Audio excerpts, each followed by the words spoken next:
Good to see you, everyone. My name is Robbie Hell, and welcome to Seekers of the Sun, Chapter 3, the first official long-form recorded Enclave storyline. I have three fantastic faces here today, two of which will likely be familiar to you, and one of whom is a first on our YouTube channel. It's wonderful to have her here.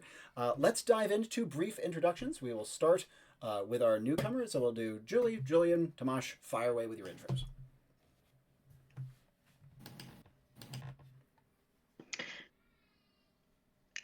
So my name is Juli. I have been playing Enclave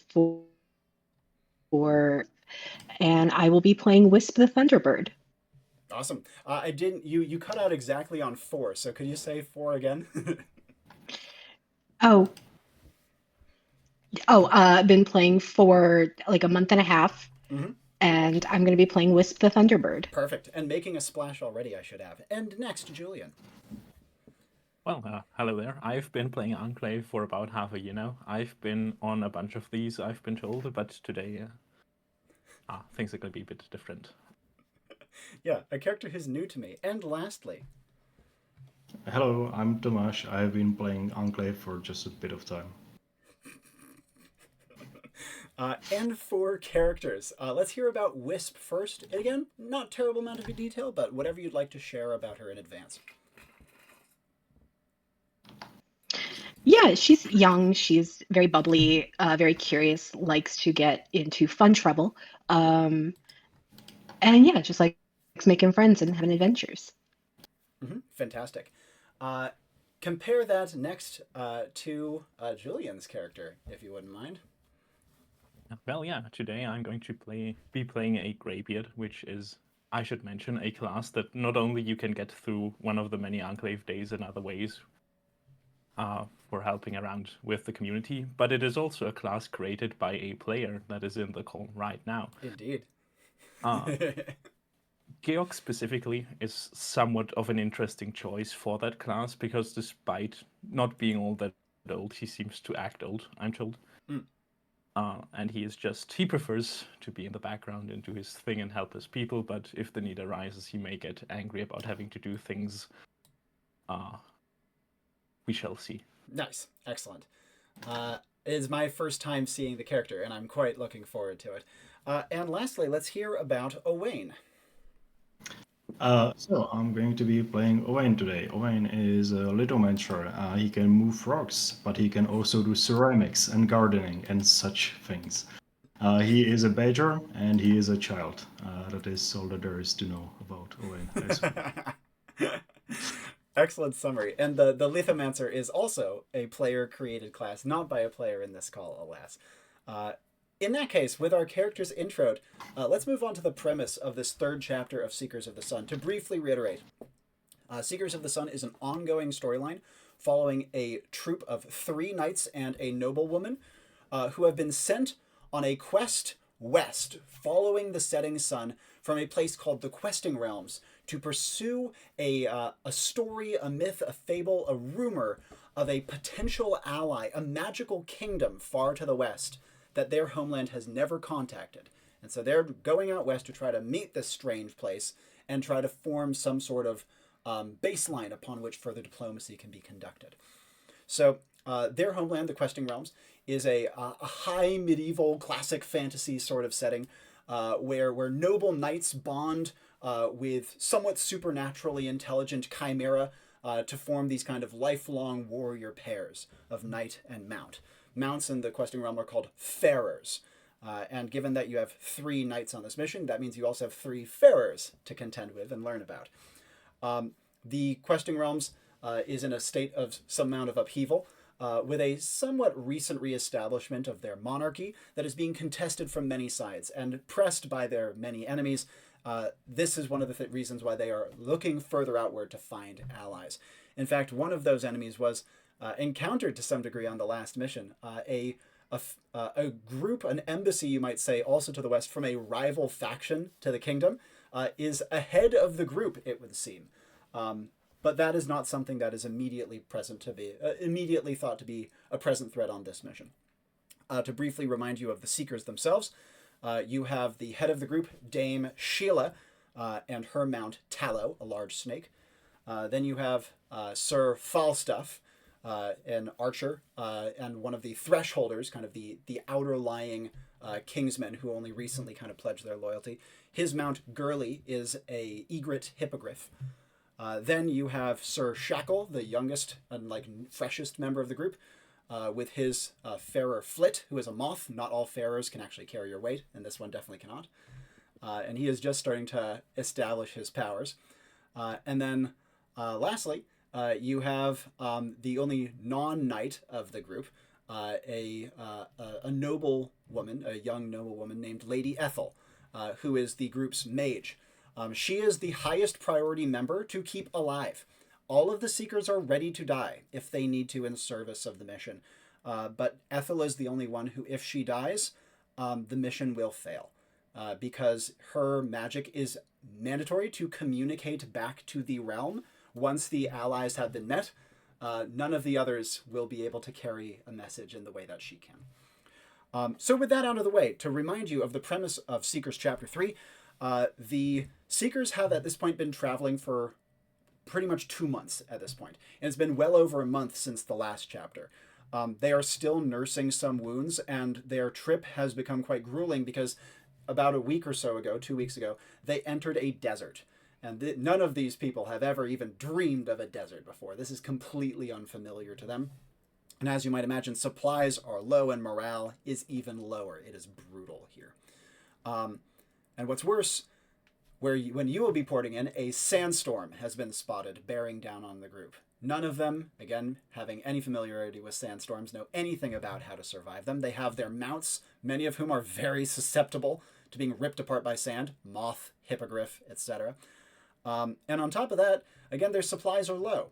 And so because of that, and they do not know, but the Enclave knows, and you will know going in, that there is this troop of desert dwellers who are approaching them under cover of the sandstorm to accost them for unknown reasons. And as such, your goal is to help the group weather the sandstorm, drive off the desert dwellers, or negotiate or kill them or something. Just make sure that if you do deal with them violently, none of them escape and come back with more. And 3 are left in a position where they are not going to just die in the desert after the storm subsides. Tall order. Lots to do here. Before we dive into it, do you guys have any questions for me about questing realm, world building, the Seekers, or this mission premise? I know I've gone over a lot of information. I apologize for the dump, but fire away if you have questions.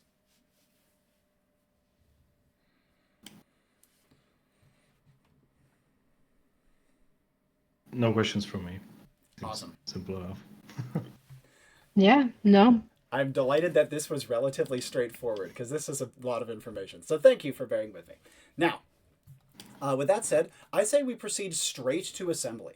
Obviously, your characters know all the information that has just been described and processed, and you'd be brought together in Enclave HQ, as per usual, in character, to meet and discuss things before being deployed onto the mission and meeting the Seekers themselves. As per usual, you are brought through the beautiful, labyrinthine, mysterious, gothic hallways of Enclave HQ and brought to this plush, gray meeting room, outfitted with every creature comfort your characters might want before going on to such a mission, and you'd be arriving simultaneously. Because of this, we are going to have each of you describe, as per usual, your first actions upon entering the assembly room, and before that, a brief summary of what your character looks like. We will start with Wisp. A brief reminder of character appearance and your first actions upon entering assembly. Yeah. So Wisp is a young woman, small, maybe around 5 feet tall. Her skin is a pale blue-gray. She's got little delicate pointed ears. Her hair, which is white, with the exception of a electric blue streak on the right side, waves and kind of floats around her head with static electricity. Kind of the same tone clothes, grays, blues, all loose and baggy, along with a raven feather cloak, and she's carrying a bow staff. Marvelous. And Wisp's first actions upon entering the assembly room, You could have it be that she's seeing her companions as they're arriving, or that she hasn't just yet and is taking her first actions upon entering blind. Her first action would probably be to find a nice comfy seat to wait in. And when she sees her companions, she would hop back up and be like, nice to meet you, because she hasn't met either of these people yet. And hold her hand out to shake their hands if they are willing to. Well, no, badger. She might hesitate with the badger. There's claws involved. Indeed. Well, before we get to badger, let's begin with Georg. Physical appearance and first actions. Yeah. So Georg is a somewhat tall, somewhat slim man, completely shaven head, and just very, very icy blue eyes. And the only thing that is apparent right now is a very long cloak that, from the cut of it, seems rather regular, but if you get really close, you will notice that different pieces of it are made out of different materials that offer a different texture. And then there is just this big-ass hollow metal staff that he lugs around with, despite not needing it to walk just yet. And being set up for his usual shenanigans, he will respond with, "Well, I know it's nice to meet me. Hello there." Would he accept a handshake, or is that not his style? Very definitely. Though he might have... No, he does have the staff in the correct hand. Right. Checking anyway, reaching out, shaking the hand. And as the handshake is transpiring, Owain, physical appearance and first actions. Okay, Owain walks into the room enthusiastically. He is an anthropomorphic badger, a European badger, I should note, a bit different from the Americans one. So large snout, tiny beady eyes.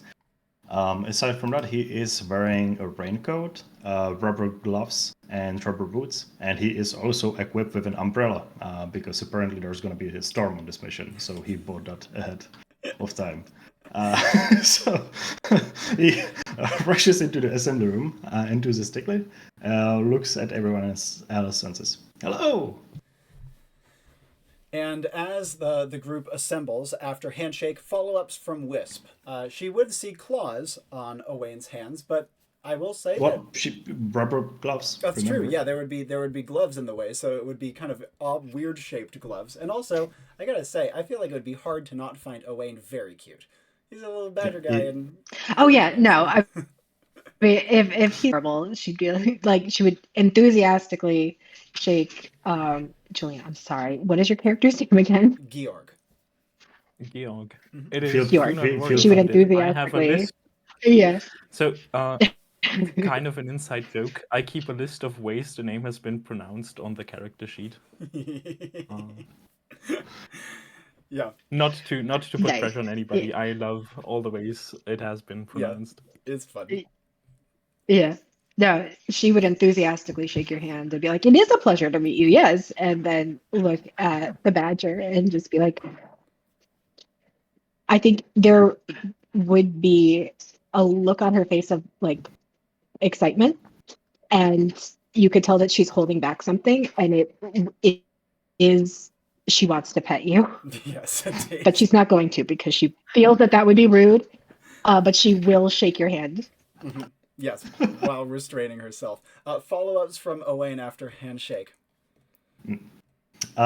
Shaking his hand, shaking Wisp's hand, not making eye contact, just like looking at the group.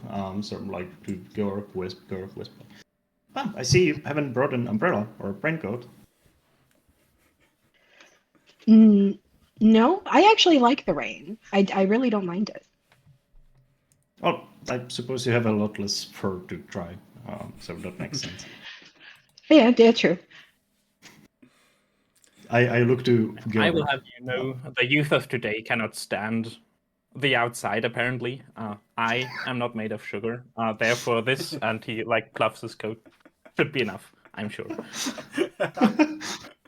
So Owain has a strong sort of inner feeling that he has to scream out neither am I, but he holds it back. And, looks to Georg, then looks to Wisp. Can humans be blue-gray? I have never seen that. I mean, I guess technically I'm not a human, I guess. I mean, I'm humanish. You look like one. Yeah. I mean, yeah. I mean, in most ways, yes. Oh, that's cool. Just Does a anyone couple does differences, but you know. yeah? Does anyone want some bugs? As Owain goes into the seat and starts chewing on some bugs he got, like mealworms and like little crickets and that sort of stuff.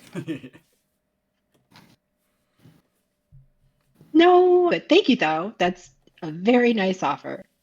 But Oh. I'm full actually. I ate before we came here. He makes eye contact with Georg, and if Georg has any pluses Georg to just spirit at nods, all, holding out his hand. oh, he wasn't going for a handshake regardless if you weren't offering it in the first place. No, Georg, like, you offered a bug, Georg is holding out his hand. Okay, that's good, because Owain was very much intending this to be a challenge to Georg anyways. Yes. So he passes you some bugs. He picks the fattest, most obnoxious, horrible looking worm. Georg just kind of lets it slither into the beard. Into the beard. Yeah. Yes. Snack for later, apparently. Are you pretending to eat it, or No, just like just In it goes. It's just a friend. Man. that's fucking disgusting. So Owain doesn't really have a lot of ways of conveying emotion because badger faces are not super expressive. Yeah. But even despite of that, I think there will be a pretty significant hint of disgust on his face as Georg does that. And as this little challenge goes down, the attendant in the assembly room would turn on a heel and leave it, and the 3 telepads that line its far wall would spring to life simultaneously. Final actions before taking your places atop the telepads. We will begin with Wisp.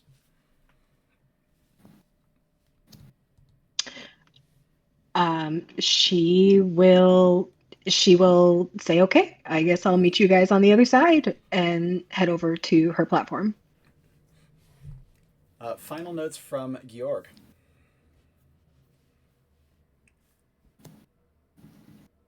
well, I am sure all of you will do a good job, requiring me to make none, but we shall see anyway. And then, like, metal clanking on the step with the staff, every step he takes just gets up to the telepad. Yes. And Owain, final notes. I'll be right there, he says as he's stuffing his mouth full of remaining bugs. Yes, indeed. Before he rushes onto the telepad. And as the 3 of you take your places atop the telepads, you feel your bodies begin to dissociate. The familiar tingling sensation beginning at your toes and rising up your legs, leaving them as though they had fallen asleep, passing your stomach and making it churn, passing your chest and letting your heart flutter, and then you no longer feel its beat, and passing your eyes, and your vision explodes into color, and the world falls away and there is nothing. But when the sensation passes, you all find yourselves underneath a late day sun. It is not baking. It's not high in the sky. It's looking like it's getting on towards evening. But all around you, in every direction, there is deep, red-brown baked earth, covered with layers upon layers of sand, with the earth underneath only exposed at some of the high dunes that almost look like breaking waves. There are great stone pillars that jut out of the ground in many different directions, some making these beautiful arches like you might see in the southwestern United States, others jutting up like teeth. And the sand, while it is very pervasive, it is not a desert of pure sand. Much of it, like I mentioned, is cracked earth that is visible underneath the sand in high ridges and things like that. But the sand still blows wildly. And as you enter, the wind immediately causes your eyes to sting as the sand is picked up by it and flung into your faces, the storm clouds billowing on the horizon in the near distance. Around you, however, as you poured in, you would immediately see, like not even an underhanded stone's toss to your left, the group of seekers who have done their best to pitch something resembling a tent. though clearly nothing that will even come close to standing up to the face of this storm. They're using one of those jutting stone obelisks as one side of the tent and have done their best to try to stake it to the sandy ground, which has, of course, no purchase. And you note that the four humans among them are outside looking towards the storm with their animals sheltering inside of the tent. All of them look more than a little worried. And you can see that the smallest among them, young Lady Ethel, is being kind of body blocked by the others as they all just stare out towards the clouds. Immediate actions upon porting in, we will begin with Wisp. Can I please have a really quick one? Oh, yeah. Quick. Immediate one. Of course. Okay. As Owain would have been getting onto the telepad, he is immediately preparing his umbrella to open as he teleports in. So the moment he gets teleported in, he opens his umbrella, only to find that there's no actual brain. Yeah. And Wisp, immediate actions upon porting in as Owain pops open his umbrella. So being dropped into a sandstorm and seeing everybody kind of struggling, she would immediately try to start storm brewing to try to just probably not the wind. I don't think that would be possible, but at least make it less violent. So she would start probably kind of, it's going to be weird because she's not going to explain what she's doing. She would just start dancing and pushing against the wind, kind of making these like bracing motions and like sudden stops, and all very slow and just trying to like slow this wind down a little bit. Absolutely. That's a great initial description. I might ask you for a little more detail. So it sounds like Wisp is like taking stock, damn, there's a storm, immediately starts to storm brew. Is that what you're going for here? Yes. Excellent. Immediate actions upon port in from Georg. Well, let's see if I can't help you with that, as he has some trouble on the first few steps because his staff goes farther in the ground than he's used to. And then he will walk up to the group. Hello there. We are from the Enclave and we are here to help. Everything shall be fine. And if you may... I lost my train of thought for a second. And if you may look up, I think even the winds tend to agree. Trying to get a winds of change out of that speech. I see. Excellent. To have the sandstorm let up for just a few seconds. In like an area around where you are, like in the surrounding area? Excellent. Yes, because it is an unseasonable change, very specifically. In an area around him. And as the winds, like before the winds of change is starting to take hold, like as you're coming to the end of this, the Seekers have turned towards you, and immediately they body block young Ethel behind themselves. And you can see that the one among them, the man with the bow, Sir Falstaff, would immediately like pull an arrow and say, "And who goes there? Declare yourself."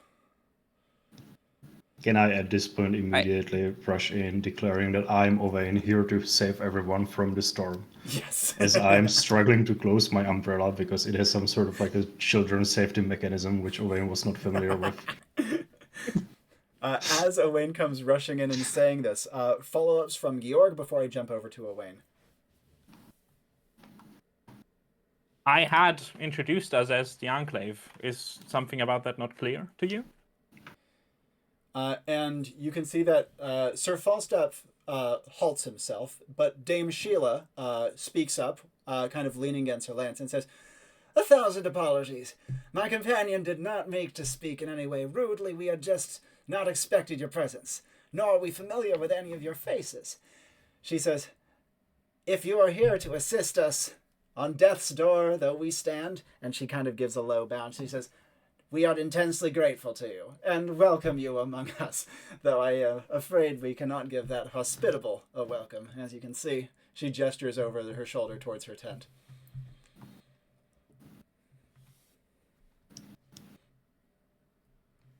Don't worry about that. We are here to fix that. So does anyone know what a nomad is? Because those are apparently coming. You can see that there's kind of a pause as you look to Georg, and the seekers look to each nomad, other. I think you're meaning. Well, they are people that have no homes. Because they choose not to. They just roam around. I've been told they're a menace, but usually they're quite nice. We have homes, says Sir Shackle, his big axe is across his shoulder. We do have homes. We've just left of our home on a voyage. No nomad, you would say? No nomad here among us, I can promise you. All right.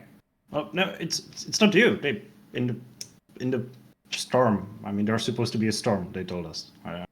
Where is the storm? And looking out, Owain would see the enormous roiling sand clouds boiling closer and closer on the horizon. That being said, Owain is very much not familiar with the concept of sandstorm. Yes. So it would be like big weird brown cloud. Yeah.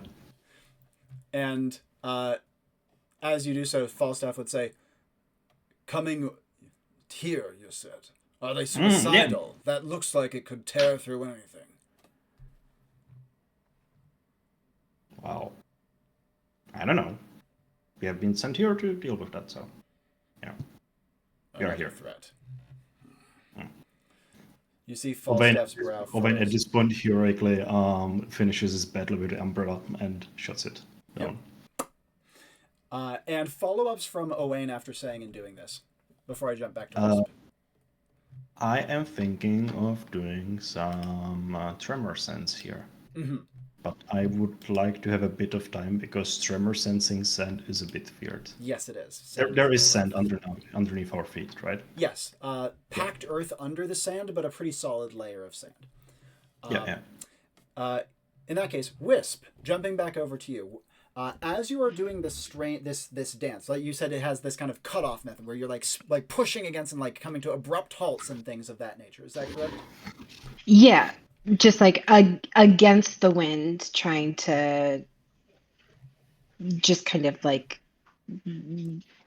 I guess, slow it down if possible. Yeah, calming it. And as you would do so, you would notice two things. First of all, while you're storm brewing does typically have like an immediate effect, right? But you notice that this storm brewing seems to be having like a disproportionately immediate effect in a very weird way. You find that even only within like 10 seconds, 15 seconds of you starting, there's this like column of peace, so to speak, immediately around where you are standing and your companions and the seekers. This like small isle, almost like the eye of a hurricane, where not only does the wind not blow and the sand not flow, but that the late sun is shining more gently as well. It feels very strange and disproportionate to you. However, you would also notice that your storm brewing is lightly calming the wind and sand just beyond this kind of sanctuary that has been created. What would you do from here? I mean, I guess this is kind of what she was looking for because she didn't think that she could stop the entire storm. Yeah. So having just this kind of eye in the center of chaos is, I guess, good enough for now. Mm-hmm. You know, not having anybody in immediate danger from this. So she will let out a breath and kind of calm her, like center herself, and then head over to the tent with the others. And as you would trot over, you would see, this is where, at like the point we got to, where Owain finished kind of closing his umbrella and Georg's been talking with the Seekers. You would see Dame Sheila at their head with her lance in her hand, would, as you kind of approach as well, give you like a low bow with the lance still up. And she would say, "And what names may we know you by? I presume you know ours if you're from the Enclave." Well, I am Georg. These are my lovely companions. I'm this, Wisp. This one. Yep. Yep. And I'm Owain. Owain says for the second time, despite the fact he has already introduced himself. Yes, indeed. And Dame Sheila would say, "It is a pleasure to make your acquaintances, and we are grateful for you coming to assist us." She says, "Now, it was mentioned that some strange force or being is coming under cover of yon storm. What should we be ready for? Do you know?" This question is addressed they're towards locals. all of you. Yeah, they are locals, we were told, or rather, locals to this place.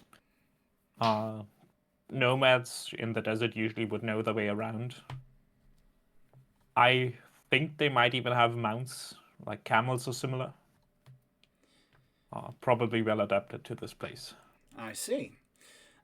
And we should assume hostile intent, I take it? Yes, very much. Yep. Though that can be changed. Maybe. Wisp, follow-ups from you if you have any. No, she's just nodding along with everything that's being said. Mm-hmm. Absolutely. Wisp would also notice that this strange kind of like isle of like this strange eye of the storm is focused very definitively around Georg. There's no doubt about that. And in addition, the strange kind of like the way that the evening light kind of strikes him gives this back glow to him, which is kind of disproportionately heroic to the strange clipped way in which he speaks. And I think she would kind of notice this and just like one eyebrow raised, like, this is different. yes. But okay, I'm just gonna go with it. Yeah. That said, as she is registering this, follow-ups from Georg. Anything else that he would like to say to the Seekers? Well, what are we dealing with here? What kind of weapons have you brought yourself? How well are you doing on the sands? And as you would say the first question, each of the knights would raise their main arm, lance, bow, axe, although it seems that most of them do have sidearms. That said, when the second question comes in, Sir Shackle would say, "Awful, in a word. Awful. My shoes wore out several days ago."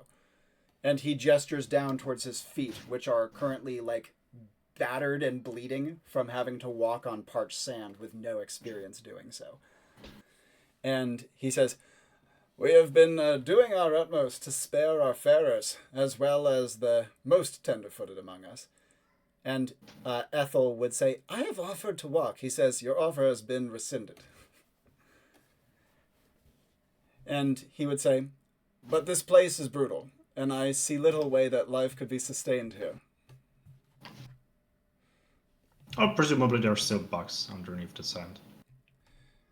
And Falstaff says, "I'm very glad for them." Now, speaking of under the sand, let's talk about tremor sense a little bit. Yeah, question. Flagstaff is the one with the X, right? The eggs from the previous chapter? No, the X. You said one of them has an X. Yeah. Okay, pardon me. X. In reference to something I mentioned earlier or from a previous chapter? Didn't you mention one of them is armed with an axe? Oh, axe. That's Shackle. Axe. Shackle is the one who has that. Shackle, and Shackle. Whereas Falstaff is the one with a bow. Okay. Good. I point to the axe. Yep. Can I have that, please? And as soon as you say that, Shackle goes from kind of like high-browed and open-faced to being immediately like, "Why?" Well, I need to do some thinking. I'll return it. Promise. A thinking axe? Is that what you take my weapon for? Not necessarily, no. He takes his umbrella, sticks it into the sand. I just need to, like, get this into the front. Do not worry about it, good sir. We are not about to hand over useful weapons.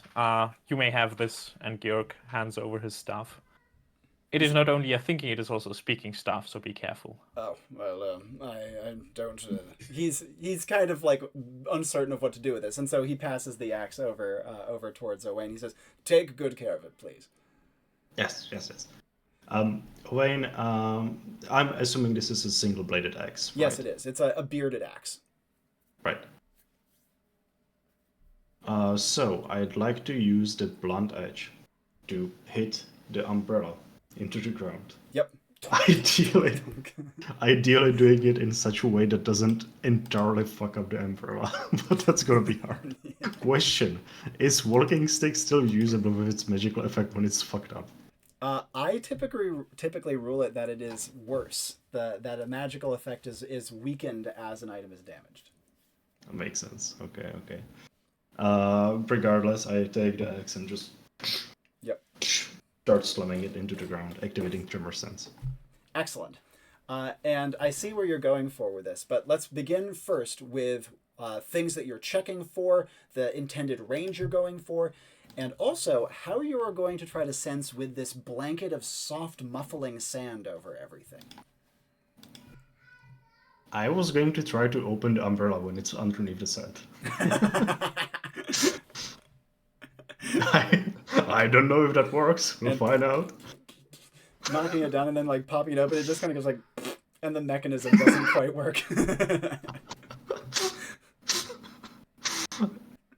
What if I try to brute force it with 2 pluses to might? I mean, it's probably gonna break the umbrella, but you can do it. Yeah, maybe not just yet. So as the umbrella opens up underneath the sand even slightly, just to activate Tremor Sense at least in the vicinity. Yeah, absolutely. And first thing that you would feel is the blanket. The blanket of sand makes everything harder. Even like the movements of the animals inside of the tent, which is like 10 paces away from you, are muffled by the sand, and it makes it like as though they were 10 times further away in terms of the amount of information you get off of them. That is quite bad. Though, do I know how far underneath the sand would there be like a layer of something more sturdy? Through Tremor Sense, yes, you do. And the answer would be right now your little umbrella drill goes about all of 2 feet down into the sand, if that. You would have to go down like almost 10 to get to the point where you're hitting more solid ground at this point. That is problematic. So my Tremor Sense has not been very effective thus far. But if the nomads are moving towards us, I'm assuming we have been told they are very much like physically bringing the storm with them, right? If not physically bringing it with them, they seem to be able to follow it very easily. Okay. I'd like to check with Tremor Sense, since the sandstorm has to be followed by winds, right?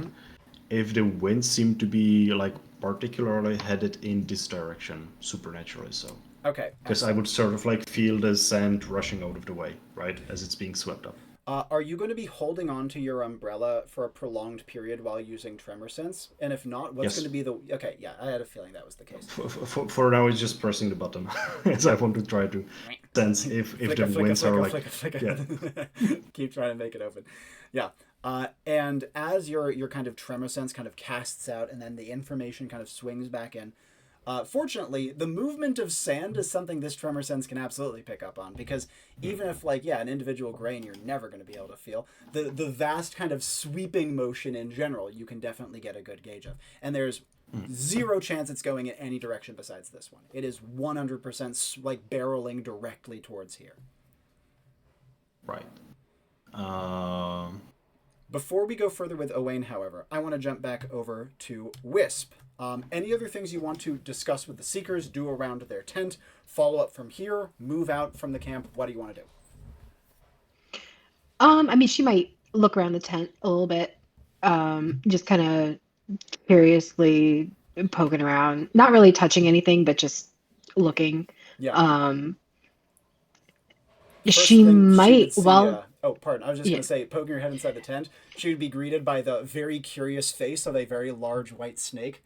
It's kind of like poking up to see who's outside. And just behind it, the egret hippogriff. Beautiful and dainty in figure, kind of like trotting up behind to see who's going on, with a moth seated on her forehead.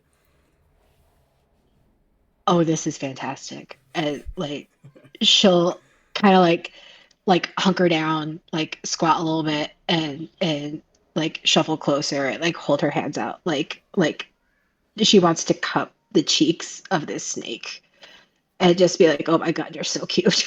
And you can see that the snake immediately plops its big head right into her hands and kind of rubs up against her, and you can Oh my feel God. like, Yeah, no, she's gonna squish. She's yeah, gonna squish a little bit and it's a be like, very "Oh, you're squishy so snake. cute." It's like Yeah. garter snake like in terms of its facial Yeah. physiognomy, very sweet. And also, as Yeah. it rubs up against you, you can literally feel like old bits of snake skin being like rubbed off that have been abraded by the sand. You can feel like grains of Oh sand, yeah. scales getting rubbed out and things. It's like, oh, thank She'll God. like yeah, she'll rub that like pick off little like any dry shed or Yeah. bits of sand that gets in there and then like when she's after like a couple minutes of like loving on the snake, she'll go over to the griffin and just be like, "And you're adorable too." And you can see that as you kind of go over, Gurley the hippogriff would put her like incredibly long kind of egret bill kind of just behind Wisp's back, kind of like a hug almost. And as Oh my Wisp can God, help yes. get sand out of her feathers and her fur, you note that considering Gurley is Falstaff's mount, he's a pretty big guy. She seems so Yeah. tiny. Like it seems like she would have a hard time carrying him. But just a very sharp This aesthetic contrast between the two. just be like, "Oh my God, you must be so strong."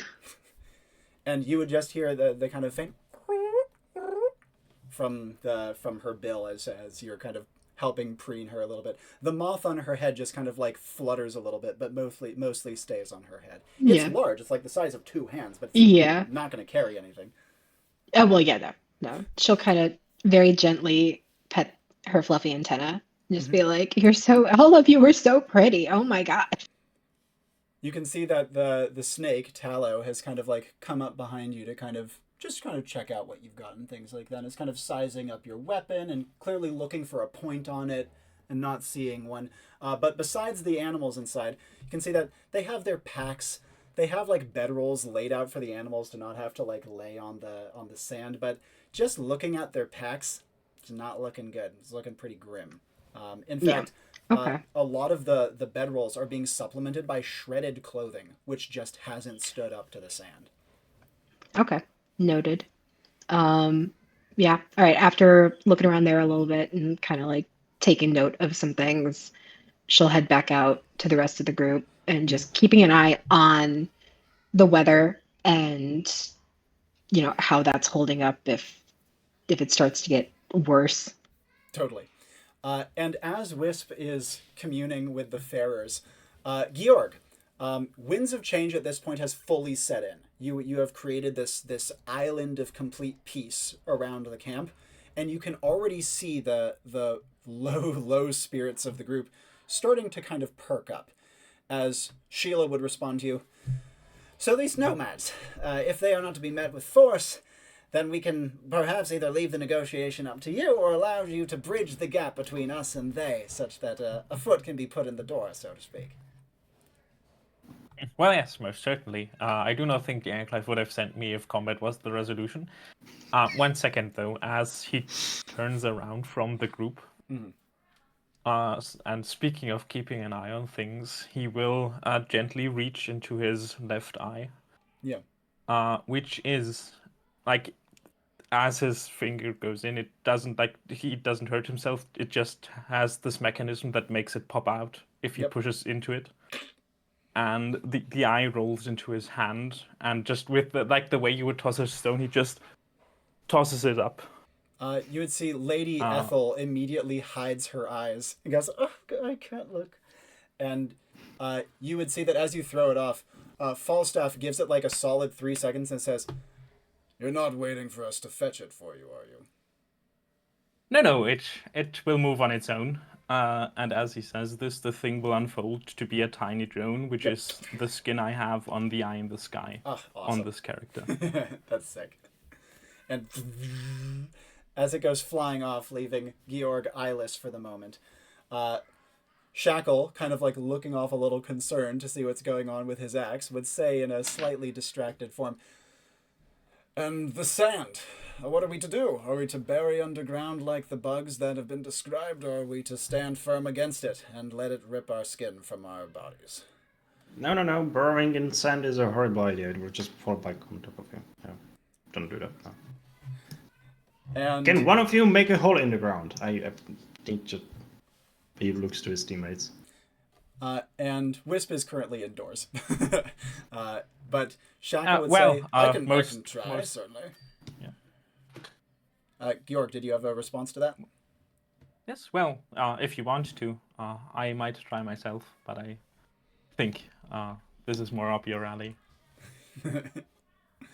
Yes, but I maybe later.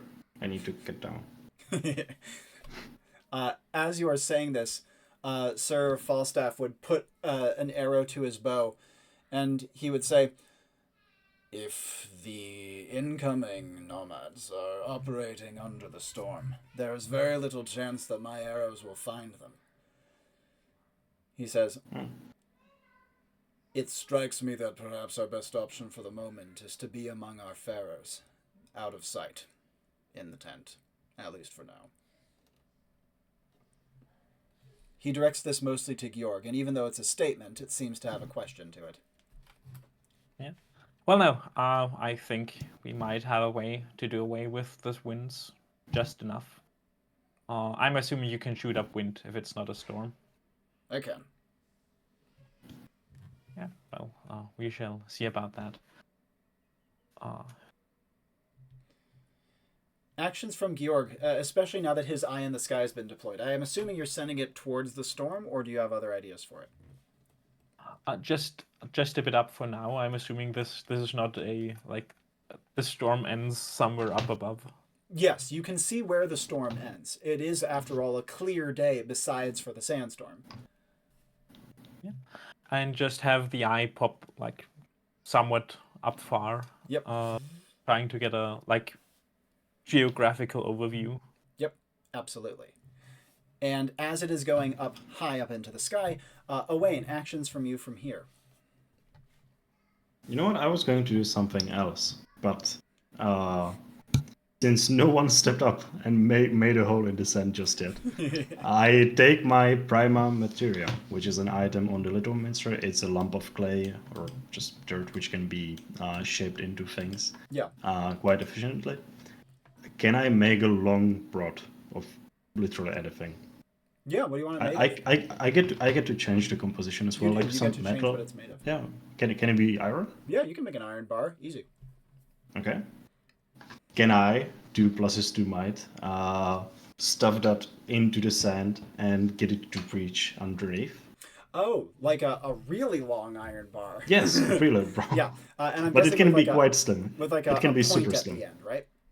Yes. Yeah. Yes. Okay, so in this case, you would be shoving it and trying to work it all the way down in, kind of like if you've put those driveway posts up during winter. Yeah, but what if it has a spiral as well, so you can just... Ooh, yeah, like an auger. Yeah, that actually, let me think for prima materia.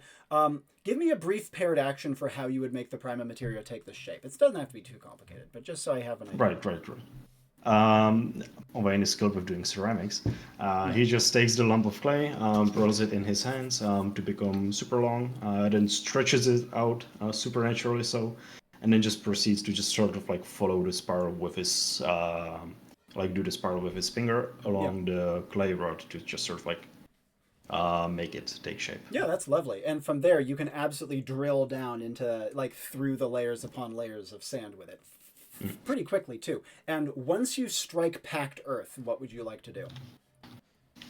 At that point, I take the axe and start hammering it down, activating tremor sense again. Bonk! And thank God for low cooldown on tremor sense. As tremor sense is being kind of reactivated with this new kind of clawing onto your thing. Is this going to be the thing where you whack the auger and then grab it to feel the tremors return, or do you have another idea for that? I was going to see how it feels and then perhaps keep whacking again. Yeah, absolutely. So and then grab and then check that. Yeah, excellent. I'm going to be asking you for details on that tremor sense in a moment. However, before I do so, Wisp, upon returning, you would see Owain busily hammering away on a long, like, metal aerial that he seems to have gotten into the ground somehow. You can see Georg with one eye closed, and you can see Sir Falstaff kind of ushering Lady Ethel over towards the tent towards you, with Shackle and Sheila just beyond, kind of like looking towards your other two fellow agents. As you're emerging from the tent, Falstaff would kind of look to you. For just a moment, you would see kind of like almost a furrowed brow, like a thunderous expression, but then he kind of calms himself almost immediately. He clearly didn't know you were in the tent. Yeah, knowing that the griffin is his, Wisp will comment and be like, your griffin is gorgeous. You take very good care of her. I would take better care of her were it not for this horrible place. He says, well, I'm sure. He says, there is little more awful than I can imagine than bringing something so beautiful into some place this horrid. He said, had I known that we would be passing through this, perhaps I would not have accepted the call to come on this quest. Wisp doesn't really know how to respond to that, so she's just gonna like nod, and knowing that he's a sir, kind of try to curtsy. She's never done it before, but like okay, and then just walk back to her team. Yep. You can see kind of the clouds over his head, so to speak, as he brings Ethel into the tent, and you can hear Gurley kind of coo to her and kind of bring her in into the relative calm and safety of the tent. Though again, outside, thanks to Georg's magic, it is completely peaceful. I should note also that Wisp's storm brewing has toned down the winds going on outside of this little island of calm, noticeably from when you first entered. But with the sandstorm still bearing down, who knows how well that's going to hold up. Follow-up actions that Wisp would like to take from here. She's going to go over to Georg and Owain and just be like, what are you doing? What are we digging for? Owain responses. I'm thinking. I'm looking for things. Okay. The people in the storm, the shelter, that sort of thing. Yeah. Can I help? Is there anything I can do to aid you? Can you? Question: Wisp has a ceremonial hammer, right? It's staffed as a bow staff, but yeah. Oh no, the hammer would be quite convenient here. Sorry. Well, unless you can get it deeper into the ground, I don't think so. I mean, I could try hitting it with the staff. I don't know how. I mean, it can't hurt to try. Suppose.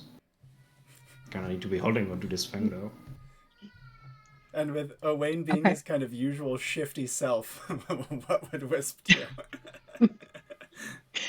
I mean, she'll at least take one good crack at it. Yeah, totally. Might and skill? Skill 1, might base. Yeah, absolutely. And so in that case, yeah, you do have some mechanical advantage on your side with like a big two-handed whack, right? You just would take like a little moment to line it up, because it is rather a thin top that you're hitting with a downward stroke. Yeah. Yeah. And as Wisp is busying herself with that for the moment, Georg, follow-ups from you. Your eye in the sky at this point has climbed quite far up. Before he goes in, checks in with the eye in the sky, he's kind of amusedly watching the scene unfold in front of him. Indeed. And he is going to I'm wait helping. until... Yes, So am I. Yes, you will. Do not worry about it. And he will wait for Wisp to bring the staff halfway back down. Yeah. The staff being made of wood, presumably. Mm-hmm. as Yep, you are he, correct. looking at it, thinks that that's kind of a light wood. I would prefer it to be a bit heavier, flicking his wrist, trying to manifest an effect of stronger gravity on top of it. Oh, to try to like augment her blow. Yes. Yeah. Oh, geez. Given that he's been Okay. just kind of like looking on in amusement for a little bit, arcane stat. 4 pluses. Oh God. Okay, now we're talking. Yeah. And in that case, when Wisp strikes, not only would it hit like accurately, but the blow is actually firm enough to drive this already very, very deeply embedded piece of metal like another 6 inches into the ground, like, which would be completely disproportionate to what Owain anticipated, and to Wisp, like, she didn't see how long Wisp it is. Wisp is gonna look at her, like Wisp was not expecting that either. Yeah. So she's gonna look at her hands and be like, I am so strong. I am so much stronger than I thought I was. Oh my god. And Owain, after Wisp drives this thing deep into the ground, what would you like to do? Owain thinks that was fucking cool, but he's not going to say it, obviously. Instead, he's going to jump to the ground and try to grasp onto the rod before it disappears underneath sand, trying to sense with tremor sense. And as he does so, Owain... Question. One question. Yeah. Could I have made the tip of it like maybe ceramic so that it would shatter when it reaches the bedrock? Oh, that's really cool. Yeah, I'm okay with that. That's really cool. Okay. I think he would have thought of that, so... Yeah, that makes total sense. And as it strikes the packed earth and kind of snaps, Owain not only gets a much better tremor sense, he gets an incredibly vivid one for everything besides the surface of the sand, pretty much. But underneath this desert is an absolute metro network of activity. He feels tons of creatures underground, deep underground, and also feels not only there's some caverns and tunnels, but none of them feel stable. They all feel rather soft and like they'd collapse behind things that are digging them. But he feels the presences of some creatures that are so vast that at first they would feel like rivers before realizing they are animals. He would also, on top of that, feel many smaller ones. He'd feel like more person-sized ones. He'd feel much smaller ones than that. It's just an enormous amount of activity, all of which is like 20 to 50 feet underneath the packed earth. And is just being crisscrossed underneath the desert. Not to mention plenty of natural pockets of gases and probably waters and like aquifers and things like that, as well as big shelves of harder rock that kind of shore up the packed earth. As he gets this sudden like surge of information, how does he want to kind of direct or refine what he's looking for or look deeper? So I would especially like to sense where the bedrock would be sort of like at the highest elevation, where the closest place is where the stone like reaches over the sand. Yep. And to do that, I'd just like to grab the rod firmly in the palms of my hands and try to stabilize it. Yeah. Just like make it stop and like focus on the connection with the ground. Absolutely. And in that case, you would be able to detect that probably, so from where you're currently standing, ahead of you and kind of to the left, not very far away, like less than a quarter of a kilometer away, there would be a ridge that had like an exposed earth shelf that was not completely sand coated. The face of that shelf is facing away from you guys. You would only, if you were to look, you'd only see kind of the slope of the dune leading up it. But you can feel its presence kind of like erupting past the rest of the blanket of sand. Is there water anywhere close to it? Checking, not particularly. If you're looking for water close to the surface, that is absolutely something you can look for. Okay. Perhaps not yet. I'm feeling there may be better chances to use tremor sense anyways in the later on. So in the meantime, I'm not necessarily ending tremor sense right now, but for now I'd like to just end my action as I tell the others. Okay, so there's a potential shelter not too far away, and there's also really large bugs underneath the sand. like big bugs. And relaying Like- this information, we'll start with Wisp. Responses from her, or actions she would be taking while Owain is kind of in his like deep focus, holding on to this metal aerial. So he says big bugs, and she'll be like bigger than the bug you gave him, pointing to Yeah, and to Georg. Georg. I think for Owain this will sort of like force him to step out of his focus. Like as he has to actually ponder that question, which should really be easy to answer. He like thinks about the size of the maggot he gave to Georg. Yeah, significantly so, yes. I have. Okay, so Wisp is just picturing like maybe a foot long bug. Yeah, then. exactly, like that big. That's gotta be that's gigantic. What the hell bug could be bigger than that? So Owain tries to Totally. imitate Owain being the fucking Juli as he tries to imitate the fucking size of the maggot. It's like Yeah. Yeah. Okay. Big bug. But okay, you said shelter. Which direction? And how close? so just over there. I don't know, could be a minute or two of walking. And as you If point, the bugs don't eat us, that is. Have you seen any bugs reach out from the sand? It's kind of. you can see that the seekers, or at least Shackle and Sheila, who are both kind of like quietly shake their heads. One of them, Sheila, would say, "We have at occasion on the horizon seen great looming shadows and shapes, but they always seem to just be some of these." She gestures to the pillars that kind of jut out of the sand, like this. No, we haven't seen sign of living creature, to be honest with you, or at least nothing save the smallest lizards and snakes. But very large, you say. Hoping they do not rear their heads. When Owain gestured towards shelter, he pointed pretty much in the direction of the storm, by the way. And as this conversation is transcribing, Georg, actions you would like to take from here after facilitating Wisp. He is still standing around, closing his upper eye, trying to focus on the eye in the sky. And Yeah. he is doing the thing where he's wobbling as so much you would expect him to keel over any second, but just doesn't. Mm-hmm. Uh, And so in this case, he's looking Yeah. through his eye in the sky at the moment. Yep. And looking down at the Yep. storm from above. A couple things of note. Much like a tsunami, right?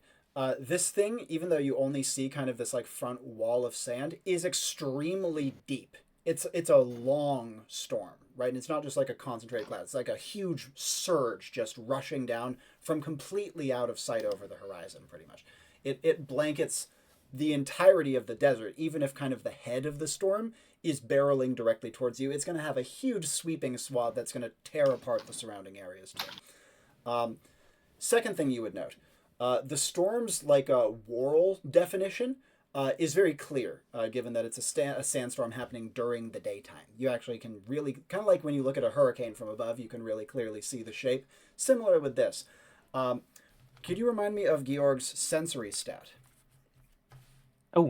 Singular plus. Singular plus, yeah. So the way I would describe it is, let's see if I can kind of like sketch this out.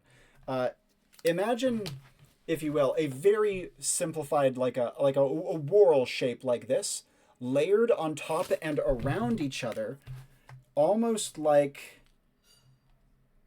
Let me see if I can do a couple of these. Yeah, almost like scales. You know what I mean? That's kind of like the whorl structure of the sandstorm. Obviously, they're not rigid, right? It's organic, it's moving, it's shifting. But that would be kind of the general look of the wind from above. So this would also appear to be somewhat controlled or man-made in the way that it's set up, or like the things being set up like scales doesn't seem all too natural to Georg, at least. Yeah, if it is natural, it's very strange and unique to this place. Could totally be artificial, though something that created an artificial storm this size would be absolutely monstrous in terms of its power.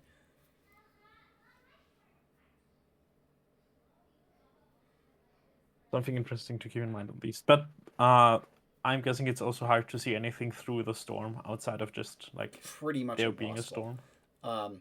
You would see the wind and whirl pattern very clearly. You would get a good sense of how big it is, but in terms of looking through it, 0% chance. Having heard that the shelter would be 1 to 2 minutes away, quick guess at the slowest pace, they could manage. Maybe even a bit slower. Would they reach? Like, is that a distance they can travel, or will they hit the storm before then? The storm would be very close, but if you guys got an immediate move on, you could probably beat it.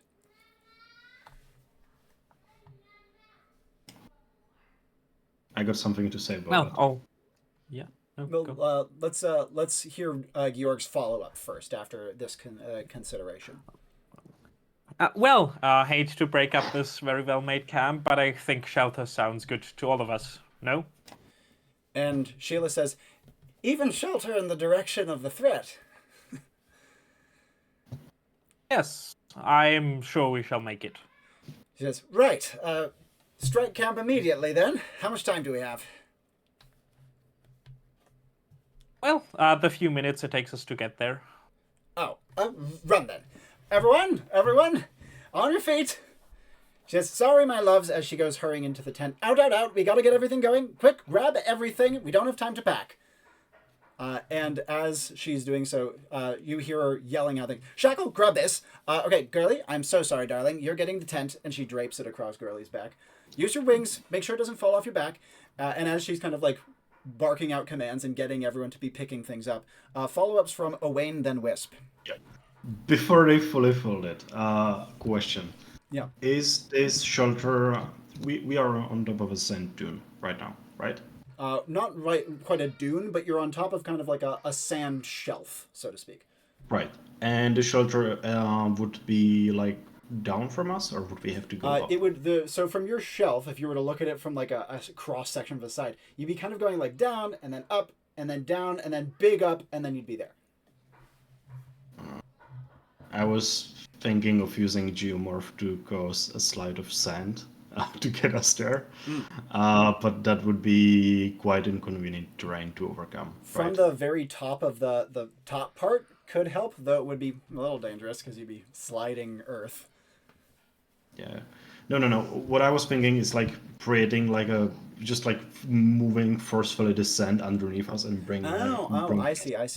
Yeah, it's possible. How would you want to go about doing it?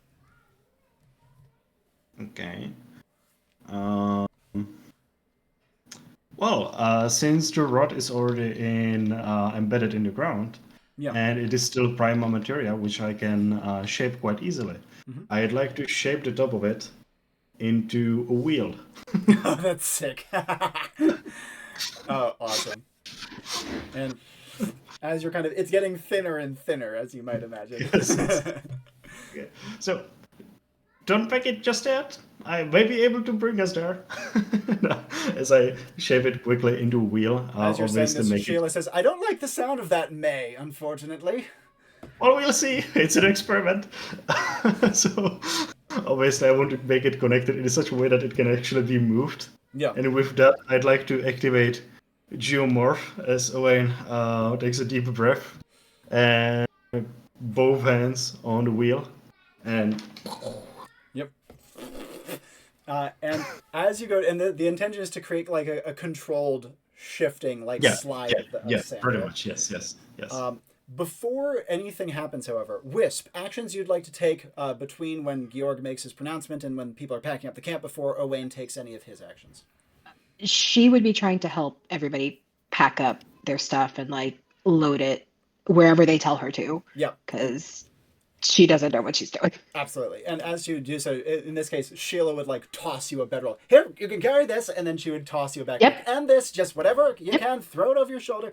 She's loading stuff on. Yep, and as she does so, she would say, oh, and this too, if you wouldn't mind. And you would have a moth placed on your forehead. Yes. Okay. Reason being is that Shackle is not able to carry them off, given that he is holding like almost everyone's packs over his head like this. And so as he's kind of staggering around, and you have Moth on your head and packs in your hand, you're starting to move, and then Wisp would feel the like ground underneath her starting to slip as the entire like platform of sand you guys are resting on begins to slide. Okay. She has good reflex. She Yes. would not fall. Remind me reflex stat. 2. Excellent. Yes, she would not fall. Owain, you are holding on to this and kind of controlling it, so you would also not fall. Also, you have Huaraches as well, which I'm sure would help with that. How do you want to try to steer? Or is this just kind of hoping it goes in the right direction? Well, I mean, it has a wheel. It does have a wheel. That is how I'm steering. And if at any point it seems like it's too much, I'd like to make sort of like I'd like to change it into sort of like a ship wheel, right? So that I can be Yeah. revving And through this. as you kind of turn the wheel, you realize that when you are turning the wheel, which is kind of loosening the auger, so to speak, it actually just makes the sand move faster rather than changing its direction. Fantastic. And we are going like somewhat off course, I'm imagining, Not right? terribly, 5 Not degrees sure, off but okay, course. that's great. Well, it's time to make some adjustments then. Yep. Do I still have the axe? You do still have the axe. It's next to you sliding along. Although, I should note, since this is sand, it means that people's feet are kind of getting swallowed up a little bit as sand is shifting. The axe is like starting to disappear underneath the sand as it is shifting. I quickly grab it before it disappears. Yeah. I very quickly make sure that no one is disappearing underneath the sand. Yep, indeed. Okay. And then I grab the axe. I got an axe. I got a rod embedded into the sand. Yep. So I grab the axe and chop into the rod in such a way that you would be chopping into a tree to make it fall in a particular direction. Ooh, cool. That is how I'm going to be directing the geomorph. And you crack through it pretty easily. Like it's obviously very thin and slender, and so you can snap it with pretty much a single blow if you wanted. And as you do so, the sand flow kind of corrects itself and kind of shifts to the side, and now you have literally zero control over it.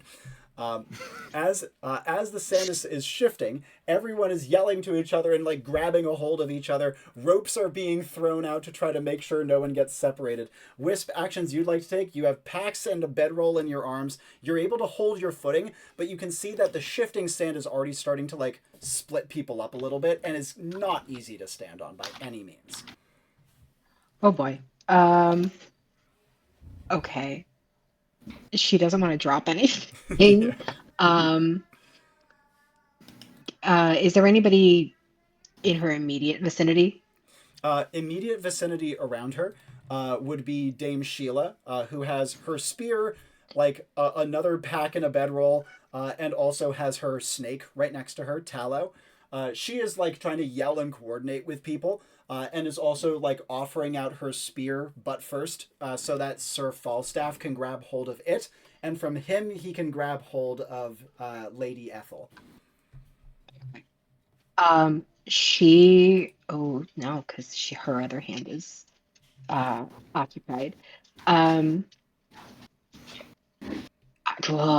think at this point she's just gonna like be trying to stay up and like pulling her feet out of the sand as they start to sink, and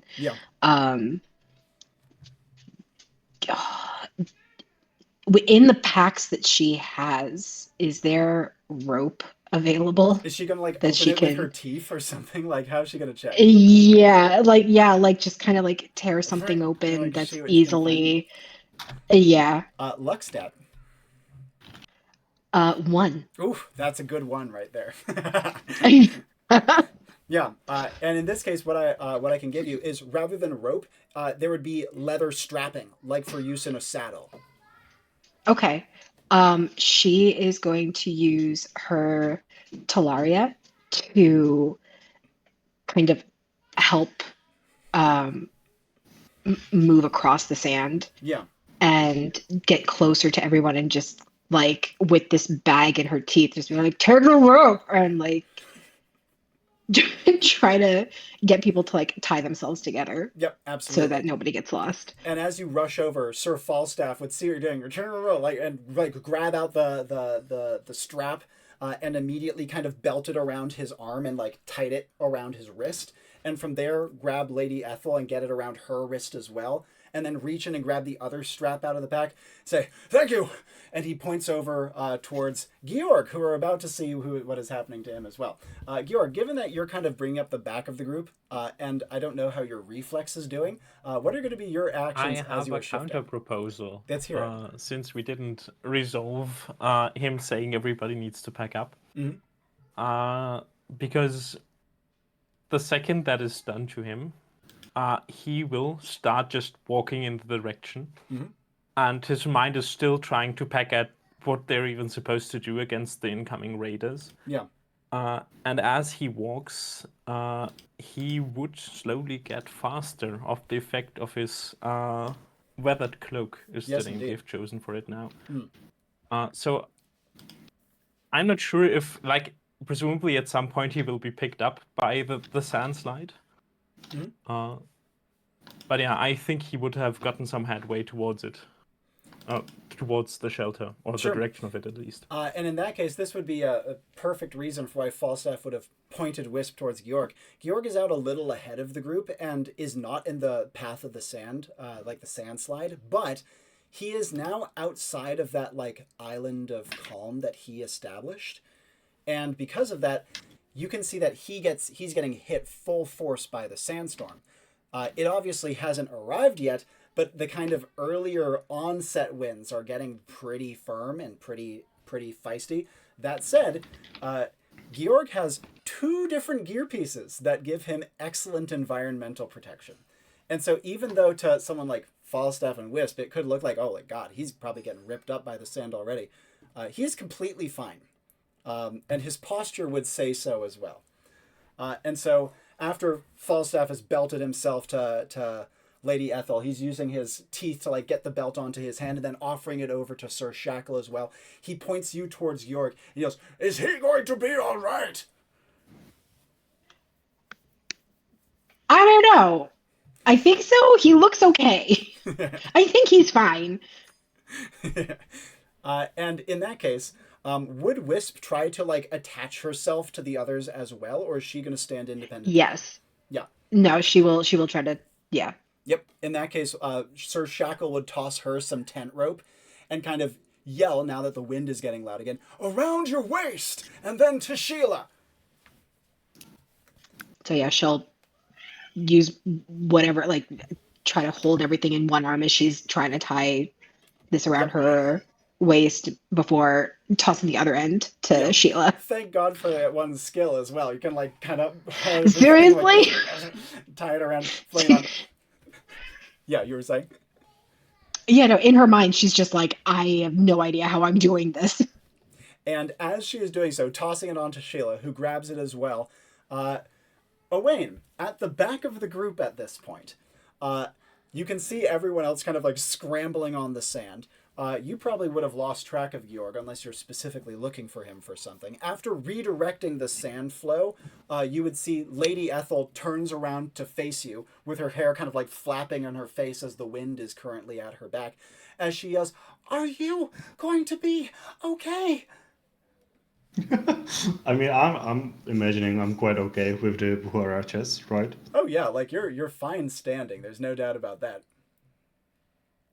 Oh yeah, Owain just screams out, I'm like, yeah, as he's like trying to focus on like still steering despite the fact he broke the fucking wheel.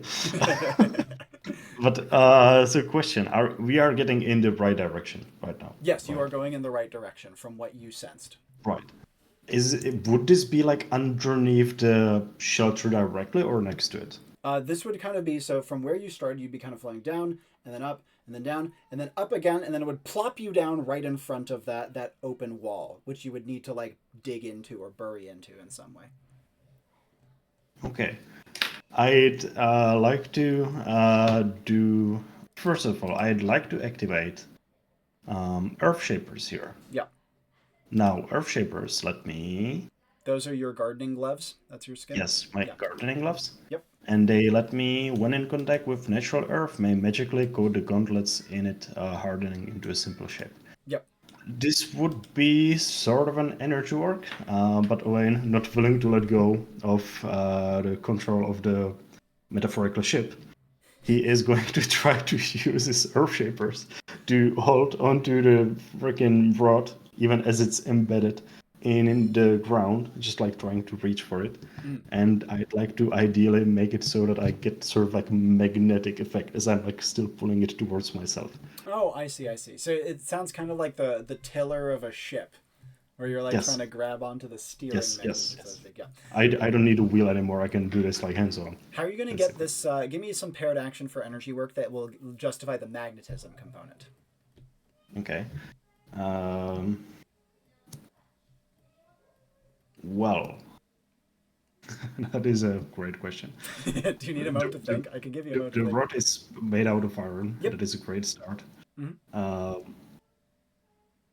And I'll need a minute to think about the rest. Take it.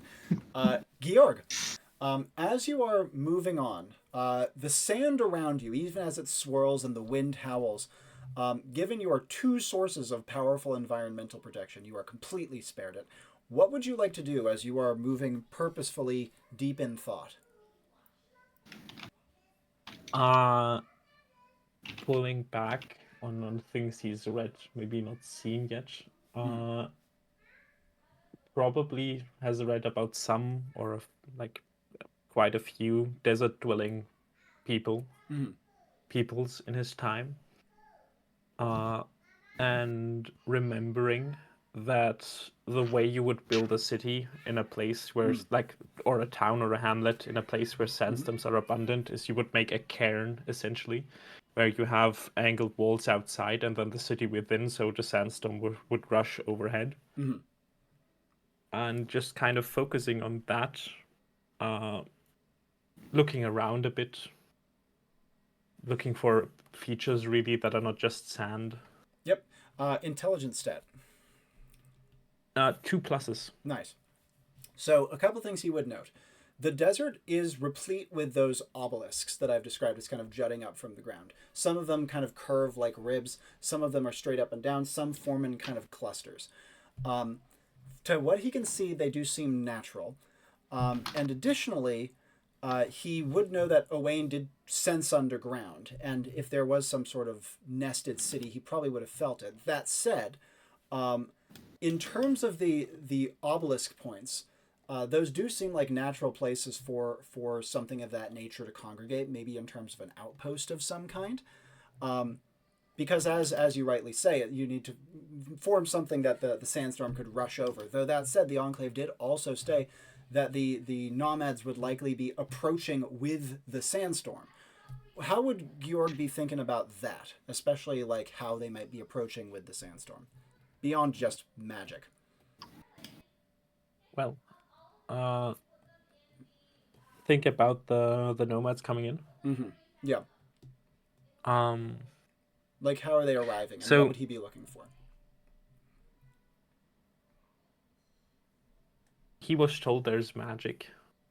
I'm assuming actually that the closest he would probably guess from the like kind of sci-fi expectation would be that they have a ship or a hovercraft or some sort Yeah. that would let them move across the sand. But having seen the animals trying to correct that to a more camel-based approach.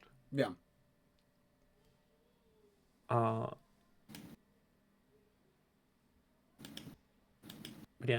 He will like kind of get lost in that for a bit. Certainly. What angles of attack would he be most worried about or most thinking are likely? Well, ambushes. With the thickness of the sandstorm, Yeah. it should be easily to surround a group as small as them, which is also kind of why his mind drifts back towards the outpost, the cairn. Yeah. And feeling that he has probably walked enough in the direction to be close to where the shelter should be. Yep. He will just open up the cloak hopefully standing next to an obelisk, though that may be debatable. Being buffeted by the Sandstorm for a while, because now he just has his headphones, which are the feathered hat, to protect him. And try to pin the cloak up on an obelisk, trying to pitch that he has indeed found... working on that, we do know that there is shelter up above, that he has actually found something like the thing he has been thinking about on or near that obelisk. Marvelous. As the pitch for the weathered cloak's shelter. Luck stat? Baseline. Nice. Good, actually. Reason being is that as you would kind of come up against one of these like high jutting obelisks, and you would kind of swing off your cloak and kind of put it up on the outside of the obelisk, your not your eyes would be drawn, but rather your feet would kind of slide a little bit, as you can see that an alcove, you sink into a little bit of an alcove in the sand that opens up into a small like cubby hole that leads underneath the obelisk's outer shelf. Found it. As he calls out, unfortunately, there's absolutely no one who would be able to hear him at this point, nor see him at this moment. That said, I don't think he necessarily cares. What would he like to do? Is this a place where he can just sit down comfortably, or should he move on? Is there still... Does he want to like kind of take a squat and kind of slide down into this cubby, or does he just want to like look into it? I'll just look into it for now. Yeah. It seems as though there's like a recess that may go a little deeper, but just in terms of like the kind of shallow stone bowl that has been opened up that's full of sand, as you might imagine, it's not cozy. Not even a little bit.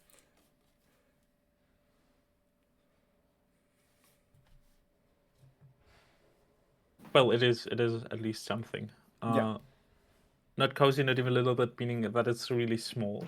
It's small, it's full of sand, and there are pretty much zero visible amenities. Again, though, you're only seeing a portion of it from your current vantage point. Yeah.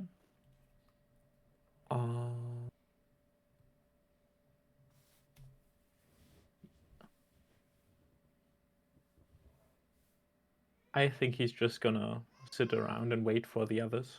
Sure. For a bit. As he kind of tucks himself up against the obelisk behind him, jumping back over to the shifting sand. Now, Wisp has kind of tethered herself to everyone else, and is kind of towards the front of the group with Sheila and her snake, Tallow. Yes. That said, the sand flow, given that you're towards the head, you can feel it, has gone down like this little dip. It's crested up, seeming like able to actually rise rather than just fall for means of Owain's control. It's now dipping down again, and you can see it about to rise up another kind of like great dune in the sand going up in front of you. Actions you would like to take as it's starting to rise up with Sheila and Tallow at your side and yourself tethered to Sir Shackle. How steep is this? Is this like a roller coaster? Like It's approaching roller coaster at times, especially this part feels like the time before the roller coaster drop. So she's probably like her stomach is dropping. Yep. It's like, oh, I don't like this feeling at all. Now, on top of that, Wisp would have one other thing to worry about. Her feathered cloak does help with this, but the sandstorm is around her at this point. Again, it's only the kind of vanguard of the sandstorm. It's not the thick of it yet. Mm-hmm. And her cloak does provide her with environmental protection, but still, there's sand everywhere, and it's starting to get stinging and vicious in the wind. So she's going to turn her back to the wind and wrap her cloak tighter around her. And just kind of grit her teeth and be like, oh, this really sucks. And Owain, tell me about magnetizing your Earth Shapers. I am about to make everything so much worse right now. Okay. So first of all, Owain first tried to do brute force through, right, as he quite oftentimes does, like desperately trying to grab onto the rod.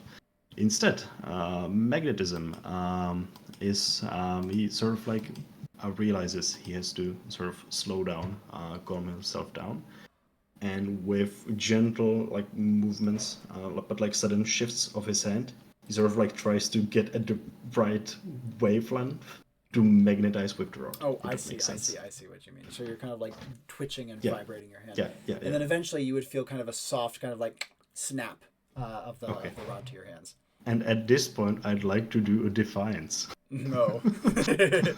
Owain has 1+2 will. Mm-hmm. As he's holding onto the rod. 1+2 vitality, 2+2 vigor, 2+2 might. At the top of his lungs, Owain is going to shout out to everyone, "Hold on now! I'm about to improvise!" With that, as he grabs onto the rod for the last time after it has broken and like been through a lot, I'd like to crew this defiance as Owain is taking measures into his control, remembering some of his last missions with Muffin, Muffin the cat, which of course was the captain of the team, despite Owain's problems with that.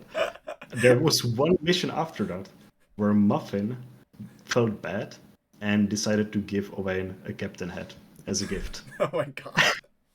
And this is fucking perfect because Owain is right now the captain of the ship. No one wanted him to be, but he stepped up regardless, took matters into his own hands, and now he's piloting the ship. So with that, I'd like to do a defiance. Plant my huaraches, or the rubber boots, firmly into the ground, as if he's like stepping on brakes, full force. Grabbing onto the rod, pulling it out of the ground, like jerking it like out of the ground. And I'd like to sort of like move the sand dune in such a way that we drift towards the hideout. Oh, yo, that's sick. And create a sand like dune wall around us, Yeah. which will keep us safe for some time. And so in this case, instead of going over the top of the sand dune and plummeting 30 feet, you're going to shift the sand flayer to kind of wildly go around the dune to spare you the drop. Is that what I'm hearing? Yeah. Now, in that case, Wisp, you would feel as the sand flow is kind of climbing towards the top of this dune, suddenly it jerks to the left and everyone goes like tumbling to the ground. She would hear Owain go, "I'm gonna improvise," and just go, "You're gonna what?" And then just kind of like probably fall into Sheila. Yeah. Yeah. And as she like collapses into Sheila, like one of the bedroll would go falling off to the ground. Sheila would yelp and try to like plunge her lance into the ground, and that starts getting kind of whipped away as well, which she clings onto. And the two of you would crash into the sand. Both like Sheila's on her back, you're on your front, and immediately Sheila starts getting pulled away by the sand. Wisp is gonna grab her. Yeah. And imagine this as like someone falling into a raging river that's just moving. It has all the force of a raging river, but it's moving at like half the speed. You know what I mean? So you're like pulling on someone who's being pulled heavily by the forces underneath them. What do you want to try to do to get her out of this? Because of course she's stuck in there at this point. So, oh god, I have her by the arm, or did I else? You not only have her by the arm, but also you guys are roped together by the waist. Right. So she is going to, since she's also laying down, she is going to try to spin in the opposite direction to use that leverage to pull Sheila almost on top of her and roll her back to safety. And as you do so, this starts to put you into the sand, into danger. But as you are doing so, you would feel the scaly body of Tallow underneath you as he pushes you up out of the sand. So you kind of twist Sheila out of the sand, and the snake makes sure that you don't get sucked under the sand yourself. Okay, thank you so much. And you can see that his snaky body is actually the one who's doing by far and away the best with this. Like he can. I'm sure. So he's pretty fun, even if he doesn't like it. But as you and Sheila kind of regain your steps, Sheila's hair is like so full of sand at this point, it's just kind of spilling out around her. You would feel a sudden like lurch at your waist as the rope tethering you to Shackle goes taut. Oh fuck. All right, I'm just gonna turn around and. What's going on with Shackle? And you can see that he's on his feet, but he's on a knee, right? And and he has your rope in one hand, and his other arm is absolutely straining as he is like trying to make sure that Falstaff, who's belted to him, isn't pulled away because he's belted to Ethel, who is completely like almost to her mouth under sand. Okay. How far away about is Ethel from me? From you, about 10 paces running. Okay. Using her Talaria to try to keep steady on the sand and run a little bit faster than she probably normally would. She is going to try to run towards Ethel and throw her staff out for her to grab one end so she can help. Is it Falstaff who has her, or? Falstaff is the one belted to her, yeah. Okay, so try to help him pull her in. And as you are starting to like get to your feet and run, you would hear Sheila yelp behind you, "Hold on a second!" as she comes running after you to make sure that she doesn't just get like dragged into the sand as well. Yep. And as the Forgot about her. As the two of you run together, Shackle sees what you're doing. He plants his staff, or his axe staff into the ground and kind of pushes himself up, throwing an arm around Tallow to get up to his feet. And this gets you close enough to get a staff out towards Ethel, who kind of desperately fumbles for it and grabs it. Her tender little noble hands are definitely not used to holding things tightly, though. What do you want to do? I will try to pull her. I don't want to jerk it and like possibly jerk it out of her hands, but like as I mean, not that I have might, but she's gonna try to pull her in as carefully as she can. Yep. And as you are doing so, and like kind of as she's being kind of like swept and kind of her grip is kind of squeaking out of the staff, Falstaff would also grab onto your staff a little lower down. And given that he's belted to her, he would kind of like use his two hands on your staff and just yell, "Pull me! Pull me!" And because he's belted to her and is just going to kind of drag. Okay, yeah, no, but Wisp will pull him. And you and Shackle grabs onto your staff as well. The two of you would haul Falstaff with Ethel spluttering behind him up and out. You can see that her eyes are kind of streaming with pain. And as he kind of like hefts her up and out, you can see that her arm, the one that's belted to him, falls limp. Yep. Okay. We can't deal with that right now. Yes. Because the group of you are at this point scrambling, like still trying to keep your feet atop the kind of shifting, treacherous dune as you go shifting around finally into view of a not smooth, a very jagged, packed earth clay face to the backside of this dune. And Owain, as you come kind of sliding in from your drift, you can see everyone else is kind of falling and fumbling and having a miserable time with it ahead. But you did successfully redirect the dune and spare them a 30-foot drop. Nice. And nice. It was worth it. I cannot imagine, like, I wasted almost an entire fucking essence threshold on all this shit. Yeah. So, did I form sort of like a semi-wall of sand here around the thing? Since It's less like a wall and more like a wake. You know, like when you're out on a boat and you leave a wake. Imagine like a small wave of sand that's kind of left as a furrow from where you've passed. Okay. So that means we are still quite exposed to all the sand that is being thrown towards us by the storm. And the storm is at this point so close, and like getting closer that the sunlight is starting to dim. The sand is getting heavy enough. Is a geomorph of cooldown? Baseline cooldown is low on that thing, right? Yeah. It's very, very close. You could pressure it with energy work if you wanted. Okay. No, not just that. Just like making sure everyone is fine, helping them stand up. Yeah.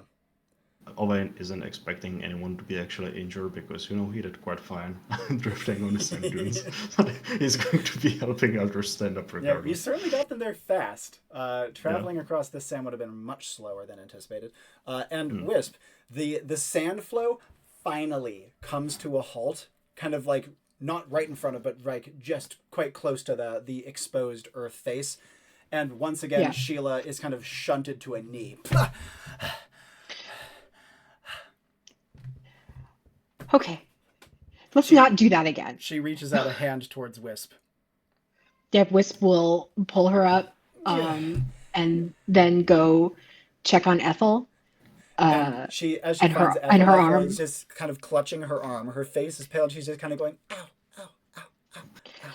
Yeah. Yep. Do you think it's broken or just maybe dislocated? I don't know the difference. I've never had either before. Okay. Is it your arm or your shoulder? Shoulder. Okay. Probably dislocated. Falstaff nods. Mm-hmm. I don't know how to fix that. So anybody good with popping a joint back in? Sheila? And Sheila says, I've done it. And she says, come on, honey, everyone, to wall now. Let's go to the wall. Come on, honey. And she kind of almost picks up Ethel over her good arm, and starts to like get her over. There you go. Tallow, come on, can you pick up the bag I dropped, please? And Tallow goes and noses it onto his saddle as he does so. Wisp, any other actions you'd like to take as the beleaguered, very sandy group is shuffling over towards the side of that exposed clay wall? She will like undo the rope that's around her. Since Sheila's busy, she'll undo the rope around her and Ethel, and I'm sure Shekel and Falstaff can take care of theirs. Yep. But just kind of, and anything that's been left in the sand that got knocked around, she'll pick up as they go. Oh, excellent note, by the way, on that front, because there's two things that you find in the sand. One, a pack that would have been buried and lost had you not spotted it and taken the time. But two, Shackle's axe. Yeah, that was what I was worried about. She'll grab that, yeah. And as she grabs it and kind of brings it over, you can see that Shackle at the moment is not currently missing it. He is currently too busy kind of like getting Ethel, like placing a knee for Ethel to sit on and holding her hand tightly in both of his and saying, now it's going to hurt, there's no doubt about that, no chance sugarcoating it, but we have a blessing for you, Ethel, a belt for you to bite upon so that you don't draw blood upon your tongue. And as they are doing so, we're going to jump back over to Georg. Reason being is that after kind of sitting here for a little while, waiting for your companions, you would see like the sand kind of shift and then like a bunch of little figures kind of like collapse out of it. They're probably like an arrow's flight from your position, and the only reason you can't make them out better is the sand is getting thicker. An arrow's flight seems far to me, but I guess. So, can I get a bit of a better description of what an arrow's flight means? Because that like feels a bit far. Like 1 to 150 yards, max 200. That is a way. Well, he may as well try. Standing in there. Is he going to slide Probably down into the alcove? Guesstimating the size of it wrong, he will try to, holding his staff, raising it up, and with a sort of "out with you," slam it down, trying to project his voice as the staff does in a force to push the sand, like, if he can get it in a whirl outside, but just away for now. Oh, that's great. Yeah, like a poof as the sand kind of bursts out of the alcove. And after clearing it, is he going to get down into it? Well, no, he's kind of debating if signaling right now would be a good or a bad idea. But he has just made a very loud ass sound, so this is not gonna do anything worse anyway. I mean, also Owain at this point has already shouted at the top of his lungs, anyways. That's true. A lot of storm. raising up his staff again, and then like this is copyrighted stuff, so we are not gonna name names, but like clasp his hand together and ram it down. As he does, and this is gonna be fun, trying to focus on the top 2 layers of metal, and using the impact force to try to fling them up and sort of produce a tiny, a very tiny, like fireworks rocket out of it. Oh, that's cool. By the ways of metal making funny colors if burned. Yeah, that's sick.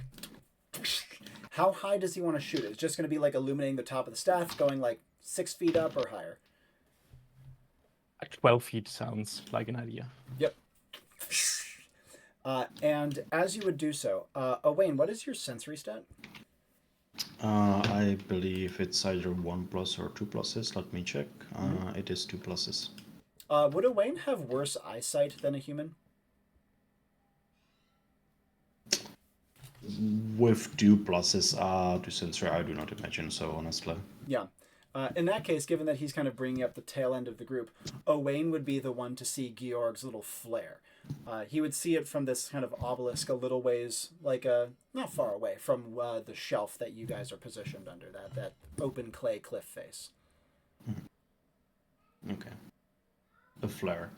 And I'm able to intuit that it was from Georg. Well, the main reason that you can intuit it is that you, even though you don't see him clearly with all the bloody sand around, you do see his kind of silhouette with the staff visible. Okay. And did he shout anything in particular, or is he just signaling that he's there? Even if he did shout, you wouldn't be able to hear him at that distance. Okay. The sandstorm is too loud at this point. I wave.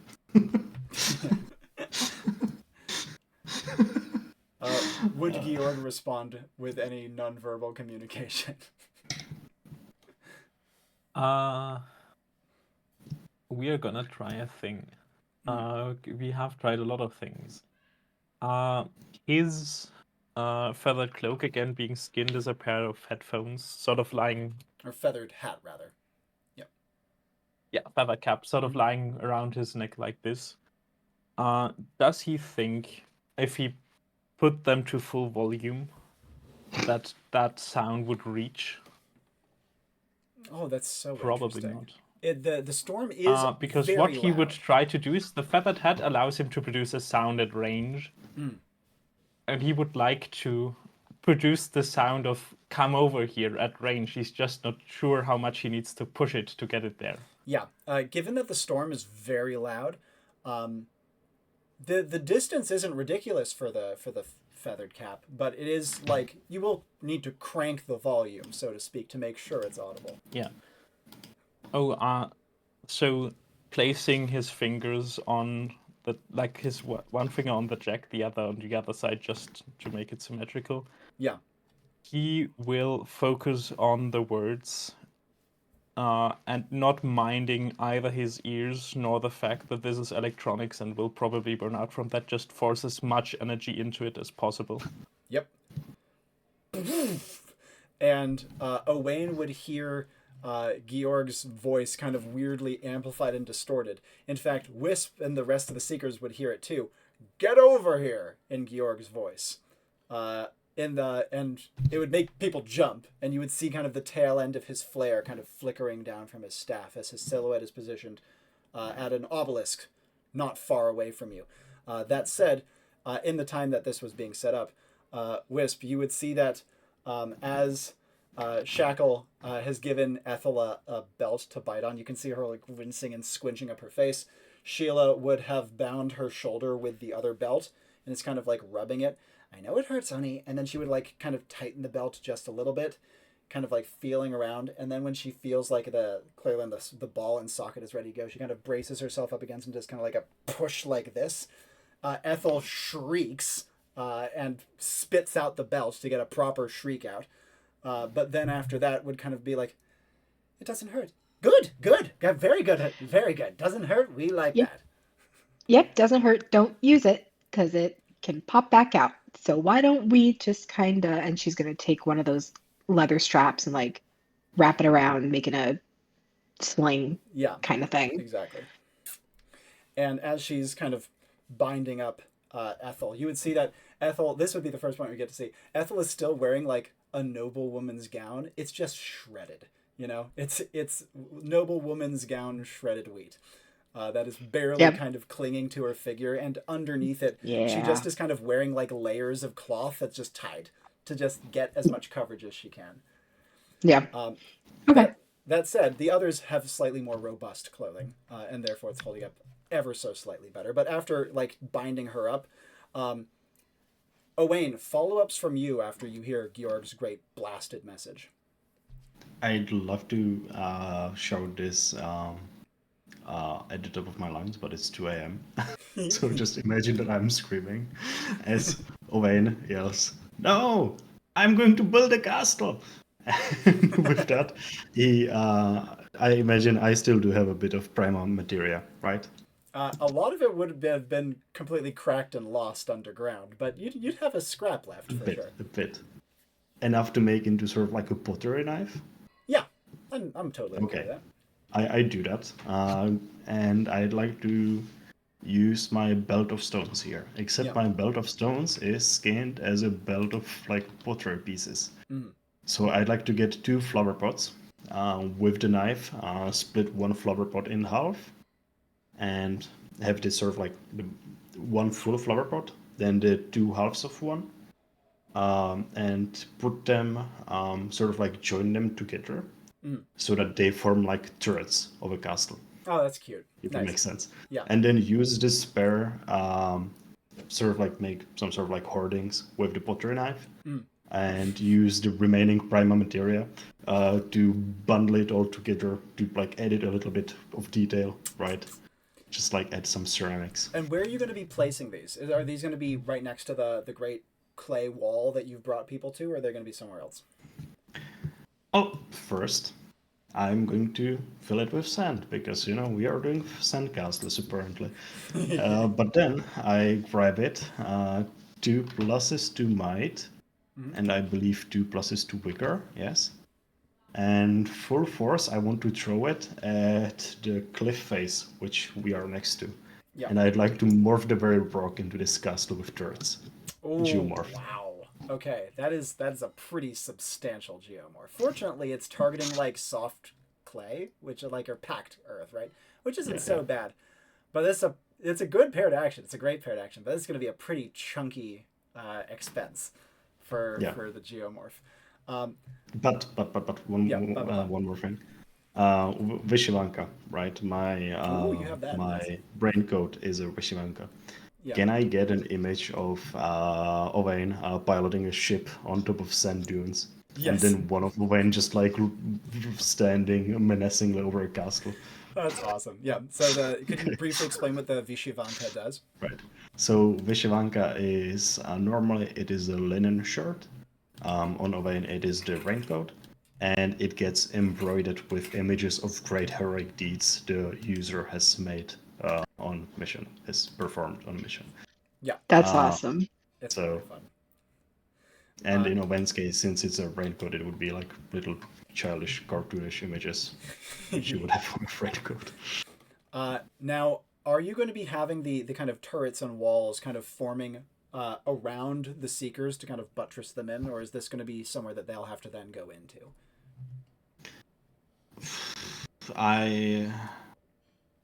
So I would love them to be sort of like engulfed by the castle. Yeah. That being said, like it's going to have doors, they can leave if they want, right? Yep. It's going to have a gate. Gate, sand gate. Yeah, gate, right. I don't actually imagine like any gate at all, honestly. Yeah, I actually haven't considered the question of like how do you actually get onto the battlements, because I don't imagine he's gonna make stairs. Probably scramble up them. Where will Owain be amongst this? Will a turret be forming underneath him? Will he be outside of the castle? Will he be inside of its walls? Because it's like, it's a child's castle. It's kind of tight and contained and is mostly just cool towers and a wall.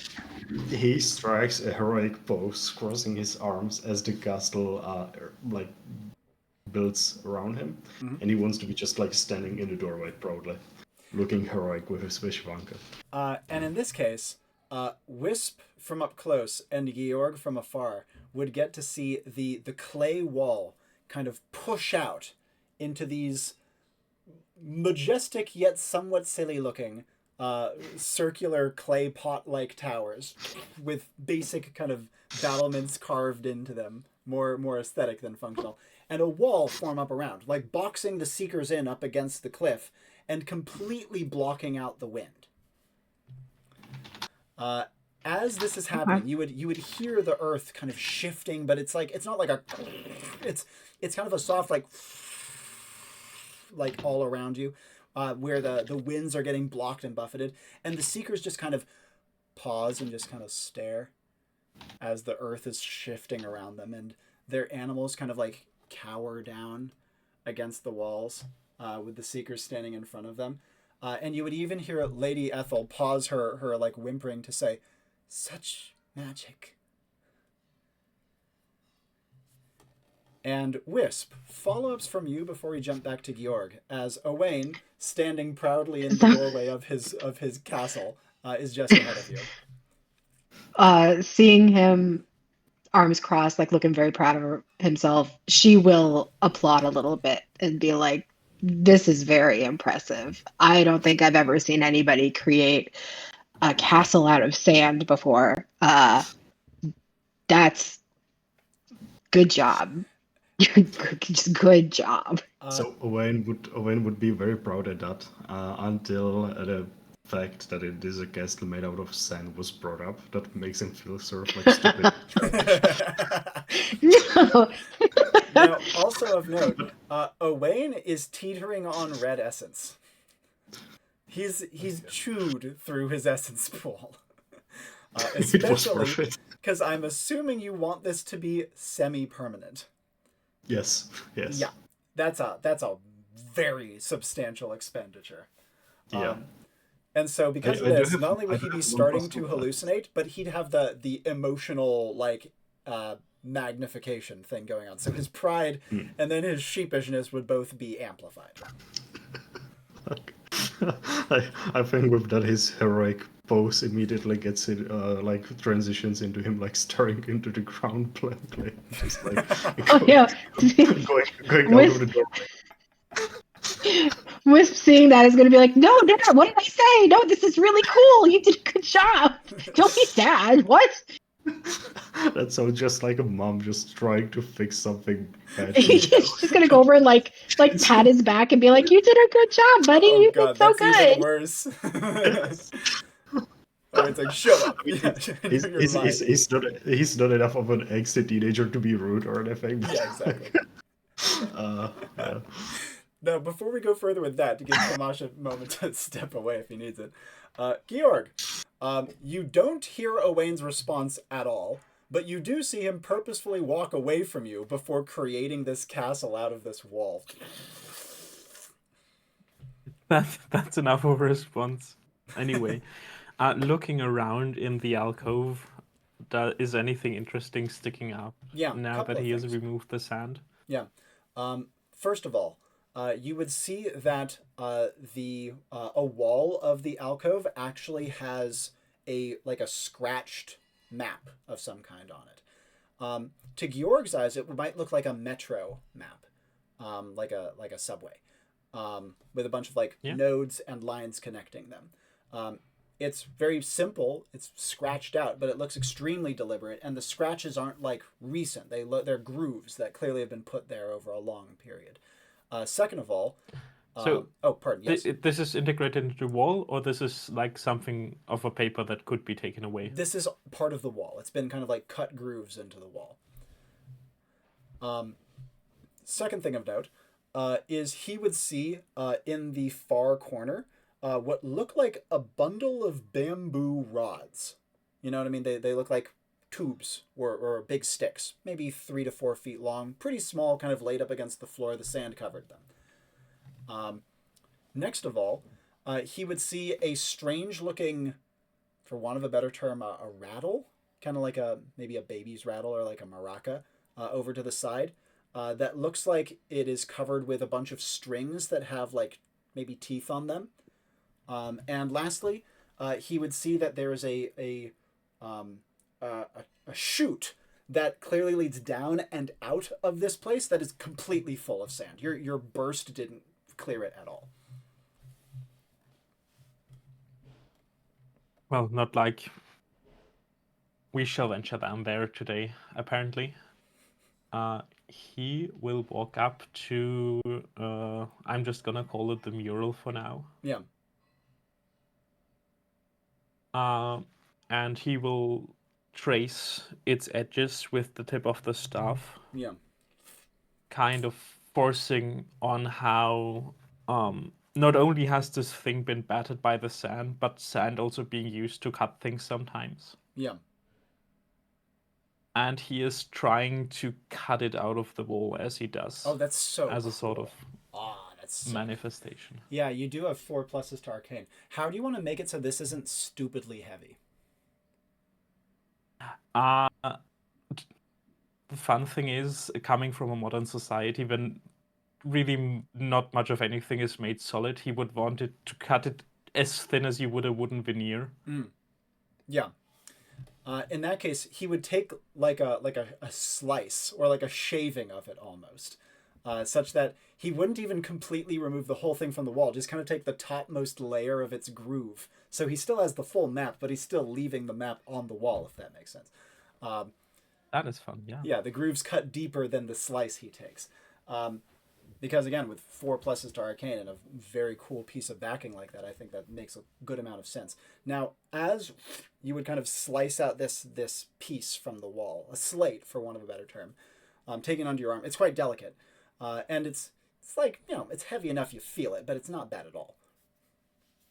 If it can be rolled up, can I roll it up around the staff? It is too to give it a bit of a solid backing so it doesn't break. Right. Well, logistically, he would like to try and fit the rolled up bamboo thing under his arm. Yep, that's fine. Those are pretty lightweight. Yeah. And just from like picking one up, it's literally just like a tube. But you notice it might not be wood, it could be bone, but it's a weird bone if it's so. Yeah. So is there multiples of them? Yep. I imagined there'd just be one. How many? Like 6 or 7. I Varying think he would lengths. take. Yeah. Then I think he would try to take 3 or 4. Yep. If that fits under one big bowed arm. Yep, he can do that. And then just mumbling to himself, like, youth these days, never appreciating the fine things in life one finds around, to himself, just moseying on up over to the castle. Yep. That is very much finer than the alcove, I'm imagining. Is he going to swoop his cloak back onto his shoulder or leave it there for the moment? He will try. Yep. Yeah, you can get it. So it's not. He will not put it on. It's just kind of like draped over him, I guess. Draped over his shoulder. Yeah, exactly. And as he kind of makes it, it's like Moses with a stone tablet in one hand and a staff in the other, kind of waddling his way back over with a bunch of other things under his arm. Now, Owain, as Wisp is kind of like petting you on the back, reassuring you that you did in fact do a great job, any follow-ups from Owain? Besides just like gruntingly saying stuff like, yeah, sure, whatever. he's going to unfold his umbrella again to make it into sort of like his own personal tent and just sit underneath that and rest. And Wisp, what would you like to do as the dejected Owain makes his little umbrella tent in the mouth of the? He doesn't look like he doesn't look insulted or anything. If anything, he would be like embarrassed. Yeah. So clearly, what she's doing is not helping. So she's just gonna be like, "Okay, I'm gonna just let you deal with whatever you got going on. Good job though," and she's gonna like scurry away. And as she does so, she can see that the Seekers are now trying to remake their tent as best they can.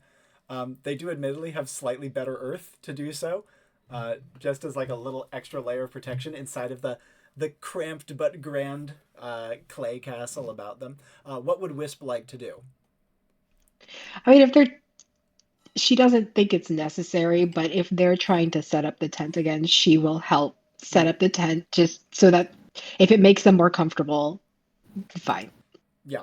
Now, as she is doing so, two things. One, storm's getting louder. Two, she would see that there is at least some reason to set up the tent, given that even though wind isn't smacking you from the side, sometimes it will kind of billow in over the wall and just dump sand on the top of you. Okay. It's much In my head there softer. was a roof. Yeah, Yeah, okay. Owain's castle unfortunately cannot quite support a roof. The earth Okay, is so not like structurally stable enough got to do it. so. So legit like a kid's sandcastle. Yeah. Okay. So yes, no, she will. Okay, not unnecessary. Will help set up the Yeah. tent. So it's like at first like, well, why are we doing this? And then she's like, oh yeah, that's why. Yeah. Okay. No, fair. Makes sense. All right. Yeah. This stake goes here. Okay. All right. Great. And as you're doing so, and quickly you can see that Shackle is hurrying Ethel into the tent as it's getting constructed, and then hurrying Gurley in as well, and then taking Flit from your forehead, the moth, and saying, "Thank you so much for taking care of my fine Farron." Before tucking It was Flit away. a pleasure. Oh yes, Flit is a fine companion. We have whiled away many long hours together. And as you are finishing setting up the tent, it's like at this point, like finishing touches are being put on, and people are just trying to like consolidate whatever they have. Shackle would kind of linger by you for a second and say,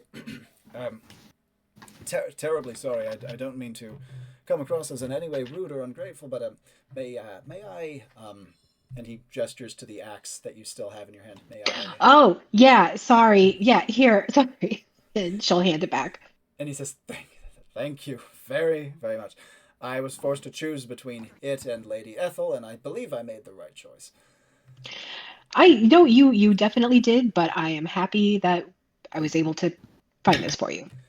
He gives a deep bow. As he does so, you would notice that Shackle's face, he's kind of like Georg. He's bald and has only a little bit of facial hair, but there's kind of like a peach fuzz on his head as well, like he recently shaved himself.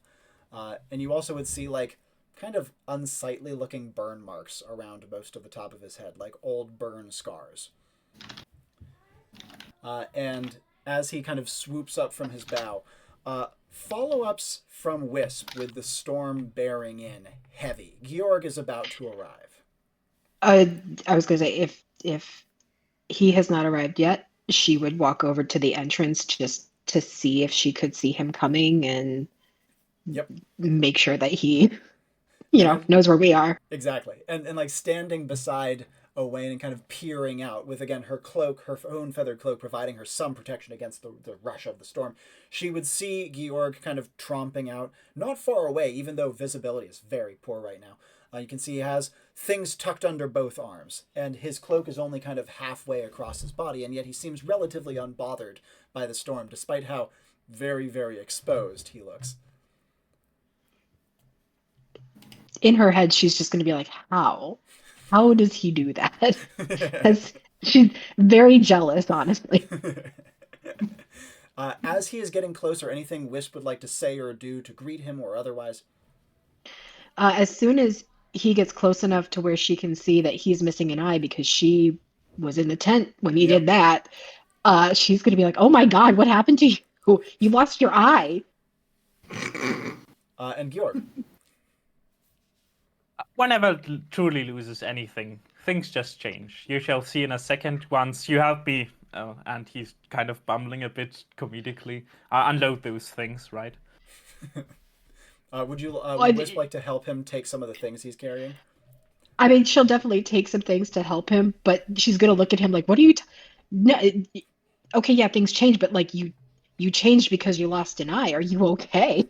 Do you need medical attention?" Oh, I have never been better. I'm getting kind of lightheaded a bit from the things I do, but all the same, they need to be done, right? I guess shuffling all of the role, like I'm gonna call them tatami mats, despite them not really being tatami mats, over to Wisp. Yep, they're solid core, if that helps. Nice. So like you could look through them and there'd be no light coming in. Right. Can I interrupt at this point as well? Owain is right next to you guys underneath his umbrella, so he would hear the exchange. Yeah. Okay. Owain, at this point, tired, exhausted, and embarrassed, is also getting jealous at Georg getting all his attention just because he lost a fucking eye. So he's just going to say, I'm going to take a nap now. Wake me up if something happens. And he curls up into a ball and tries to sleep. Well, Try to sleep. Assuming this is your doing, I think you did quite a nice job around here. Certainly something, a castle worth defending, as he now freehand will try to look for a spot to put the cloak. Mm-hmm. Yep, easily done. No. As he does, noticing Yeah. that it is made out of sand, just kind of like, that seems a bit weak. Trying to focus, and this is gonna be a big one. Yeah. Trying to focus energy baby. into it as he tries to hang it up. To is this more clayish sand, or is this more sandish? It's more sand? clayish sand. If it were like the soft sand you were dealing with at the beginning of the mission, this castle would be at this point. So. And working off the idea that it really looks like pottery anyway, he will try to just essentially, would you call it burning clay in the English? Firing, you'd say. Turn Firing it into clay. terracotta. Yeah. Yeah, just trying to fire the castle. Maybe not entirely. I don't think that's so he has it cool. in him at this point, but hardening it a bit. Yeah, wow, that's sick. As part of the weathered cloak, I really like that idea. And so in that case, as Wisp would see that, I mean, Owain doesn't want to see, but if he were underneath, out from his umbrella, he would see as well, that as Georg kind of like sets his cloak upon the upon the wall, it hangs there as though attached by a peg, and you would see that the dark sand, the packed earth that made up the walls, would kind of redden, and you would see little cracks form along it, but it visibly hardens in front of your eyes, and you would hear the sand that kind of swirling around would go from just kind of like to making that kind of like tinkling noise that you hear when sand hits hard things, as he fires kind of like the outer wall, or like the outside face of the castle. Though that said, Wisp would be able to see that almost immediately. Georg's face would look like dry, and his skin would peel slightly just from the effort of effectuating that magic. Oof. But as to the question of whether or not I'm fine, he will hold out his hand, and it may take a while, but at some point the drone is going to drop back into his hand. Yeah, that's awesome, actually. Yeah, that's gonna freak her out. Just an eye falling back into your hand. Yeah, no, it is like, it looks like a quadcopter type of drone, just really small, and it is okay. like after it lands on the hand, it just folds it up back into a prosthetic eye that he just like pops back in. This is something that is going to freak her out, though, before. I'm sure. This is something that she's never seen before. Yeah. This mechanical thing that you just stuck back in your eye.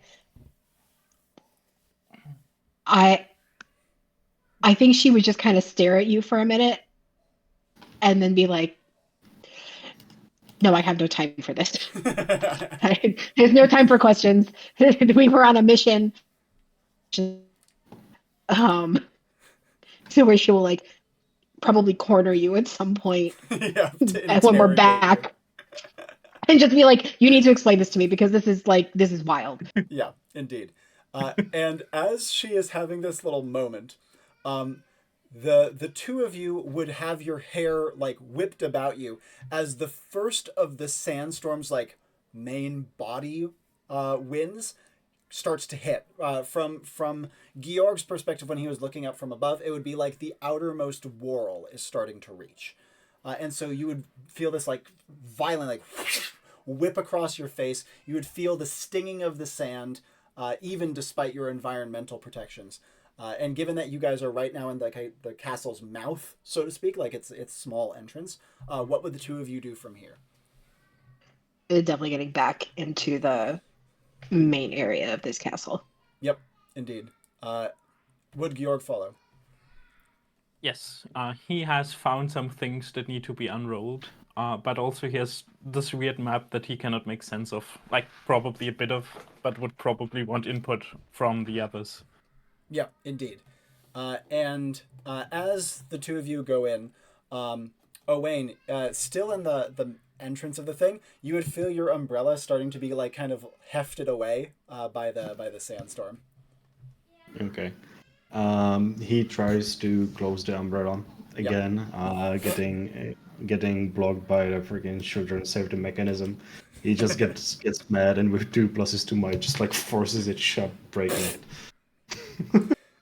And as Owain breaks his At that window. point, to make his boot a little bit better, I want to 0+2 luck. By the way, luck pitch a single large scarab beetle on the ground for him to stack on. You know, I got one for you.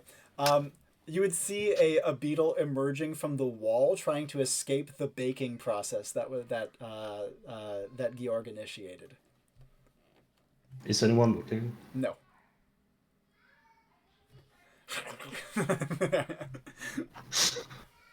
Would Owain tromp back over to the rest of the group as well? He looks at the rest of them, and obviously this is something that I know isn't like, yeah, but even at just like looking at Georg and Wisp, to him it doesn't seem like they actually think he is slave, right? And I think he's kind of like beginning to realize this at that point. So you know, he's still not feeling all that great, but sure, whatever. Both of them commented on how well and nicely made the castle was. Yes, indeed. He's going to stay a bit in the back, but he's gonna join. Gonna shuffle his way over, and as he does so, Sort of like trying to make it like not obvious that he's like walking towards them. Now, I realize I should make a clarification.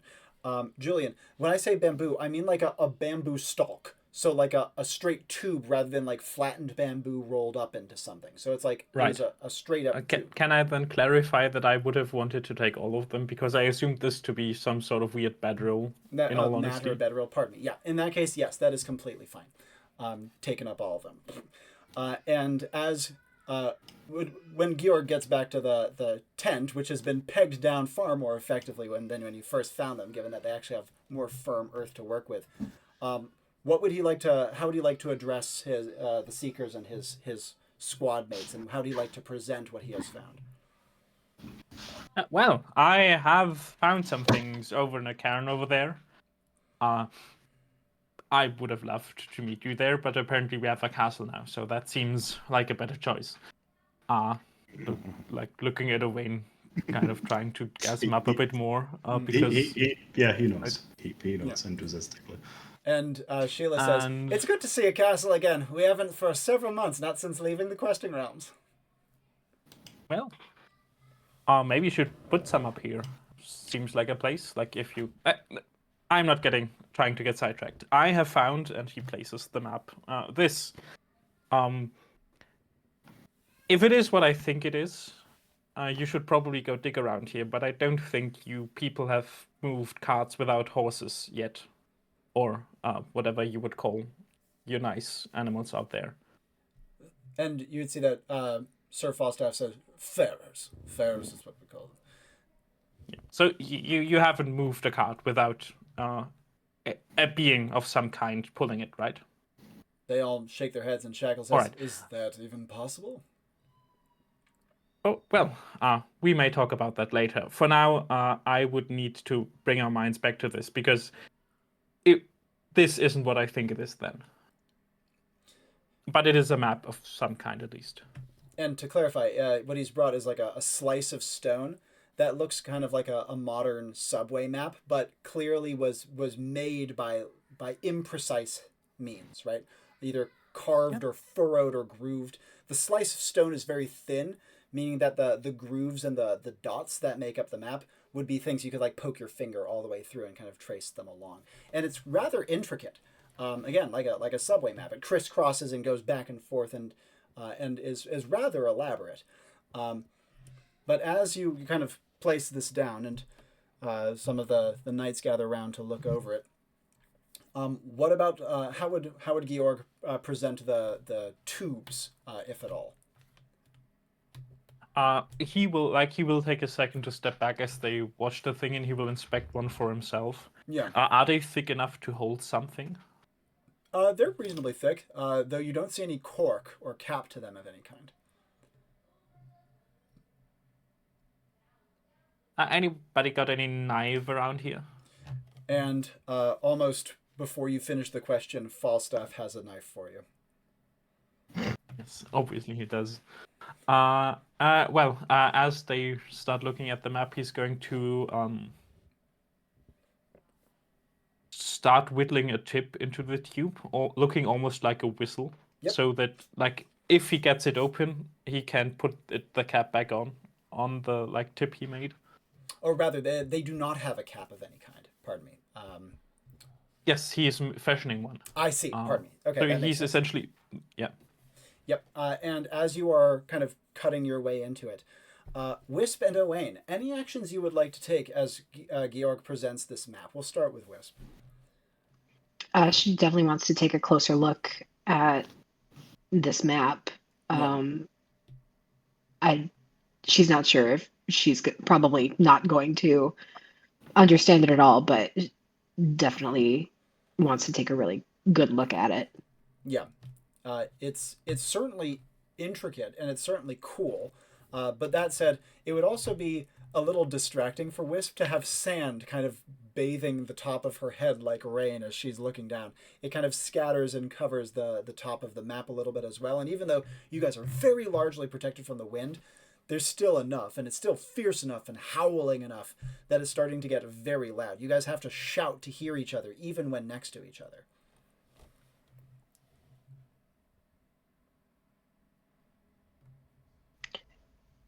Okay.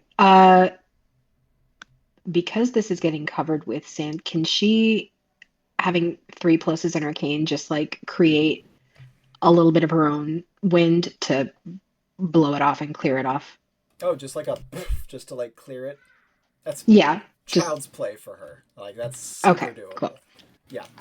And with a gesture to flick it clear, you can the map comes back into crisp view. Owain, any actions you would like to take in regards to the map or otherwise, or things you would like to say to Georg? So as Owain realizes that Georg was talking about cars, he builds up courage for a little bit.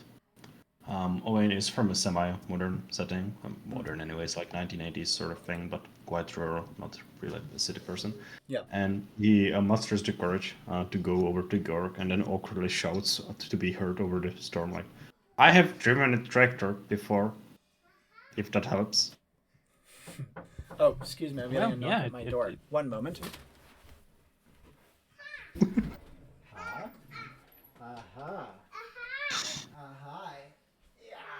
Julian, you better get me a tractor to drive. Say hi. Oh, right now or in general? Right, I don't care. Aw, hi! Can you give a hi? Good guy. Hi. Are you going to bed? Yep. You go to mama?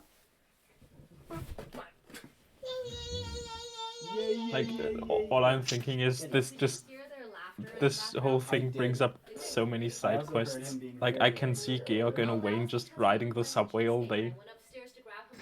Once this wraps up. Thank you, love. Good night, baby. Okay, pardon me. Here I am. Now, with good night having been handled. Pardon me. Back over to Georg and Owain. Yep. Well,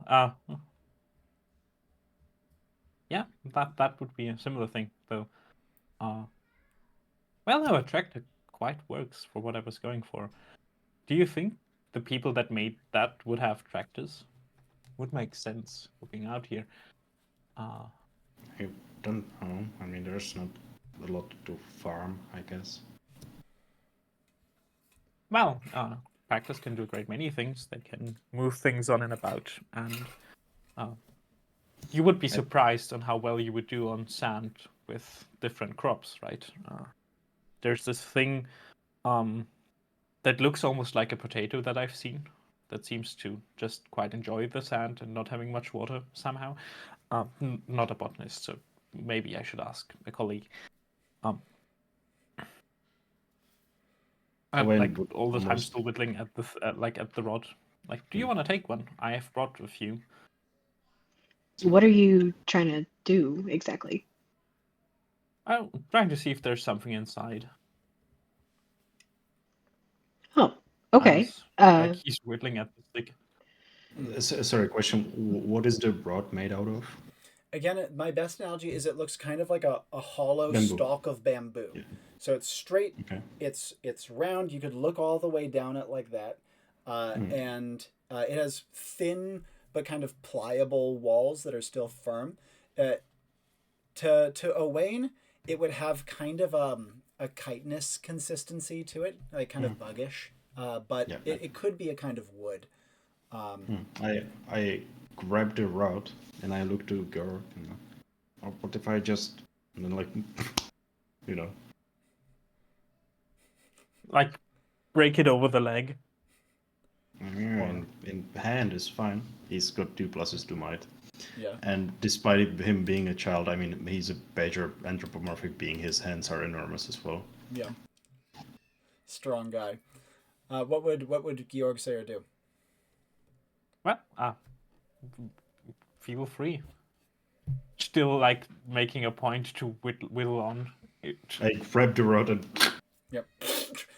And immediately, Owain would feel that though he has gardening gloves on, gardening gloves are not normally waterproof. They're normally like kind of water resistant, but you can still feel liquid. so I'm thinking more of like rubber. Rubber? Yeah. Gardening. Yeah. In that case, what he would see is that through the, like at the bottom, you'd see a little drip of moisture as the walls of the tube clearly have a little moisture in them that drips out. Wisp, any actions that you would like to take as these two are investigating? Yeah, seeing that little drop of water come out as he cracked the wood, she'll pick one up and just kind of eye it a little bit and then kind of start to chew on it a little. And as she does so, yeah, moisture. And kind of a surprising amount, especially as you kind of like work it in your teeth. Yeah, just like kind of break off like I guess like a sliver of it and just start chewing on it. There's water in here. And at the word water, all of the seekers' heads turn. Yeah, she'll hold out the bamboo like stick and be like, chew on this. There's water in here. And Question. Yeah, Owain. Like, is water in the structure itself, or is it inside, sort of like build up moisture? It feels like it's in the walls of the tube, like a plant storing water, so to speak. Okay. Yeah. And so when the water was completely inaccessible until you like cracked it, or in Wisp's case, chewed on it, and you can see that all 3 of the knights kind of like look like they want to make a grab, and then you can see that each of them kind of paused themselves, and Sheila is the one to actually say it. She says, "Ethel first, I think. Then our farers, then us." How big are these like rods? I would assume there's a good amount for everybody. They range in size. They range from like about a foot long to like 4 feet long. Okay. And in that case, will Wisp say as much? Will she distribute them out? What will she do? Yeah, I think she would start trying to like pry bits off. Yeah. And I mean, if they want Ethel to have it first, she'll hand like a good sized chunk to Ethel. And she, with her left hand, says, and what precisely do I do with this? You just chew on it and water will come out. Like, I imagine it's like sugar cane. Like you just chew on it. Precisely like sugar cane, yeah. Okay, cool, yeah. Although like extremely dry until you actually start chewing. And also like It's not particularly pleasant flavor. It's like slightly bitter, but it's not that bad. It's water. And as Okay, I will take what I can get. yeah, as Ethel chews, you can see that she just kind of like closes her eyes. And she says, "Good, very good. I don't know how much longer I would have had the strength to requisition more supplies from home." She says, "I've been using a magic to try to keep us supplied, but you understand, one only has so much within oneself to call upon one's magic." Yep, no, I understand that completely. And Falstaff would say, "And this looks like it stores well, and that's what we've been in desperate need of." He looks to Georg and says, "Oh, pardon, Wisp first." Well, I imagine Wisp is going to do exactly what he was going to do and look at Georg and be like, "Was there more of this that where you found it?" Well, no, I've grabbed all of them, but this is gonna be such a fun thing. Don't you worry. He kind of like the Georg thing is he will place his finger in the palm of his hand, kind of getting in thought because he just got an idea he wants to think about, and because he drifts off so far, he will just break it, like pushing it too far. And so Wisp would see Georg literally going to break his own finger. I can't deal with Georg.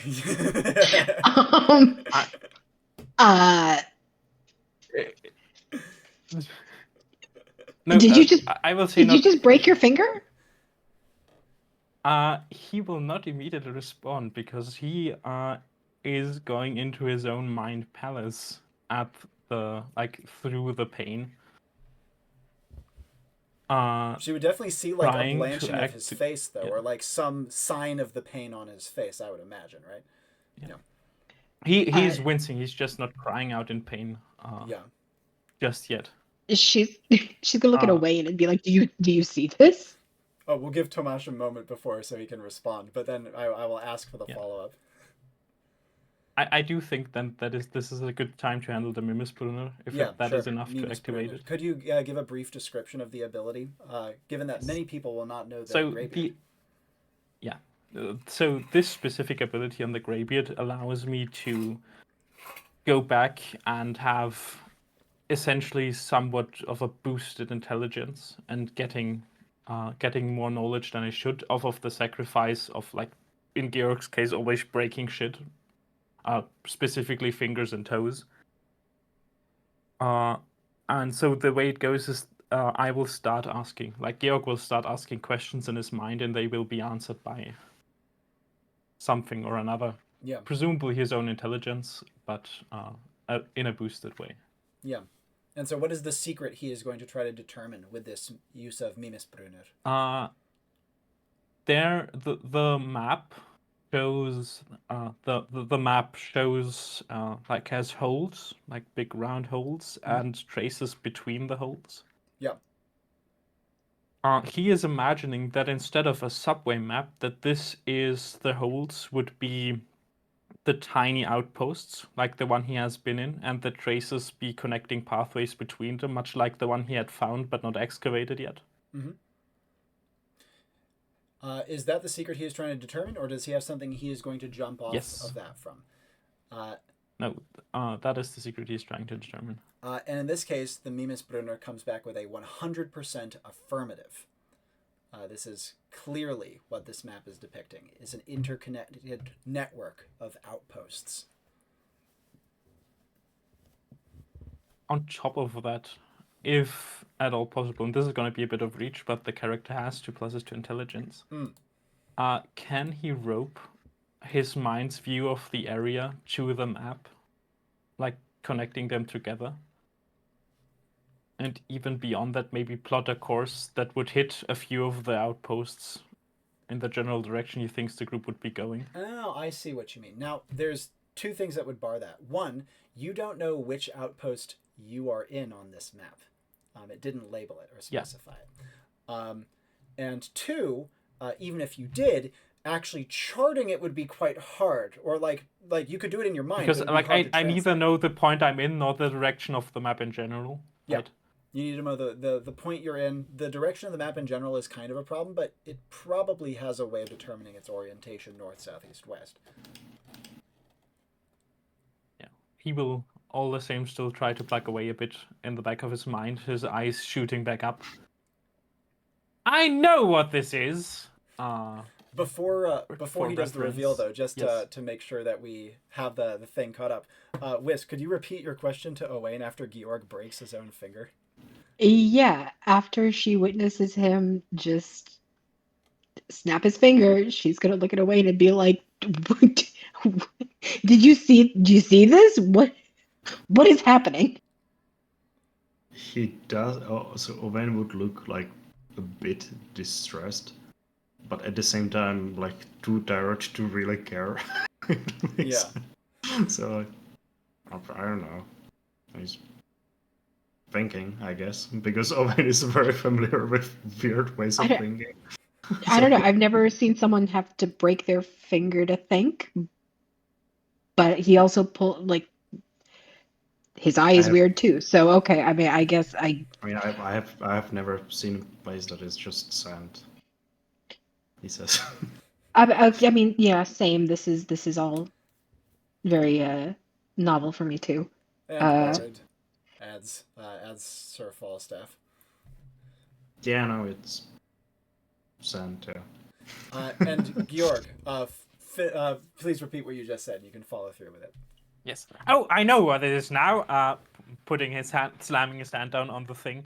The hand that he just broke. Yeah, is it Pointing to the the broken? holes. Is it the broken Yes. hand or the yeah? Yes. Wisp is like cringing. In the moment he's too excited to, but there will yes. The holes are outposts left by people around here. Much like the one I found for us over yonder where those things were. I do not know which one it was, and I do not know which way the map is supposed to be read, but if you work on that, you will presumably find more of the outposts with more of the tubes. Or maybe even different things. I'm not sure what they would store in those. And Shackle would say, "And your broken finger has blessed us with this knowledge." As the broken fingers pointed out, he just looks at his hand and just gets visibly pale and starts to collapse straight down. And just Shackle would hurry under it. I might need a minute. Thank you. And Shackle would help him. Here you are. Let's bring you over. And he brings him over to the tent where Lady Ethel is. She's kind of sitting thronged by animals, kind of hunkering down amidst the little wisps of sand that come make her way. She says, "Hello. You have company for the sick bay, for the moment at least. Here, I can assist with binding your hand, if nothing else." And Ethel says, "You poor man, what happened to you?" And Shackle says, "You do himself not, happened. You do not want to know, my lady." Well, it's just things happen on mission, right? Sometimes things just do, right? Thank you though. Holding out his hand, both expectingly, but some of what happily taking. And Shackle would take some spare cloth and bind the broken finger to a good one. But as Georg is being led into the tent, and Falstaff is taking up the stone map, you can see that he's maybe not excited, maybe relieved is a better word than that. But as this is happening, you guys hear a sudden rush and sand swirls into the castle. Again, not with a lot of wind behind it, but just a vast quantity of sand. Enough to put a half-inch layer on everything within a couple seconds as the sandstorm properly breaks over your resting place. As sand is bucketing down and people are covering their heads, and you can see that Sheila says, "In the tent, maybe!" at the top of her lungs, spitting out sand. Immediate follow-ups from Wisp and then Owain. As soon as she hears "in the tent," she'll duck in there with everybody else. Yeah, it's getting cramped in here. And plus, the tent's roof is sagging in a little bit because of all the sand that's starting to pile up on the top of it. Again, you have no She kind of wind hit the wheel. top. Yeah, like get that off. You can see that Shackle has immediately kind of positioned himself like standing up so that his head is making a slope to help try to get like more sand off. And Owain, actions you would like to take. So he would just sort of like shake like "Brrr," trying to shake off the sand Yep. from his fur. Yep. And it's like it's so stupid. As he's mad about this fucking sand, and he tries to force open the umbrella, which he broke already at this point. So Yeah. just like 2 pluses to might to like force it open. Yeah, and it just kind of like it flops so that like like some of the ribs are broken, but then like it can still kind of make like a little mushroom shape. Yeah. Okay. He's going to be like holding it in place, right? So that he has Yeah. like a functional It's like umbrella. flopping in the wind Just too like- because it's broken. Yeah, yeah. And he's just going to be like holding it like this and just like making his way towards it then. And as he kind of tucks his way, he almost has to like dig to get into the tent at this point because of how much sand is being dumped on top of you guys. And as you are all kind of nestled in the tent, fortunately you have like the earthen wall on one side, and the tent is draped enough that there's room for everyone. However, with sand piling up and up and up, over the next couple of seconds, not only does complete and utter darkness fall inside of the tent, but also it is being cut off. Like, you guys are going to run out of air unless you make holes or find ways to get air in. And as this kind of is dawning on people, there's like a pause where Shackle is helping Georg get his finger bound, and animals are kind of making noise to each other. And then Falstaff says, after a pause, "We should plan on where to start digging to get out." And Sheila says, "And what out looks like, indeed." As silence kind of falls inside of the tent, you can't see because it's so freaking dark, but quick check around spirit stats among all of you. 1 plus. One. One. Nice. That's very easy. In that case, you would all, given like the moment of quiet and calm, be able to feel the mood in the tent shifting and boiling a little bit. Shackle is the only one in here who is not worried at the moment. And that's probably because he's helping Georg. Yeah. And everyone else is various degrees of worried, very worried, or like borderline hopeless.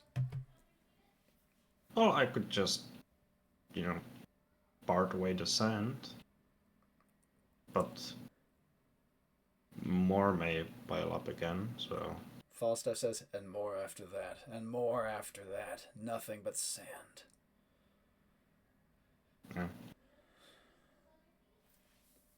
He heaves a big sigh, and then as he does so, Ethel says, "A question, if I may." She says, "Are there any more of those tubes with liquid inside?" I've brought 6. Should be enough. Yeah, Wisp was the one distributing them, and she would have, I presume, left the rest inside of the tent. Oh, yeah. And so since she knows where she put them, she can fumble around the dark and find one. And Yeah, it's just kind of like yeah, feeling around, probably grabbing some feet, and like, oh, sorry, and, until she gets them. As she does, Georg, sensing the mood and not having any of it, will try to like push himself back up despite still being handled by 2 people. yeah. Shackle says, "Whoa, wait! I find pessimism in those sorts of situations will not help anyone. I think we should pick ourselves back up. The sand being only one of the challenges we are facing right now. I'm assuming our friends outside, being a bit louder at that, are gonna come in any minute anyway." About that. In this weird kind of way, trying to inspire some amount of courage and going into another winds of change. Yeah. What is the unseasonable environmental change he wants to create? I want, and this is Like, Oh, excuse me. Once again, I'm going to knock at the door. Other child, I think. Why do I feel like we are about to free ourselves, like free of the sand, only to find out that there's like an encirclement around us with spears I pointed? mean, no, probably. do not worry about that. Hi. Hello. Yes, I did. I have a thing that's gonna fuck everyone up equally. It's gonna be fine. Oh, Right. Both boys down. Yes. Pardon. And so since the statement was kind of both like trying to be uplifting but also kind of realist, I would want to replace the sand falling down with rain, Ooh, that's pretty big. which is really unreasonable, unseasonable, I would say. Wow. And that is certainly unseasonable. I will ask for a bit of additional paired action on that one, given just how unseasonable it is. It's very cool, but it is a huge change. Yes. And something that evokes range in the paired. Oh, pardon, Wisp first. Yes. does Georg like state that that's what he's going to try to do? No, like all the character gets is the speech out of it, which he will amend with, as always, even in the pouring rain, you can be reassured that it will clear up soon after. And in that case, I think Wisp would be the first to smell the change in weather. And she would be the first to hear the kind of soft pattering of rain rather than the fuzzy trickling sound of sand. So as soon as she smells that petrichor kind of smell, is storm brooming off cooldown? You have it. You big. She will 100% try to help Georg just pull rain down and Talk me start. through the storm brewing paired action because you're in a confined tent, so I want to hear it. Right. So she doesn't have a ton of room, which not ideal, but fine. She'll work with what she's got, and do a lot of like pulling down motions and like kind of like shaking her fingers, like mimicking rain, and probably reaching down to the floor and like tapping the ground, trying to mimic the sound of rain, and just a lot of downward heavy motions. Since she is in this crowded tent with people and animals around, she'd be obviously she wouldn't be able to help but bump into people a little bit doing this. Would you be able to incorporate bumping into people or some of the animals and people around you into your paired action here?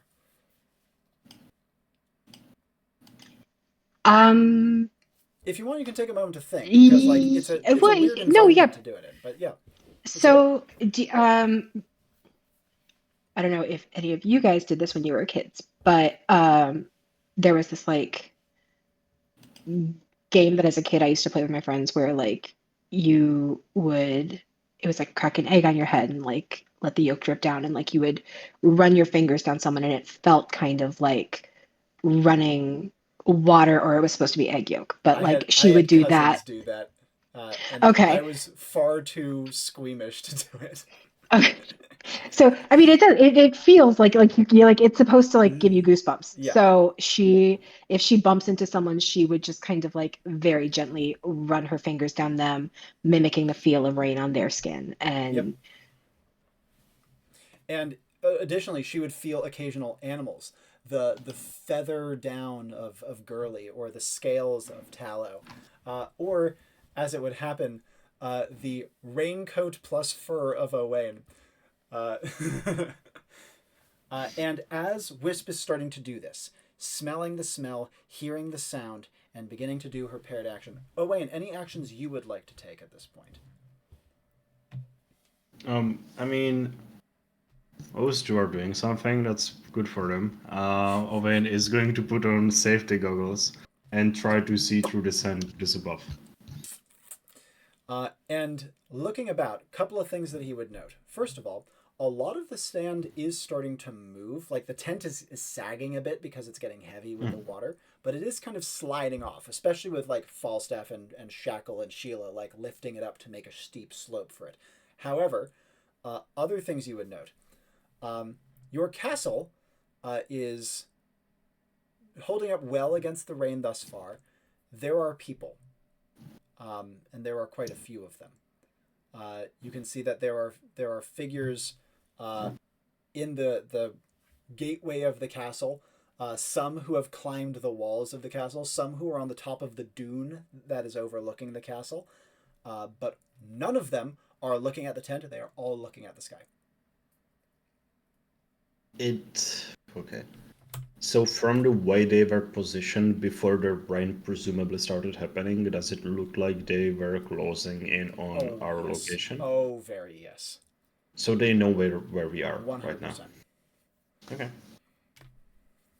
Well, I don't want to disturb any of you, but there's people above.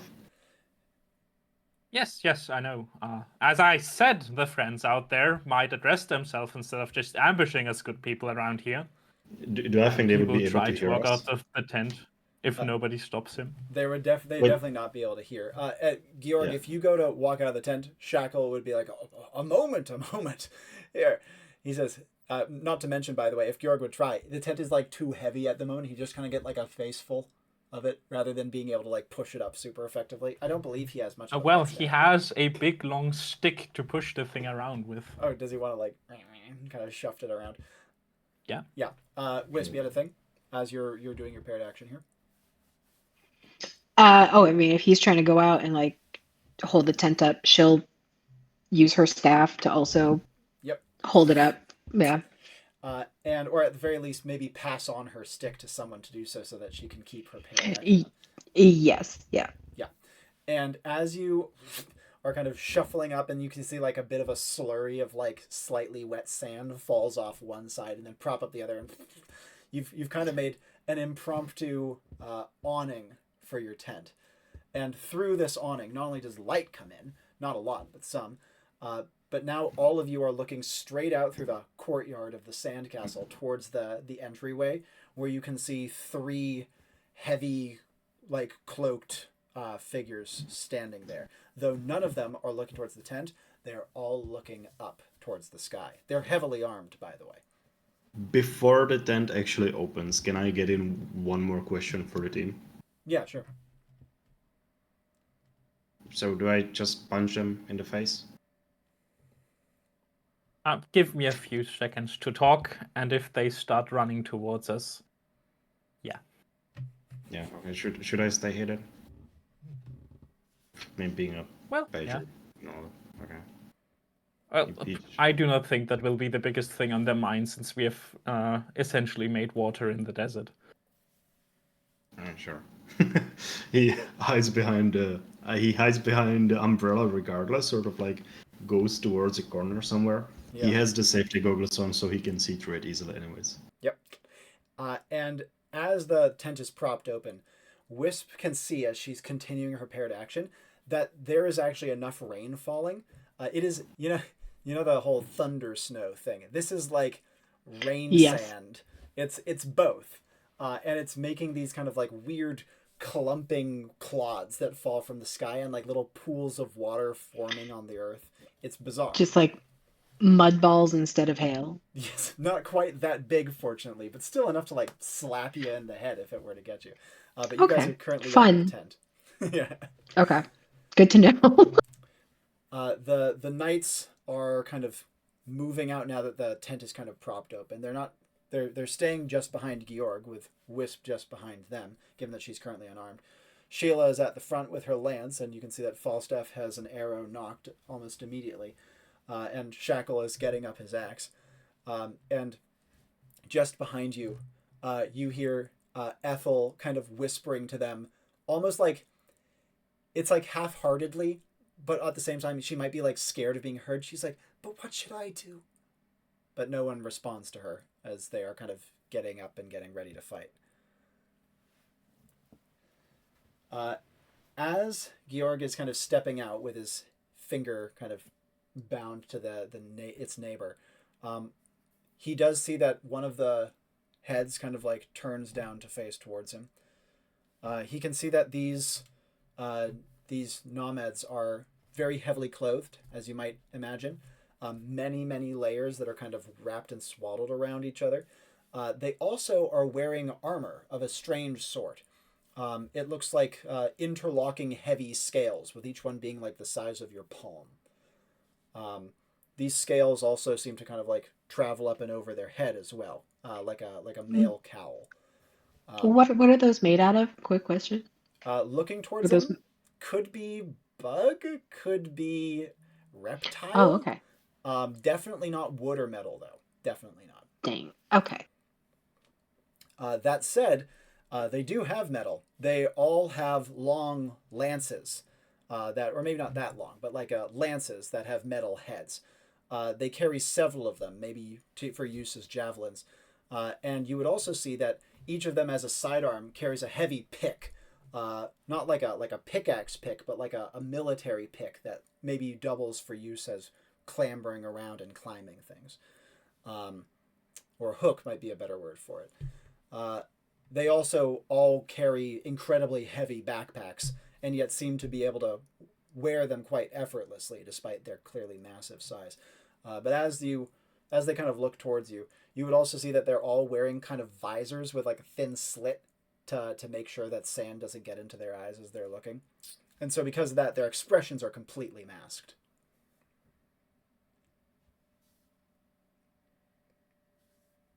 As Georg emerges. Well, what brings you fine folk over here then, into the middle of this desert? Not a good weather to be out and about, I wouldn't say. And he gestures towards the rain. Yeah, exactly. The kind of like thudding mud rain that's kind of splattering around him. Again, given his environmental protection, he's actually spared the mud rain. But the knights standing right underneath the awning of the tent would not be if they were to venture out further. And as you do so, it's also quieter, by the way. Given that you guys have turned Sandstorm to rain, it has, again, with the winds of change buttressed by storm brewing, quieted a lot of the winds here. And because of that, Georg's voice doesn't need to shout to be heard. Oh, he does it anyway. He also has a plus to vitality. Nice. It's still reasonably loud from weather. And you can see that one of the nomads kind of like takes the spear and kind of hefts it up onto a shoulder, turning it around so that the point is facing forwards, and would take one kind of like threatening step towards, and say through what looks like, to Georg's eye, it would look almost like a microphone, but maybe a better word for it would be a filter. That allows the voice to be heard, but just prevents sand from coming in. You know what I mean? It looks kind of like the top of a salt shaker. You know what I mean? And the nomad's voice, scratchy and hoarse, echoes out, "Leave this place, invaders from the east. Return home." Can I What interject? do you mean now? return home? Yeah, no, go. Owain, yeah. So Owain wouldn't be trying to be excessively loud, but at this point he'd just ask like, "So do we punch him now?" Looking at the rest of the group, aside from Georg, who seems to be busy negotiating. Owain is, by the way, still very much hidden behind the umbrella. Wisp, before Georg continues, do you have any actions you would like to take, either in response to Owain or Ethel or anyone else? With Owain asking, "Do we punch him yet?" Wisp will be like, "I think soon." With that, Owain is going to... maybe not yet, later. We are negotiating still. Negotiating. You did. Why are you young people always so impatient about these things? We are on a travel. We will leave your land soon, though I presume not to wherever you think our home is. And because mine would be, and he just points up towards the sky. I could see that potentially fascinating a couple of the listeners. Just the implications thereof. Not that they're necessarily surprising to someone like Wisp, maybe. She's like, yeah, of course this fucking weirdo is. Yeah, of course it is. Yeah. But the nomad, without missing a beat, would respond, "You have entered uninvited, and you bring only woe. Turn and leave. Now." We have brought no more woe than you have brought on yourself. Wisp is gonna look at Owain and be like, As- "Be prepared to punch." Yes, which is at this point just Georg just hating all of this shit. Being dragged through the sands, which are inhospitable. The Sandstorm.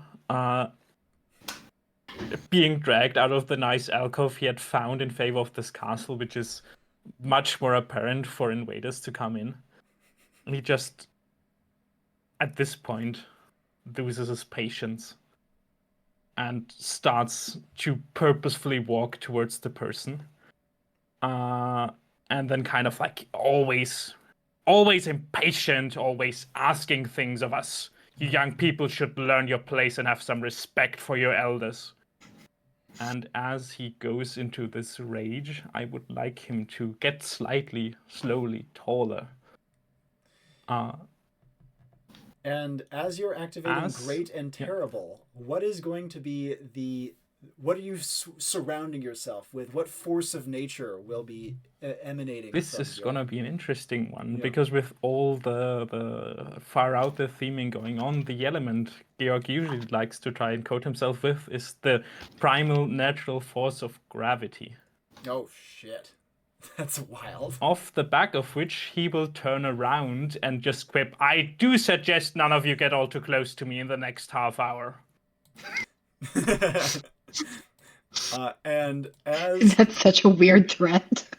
yeah, and as Georg is stepping out from the tent, you guys would see the wind and the little bit of wind, the rain, kind of curving to meet him, and the sand below, or like the mud and the water below, kind of curving slightly, and you would even see that Sheila, the one standing close to him, has to like pull her lance a little away as it's like pulled ever so slightly. And as Georg is doing so, Wisp and Owain would see him growing in size, taller and more intimidating than ever he was before, with his staff, his clothing growing to match him.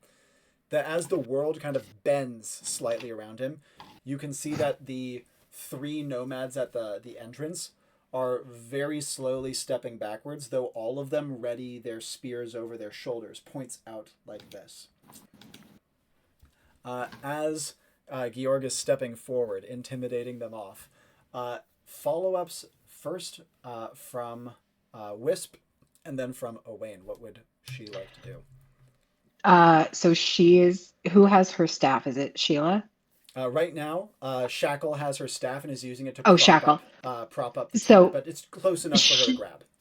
Yeah, no, she's gonna look at Shackle and be like, I need that, please. And he like immediately reaches it to her.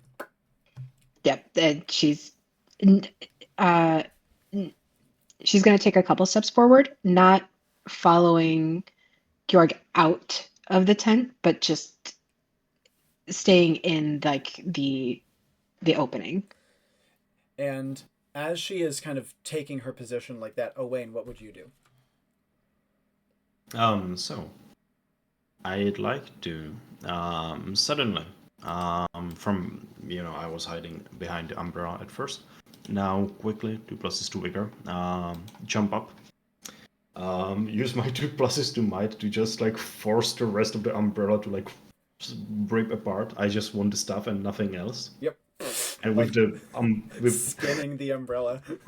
and with the improvised like umbrella stuff, I want to like slam it against the ground menacingly, and then do the exact same things that they do. Except I'd like to activate Earth Shapers on my on the item I'm holding and sort of like making it into a spear. Oh, I If see. that's So a you're trying to sufficient make enough like a spear point on the tip of the umbrella. Yes. Okay.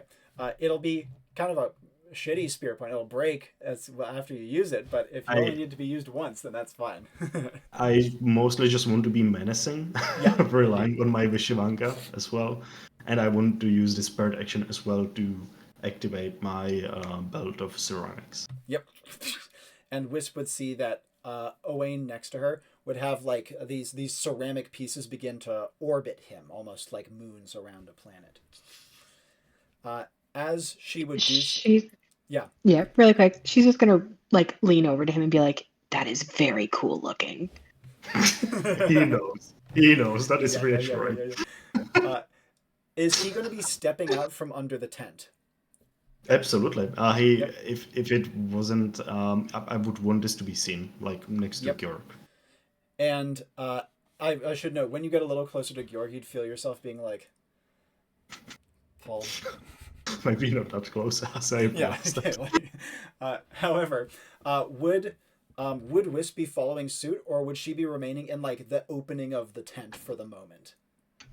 So she doesn't want to get close enough that she's going to start getting pulled by Georg, but if she can kind of sidestep and like keep around this, radius that he's got going on of pulling things in, she would step outside the tent. And where would Wisp and then Owain's eyes be? Are they focusing on those three at the front of the castle? So you said that there were some up on like the ramparts, right? She doesn't know that. She just knows that there are people around, is all that was said. Okay. If someone said they are around, then like she would look at the three in front, but then like kind of her eyes would dart to just see, is there anybody else? And despite the rain and the muck coming down from the sky, she would see that on the ramparts of the castle, you have like 8. And then up on the dune overlooking the castle, like another 6. So that's like almost 20. Pretty substantial numbers. That is a substantial amount. Oh, no. Okay. All right. And I'm in almost reticence. Yes, you are. And as the 3 of you would step out, you would see that the Seekers, pretty much non-verbally, they would barely exchange words as they would do so, would split. Falstaff would step out with the 2 of you. Sheila would remain in the mouth of the tent, and Shackle would fall back to Lady Ethel's side. Now that you're out of the tent, you would see that the tent is almost like cocooned in mud and shit. That's like, it just almost looks like part of the ground, but for the flap, given all the stuff that heaped up before the rain started.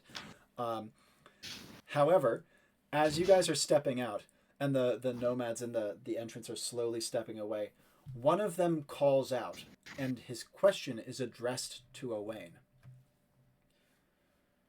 Sandshaper, the Tukurur have clearly blessed you. Why do you abuse your blessings? Why do you guide these folk? And this is one of the ones in the front speaking. Yeah. He just sort of like snarls, revealing his teeth. He says, Badgers have big teeth too. Yeah. And says, last chance to negotiate.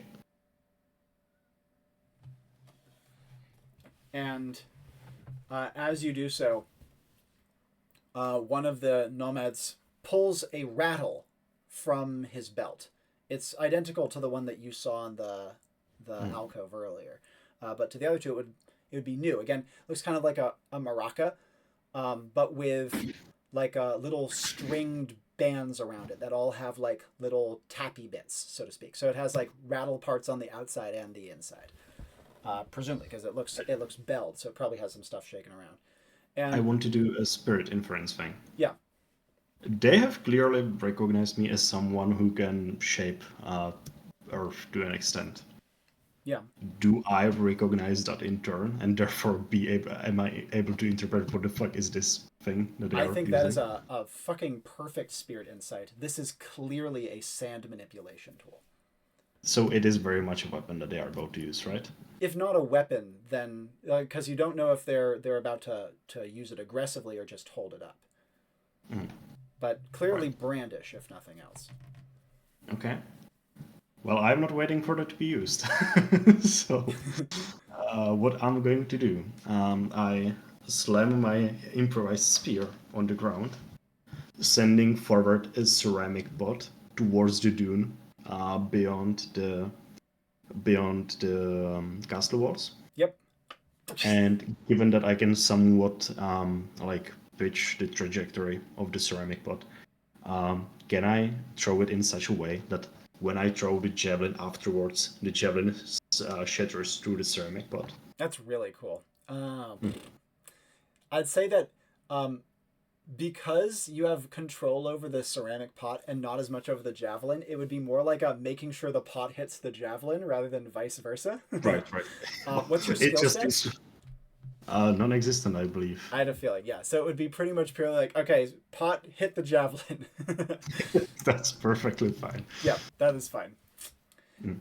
And would this be like well over their heads? I was thinking, I've ordered this early, but I was thinking instead of it going over the castle walls, like going through the gate, maybe. Yeah.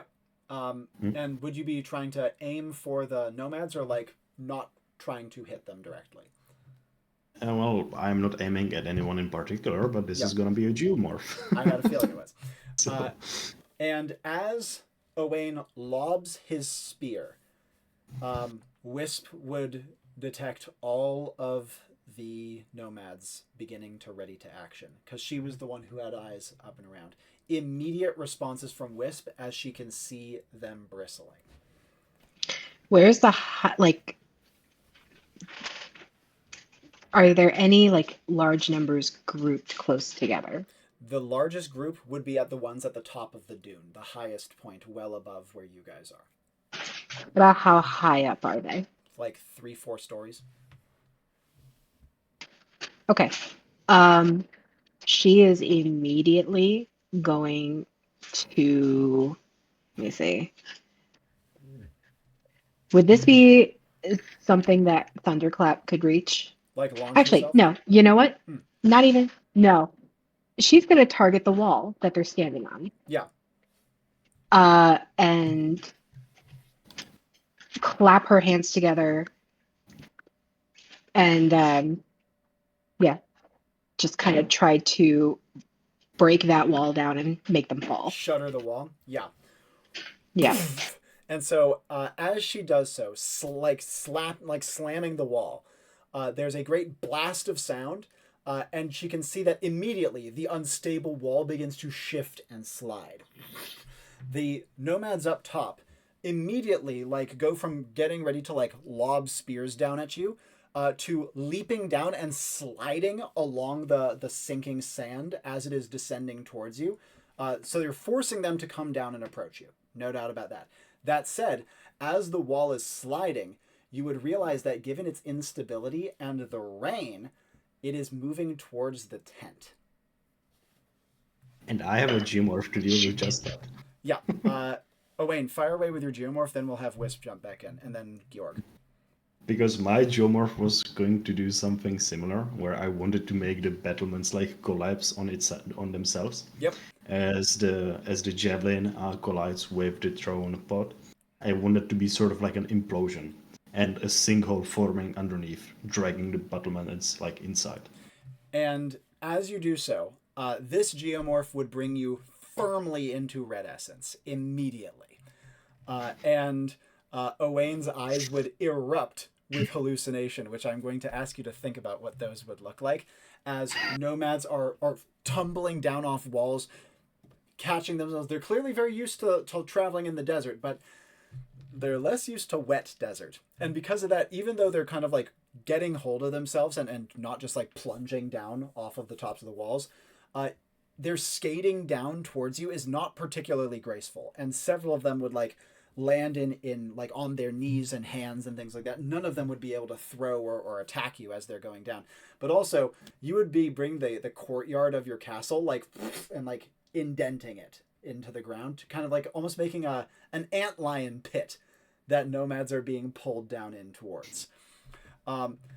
Wisp, with the ground underneath you kind of sinking in as Owain does this. Wisp might even think it was her thunderclap that did this at very first.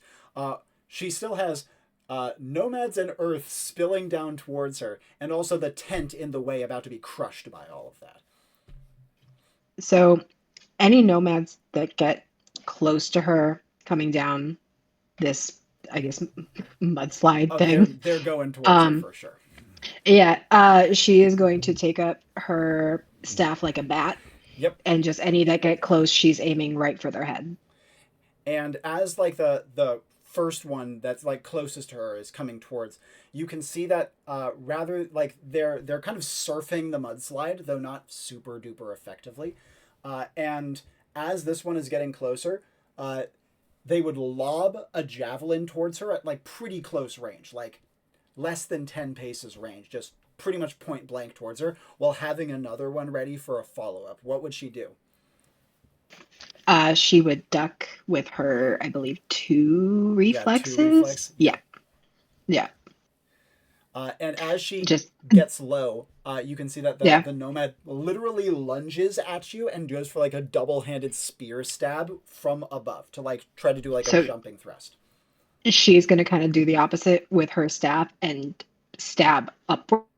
Have but it's long, and she's going to go right for the center of their chest. Yeah, absolutely. And as she does so, she strikes the staff point finds their chest, and of course, given that they're much heavier than her like upward force, it would like slam Wisp's staff down into the ground and kind of like catch them. You know what I mean? So they kind of like T-bone on the staff, so to speak. Yeah. And then just kind of like try to flip them off. Yeah. With the staff. Yeah. Yeah.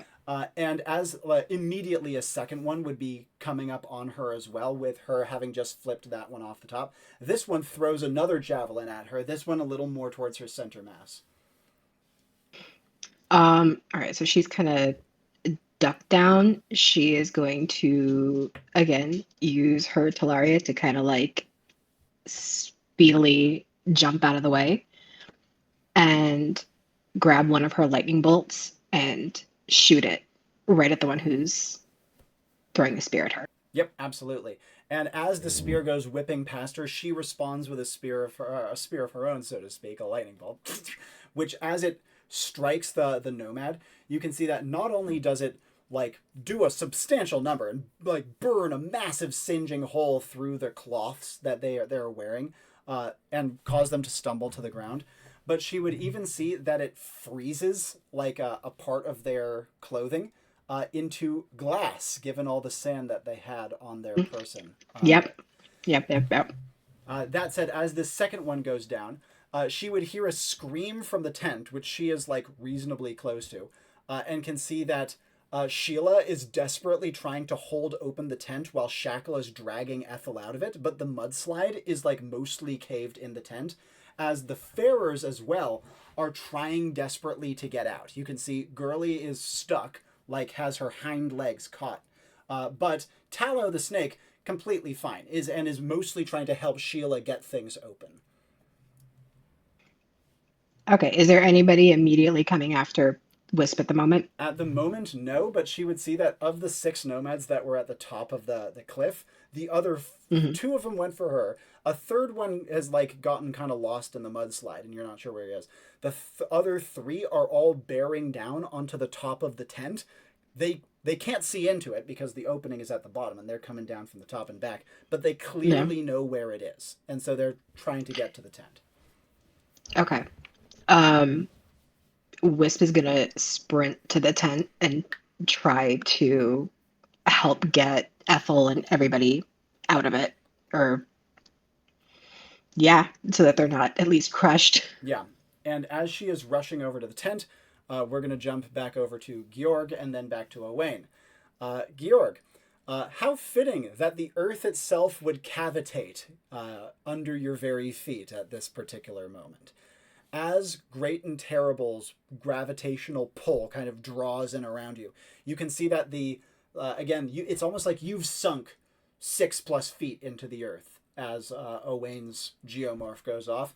The slick, muddied walls of the collapsed ramparts and also the entranceway are causing nomads to be forced down towards you, slipping and sliding their way down, keeping their feet quite admirably, but definitely not with an enormous amount of control. You have no less than 5 bearing down on your position from everywhere from your 9 o'clock to your 3 o'clock. What do you want to do? I'm sorry, this just sounds Sarlacc pit to me at this very moment. It's not far off. But more to the point, staff in one hand, he will produce his revolver to hold with the other. 2 of his fingers tight, so probably middle fingering it at the point. Yeah. So they are actively attacking him at this point. Yeah. If you have any chance of getting out of this alive, I would suggest you take it, as he will fire a warning shot. With 2 pluses to skill, trying to graze one of them with the enormous bullet that also grew its size as he did. Oh god, I didn't even think about that. That's sick. Holy shit. Massive caliber on that thing. And you would see that the blast of the gunshot does actually scare the nomads coming towards you, who would skid to a halt as best they can. And additionally, you can see that one of them would have the one that you would have skimmed, even though it would not have nicked his skin. You do have that gravity effect on you, don't you? Which means that the bullet, as it passes, would maybe have twisted his head or pulled him in some way. But as these 5 kind of come skidding to a halt as best they can, with the mud walls behind them staring towards you, their javelins out, they're right on the edge of your gravitational pull, meaning that they're kind of sliding ever so slowly towards you. You can see several of them have out those strange rattles. And not looking forward to them getting any closer, he will just, staff in hand, shout, "Be gone!" and move an arc, just pushing them away with the staff, visually, at least. Yep, the staff's force that it gives your voice would skid them backwards a little bit in the mud. And you would see several of them flinch as the force of your voice hits them. As Georg has them at bay, however, Owain, immediately after cavitating the earth around you, what would Owain start hallucinating? So, hear me out. I have found out that there's big things underground. Yeah. Logically, those big things underground are bugs. There's no other option. We have just been in a den made out of sand. Then it started draining. Wouldn't it make a lot of sense for the bugs to start crawling into the den? I think in Owain's mind it absolutely would. And Right. possibly in So, reality too. So I'm thinking of just hallucinating certainly the enemies as those bug creatures from underground, whatever they are. And maybe there's gonna be more down the line we are gonna see. But I think that is what would Owain's worry right now be. Sort of this primal instinct overtaking him, where his home is being invaded by these crawling things, disgusting, whatever those are. Crawling things, and also I could totally imagine him seeing beetles and worms kind of coming up from the earth. Okay. Especially because in rain, worms will come out of the ground. Yes. So with that, his instinct would be briefly to stand ground, drop on all 4, just kind of snarl again, and I'd like to activate Stone Skin. Yep. And as Stone Skin activates with Owain snarling, he would almost immediately feel like a tink and then a tunk as 2 of the javelins are thrown at him from 2 different directions, and both of them completely bounce off his Stone Skin. Immediate follow-ups from him in Stone Skin. So I'm kind of relying on my perk here, which is that Stone Skin can be made into Clay Skin. Yeah. Right. And I do have a second perk, which lets me swiftly reshape body for duration, because, clay is malleable. Nice. In that case, he wouldn't feel that the javelins plink off. They'd stick in, but they wouldn't pierce him by any means. Perfect bird action, because I want spines like a hedgehog. Oh, that's so sick. And As you spine yourself out, are you gonna like fire them in place so that they become like hard and fast? Right, yeah, that would be awesome. Yep. And with that, as the spines like sort of like spring up, right, I think he would leap at the nearest threat, and interpreting it as some sort of like a bug monstrosity, Yeah. he would go for the connecting piece between the abdomen and the thorax. Yep. And is he going to be using spines to attack, or is he using fists or stone shapers or earth shapers or teeth or what? In his current state, I'm afraid the first thing he's going to be using is teeth. Yeah. I think immediately afterwards he'd be trying to get the thing to fall to the ground by using the earth shapers, though. Yep, Just absolutely. And you would feel the bug striking at you with its strange kind of mantis-like claw arms, but it would be nothing against your hardened clay, and you would feel another collapse in on top of your spines. And again, in your antlion pit, they are coming to you, and you're able to rip and tear and bite away with your teeth as you do. You do, after who knows how long of frenzied brawling, see a weird long bug kind of rearing up in front of you as well. I think I still have a few ceramics pieces to throw. That being said, that would definitely not be my first instinct right now, I'm thinking. The long bug... oh, yep. You said, like, specifically a bug. This seems to resemble a bug. Oh, yeah, like a millipede or something gross. Yeah. And crawling out of the ground, you said. Yep. Am I still, like, on all four right now? Yep, pretty much. And am I stable to move? Oh, yeah, you have your huaraches. Right. So in that case, a leap, try to bite into the body, and then force my back into the creature so that it gets impaled on the spikes. As you leap, it immediately turns and wriggles away at speed. Would you pursue it? I think just the general badger instinct of like snout goes into the ground. Yeah. Is it still there? Oh, it hasn't gone underground. It's on surface and is scurrying away from you. Surface. Okay. In that case, I wouldn't do that. I was imagining it sort of like slithers back into. Yeah.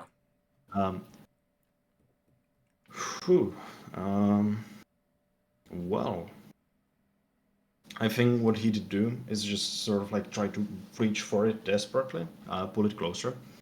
As he misses, would that be a sufficient paired action for activating my ceramic belt and throwing one ceramic piece at it? Yeah, that's totally fine. And as you like lob the ceramic piece at it, you see it scurries to the side and dodges it with great alacrity. I'm kind of feeling that I'm just chasing after ringing, but that's fine. It's what I gotta do anyways. So 2 plus is 2 bigger. Chase after it, try to catch it down. Yep. Maybe use my earth shapers to make like large claws to try to pin it down into like a prison on the ground. And as you do so, other bugs fall on top of you as this one baits you into a trap. Fuck. They're starting to work together. It's ants. It's been ants all along. Well. As I get pinned to the ground and they collide with my spines, can I activate? And I'm going to regret this, but I mean, you know, this is fight or flight. Can I activate Tremor Sense and be able to sense them perfectly through the spines, which are now very much clay? Yep, I would say absolutely. That's actually really cool. Okay. Does that help me realize which ones are real and which ones are not? That's a great question. Before I answer that question, let me catch up with the other two briefly, starting with Georg briefly and then following up with Wisp, because their actions are going to be very relevant for this. 1, Georg. As your gunshot scares them, there's other chaos, there's rain falling, there's mudsliding, everything's going on. But as your gunshot goes off, you can see that one of the ones with the rattle, they have it up, but they're not moving it. And the nomad says to you with kind of like a deep level fury in its voice. If you do not flee now, more storms will come. You will never be safe here. You will flee now. You will leave us. You bring only woe. If you don't intend to go, I guess you shall come closer then. As he levels his staff, and he will try to make his gravity flare out a bit with, like, kind of manifesting a bit of gravity on all of them with all the heavy things they're wearing. Yep. Just trying to just rush them in on him. And as they slide towards him, the one that was speaking says, "We will leave, but the storms will not, and you will die here. You will die here unless you leave." We will! As I was saying, just not back home, idiots! And trying to make that idiots give them a slight push outwards again, not like full force of the stuff, but just a bit of a reinforcement. We will give you guidance to return home. You may not go through. Will you give them guidance to go to where they're going? You may not pass. You will not come through our home. You bring only. Can you guide them woe. through without going through your home then?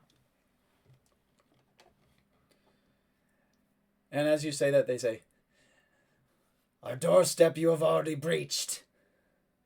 Our home you have already invaded. Leave it! If you pass through to the lands beyond, then through again you will come to us. And as the water weeps from the sky proves you bring only destruction and despair with you. Begone!"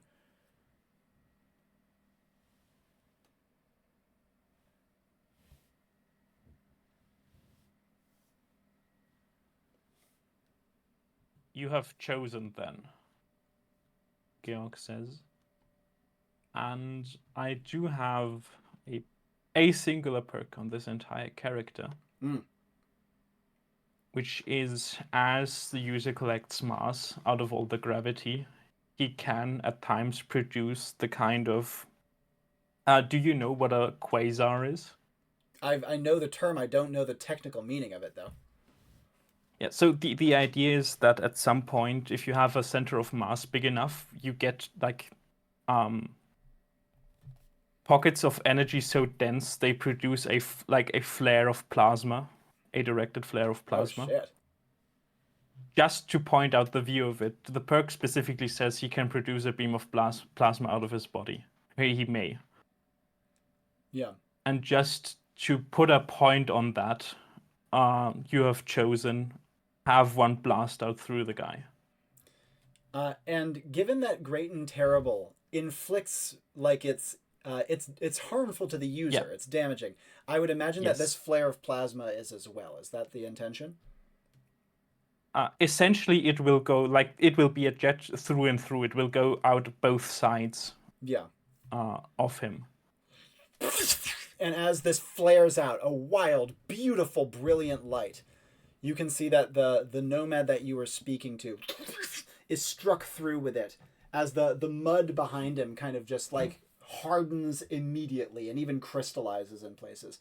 And the nomad collapses as the other four turn and go to try to scramble up the mud away from you. Although, even with their proficiency, this is not climbable. Not easily, at least. Even with their hooks and their tricks and their ability to climb sand, this is not the sort of slurry that is easily escaped. Well, not being one to kill people if he doesn't have to, Georg will go, "Well, go off then!" and will just shove them out with the staff. And as you fling the four up and out, jumping back over to Wisp, you have rushed over to the tent. And who are you going to try to get out? You have Ethel being pulled by Shackle. You have Gurley, whose hind legs are stuck. Sheila is just holding open the entrance, with Tallow the snake trying to help her as well. Falstaff, you're not sure where he is, though you can hear him yelling and his bowstring twanging. You hear Georg's loud voice. You hear Owain snarling a little over your shoulder. What do you want to try to do? She will help Ethel first. Get out of the tent to, I guess, not safety, because nowhere in here is safe right now, but at least not being crushed underneath mud. And as soon as she's out, she'll go and try to help Girly get out. As she is doing so, once Ethel is out, Shackle can actually put himself back into the tent and kind of brace up the wall a little bit as you're pulling, and you finally manage to get Girly out as Shackle comes like staggering out after. But as Shackle comes kind of staggering out, and Sheila lets the tent flap go behind him as the whole tent is now covered in mud, and the mudslide subsumes it, you would feel a point in your back. Not again. He just, like, I assume there's a spear in her bag now. Oh, yeah. And she would see that the group of you guys are completely surrounded by, like, a 3/4 circle of all of the nomads not being dealt with by your companions. And they have their weapons out. Shackle and Sheila are in no place to fight. What do you want to do?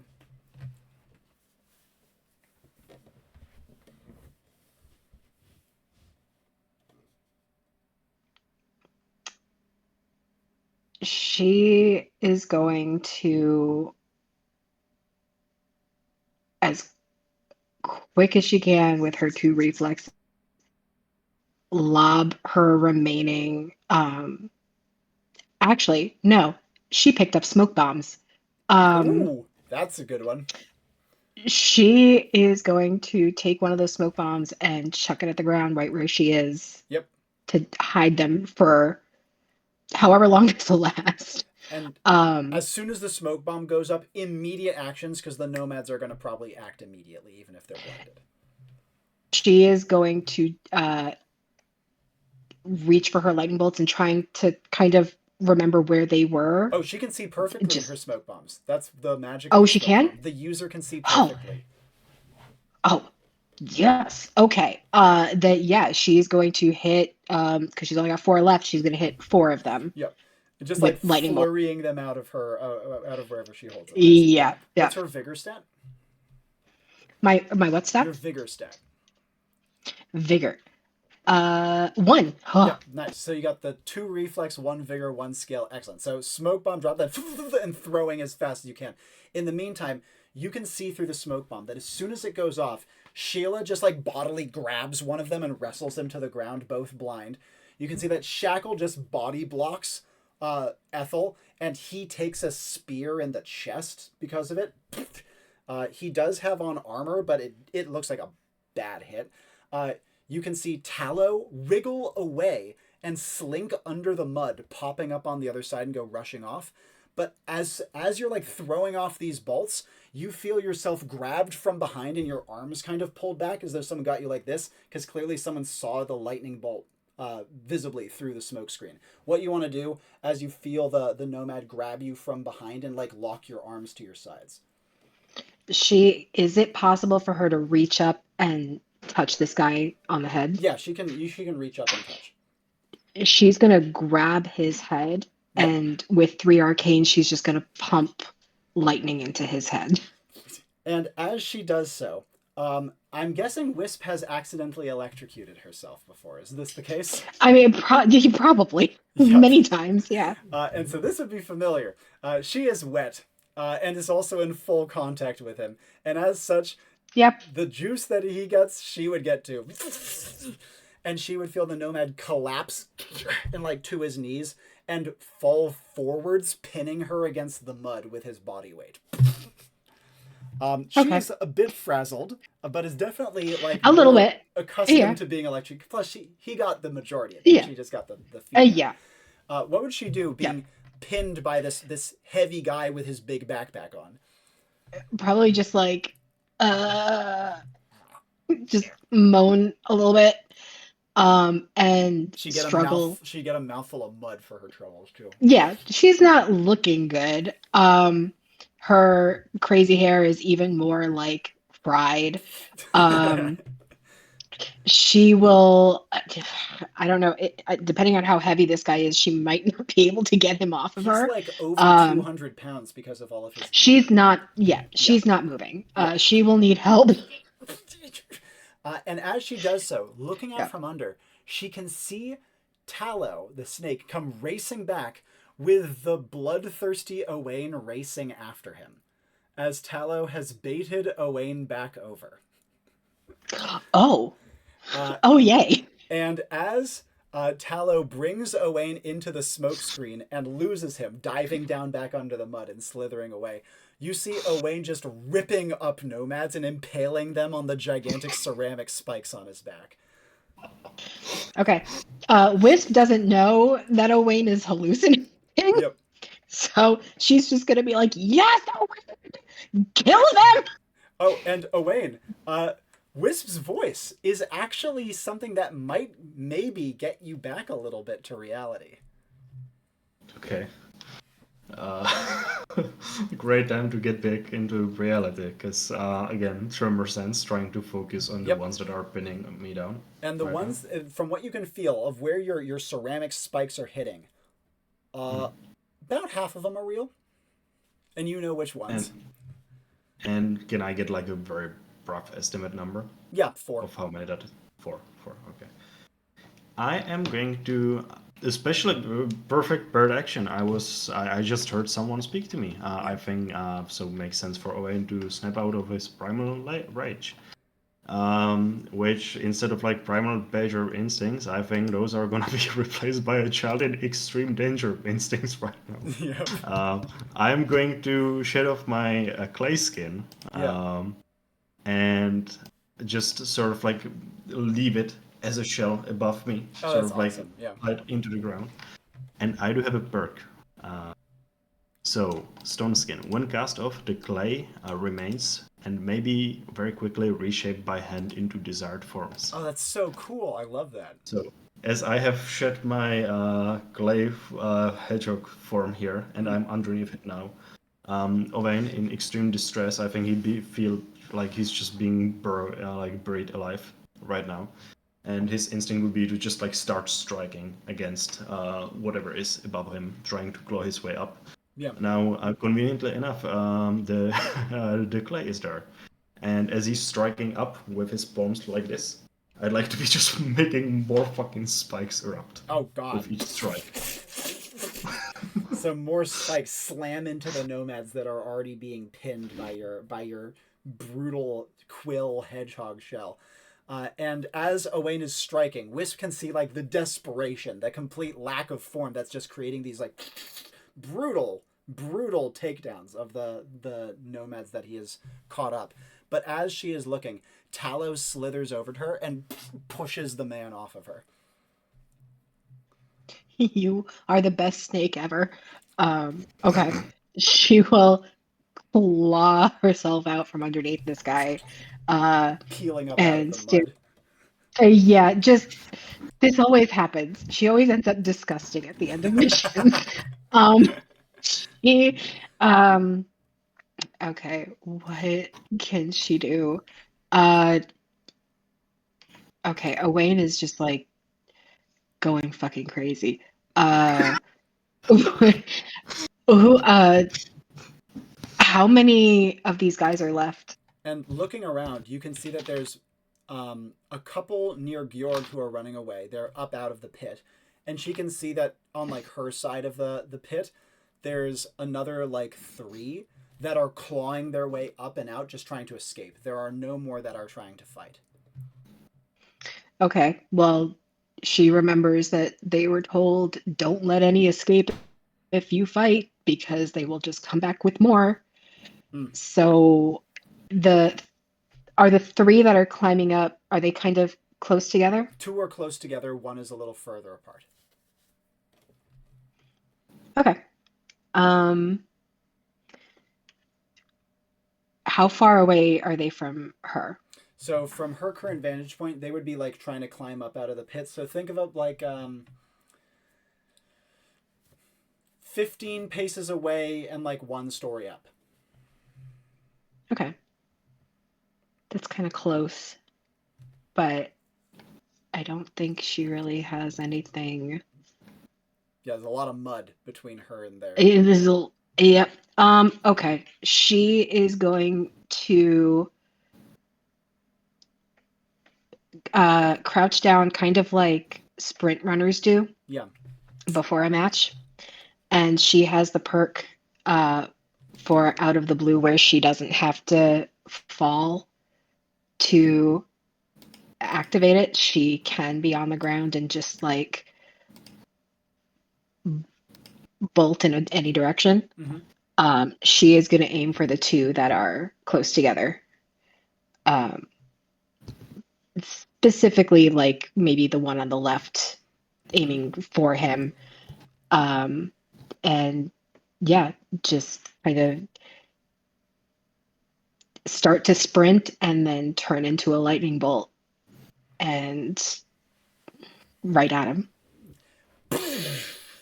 The bolt streaks through the air, and when Wisp appears, she is pretty much standing atop the shoulders of the one that she had bolted, with the other one kind of like flat against the mud next to her, almost sliding down as they look up towards her with their visor helm still completely obscuring their face. What does she want to do?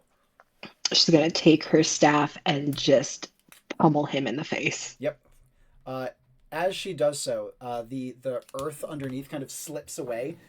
With her reflex, she could stay on her feet, but as she and the nomads are sliding down, is she going to keep hitting? Yeah, probably until she's sure that he's not going to get back up again. And as she takes 1, 2, 3, 4 strikes, the visor cracks on the nomad's face and kind of slips away. And you would see the kind of bloodied skin underneath, as their like one of their eyes are completely red with blood as you've like battered them. But they are finally not moving. And I could imagine Wisp might even be trembling at this point. She would be in the she. Yes, 100%. She is. It's very hard for her to stand right now. Yeah, not to mention, I'm sure that this sort of brutality is not what she is normally. No, not really. No, yeah. No. That said, she would hear a distant fluting, almost honk. And she would see Gurley up in the air, with the mud having subsided, like the mud storm is mostly rain at this point, meaning that Gurley can fly a little bit.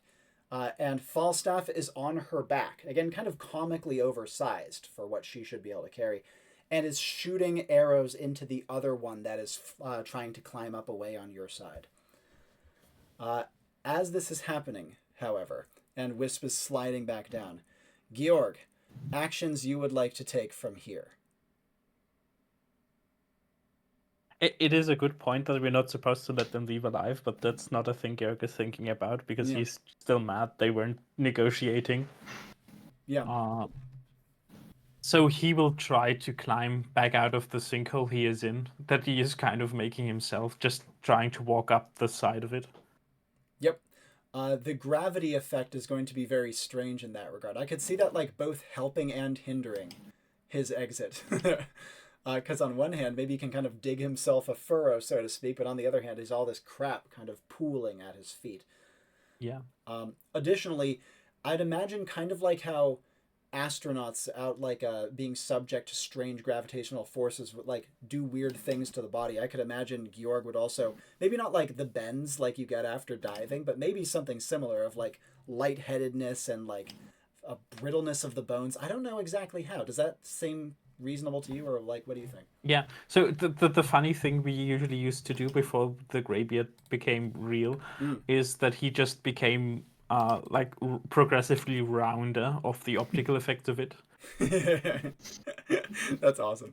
But yeah, I think that is honestly a better call, that he will have the astronaut effects. Like I can even see him just like letting go of the staff for a second, expecting it to just stay in place and the thing just sinking in and stuff like that. Yeah, exactly. And as he drags himself out of Owain's crumbling gatehouse, through the gateway out into where the sandstorm is still blowing and fierce a ways away, but in this little patch it's rain. with your winds of change being heavily reinforced by the storm brewing that Wisp brought in. And you can see the nomads slogging their way towards that obelisk you scouted earlier.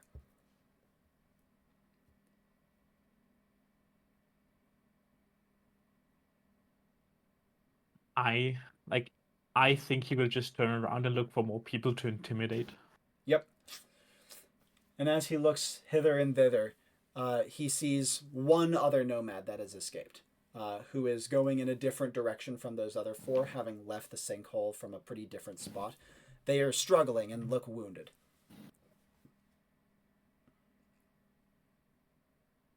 Well, I think he's just gonna gloat at that in a kind of see what you get for not talking kind of way. Yep. And as he is doing so, he hears that fluting noise, and then he would hear like a slosh in the mud next to him as Gurley and Falstaff land. Not close enough to be in the gravitational pull. Falstaff's bow is knocked, and his hair is wet and kind of plastered to his face. And as he looks after them, he says, "Bring woe, do we? Then woe you deserve. Cur. Cowards." And he looks to Georg and says, "Our supplies are buried. And while we have water, I'm sure it will not last." I think that does two things for Georg. The first is he has an immediate response to that. The other is he remembers being told what the mission is supposed to be about, which is going to be fun in two ways. There's enough shit in that backpack over there, and there's one over there, and there's one over...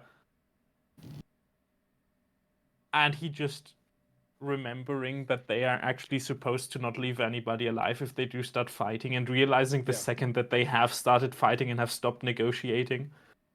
Yeah.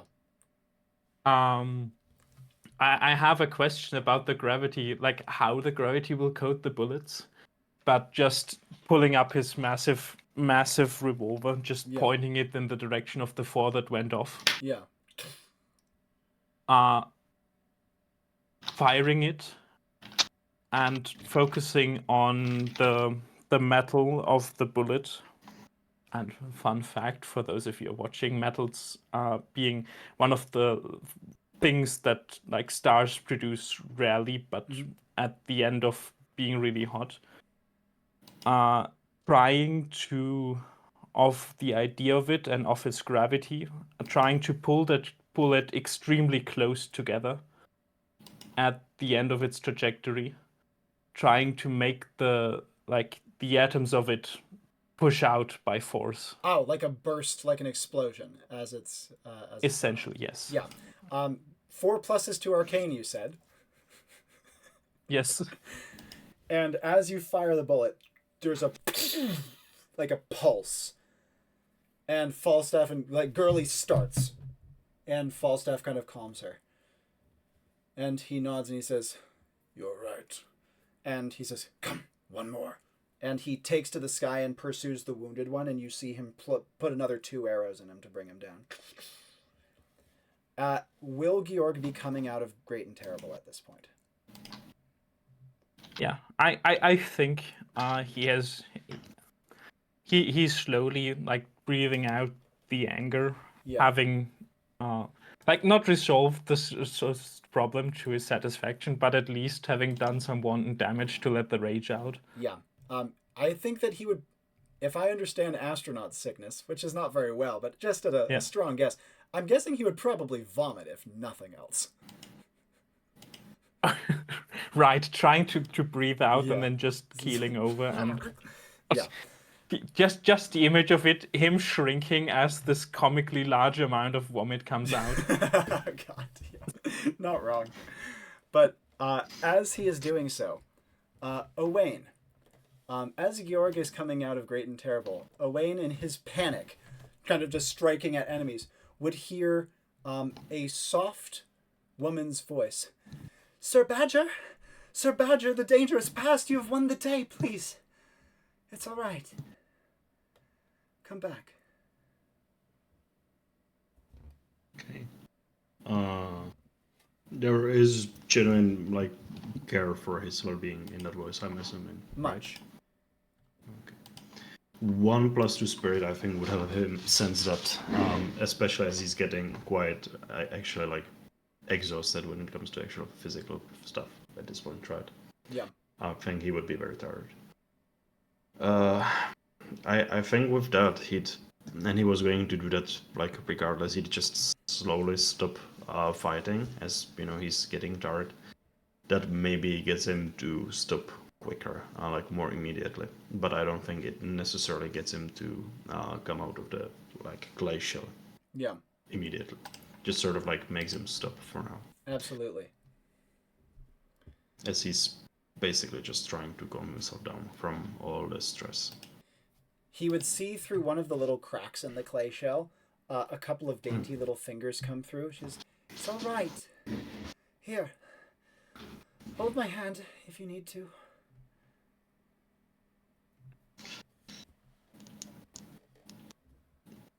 I think he wouldn't fight back, but he wouldn't necessarily breach out. Yeah. She would kind of worm her hand through a little bit and then eventually just kind of like gently hold your like forearm because that's all she can reach. You're very brave.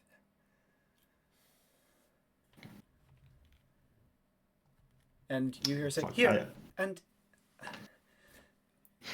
there's a moment and you hear her say, this is my last one. And you see a handkerchief kind of pushed through the crack. Oh no. This gets me emotional. This gets Owain certainly very emotional. I think he takes it. I think he's come to his senses well enough to like take it. But probably doesn't respond. I think he'd be like breathing like really heavily still. Like trying to calm himself down. And as Wisp slides back down the side, she would see Sheila tending to Shackle, who you can see is visibly bleeding from the chest. The armor helped a lot, but still got him.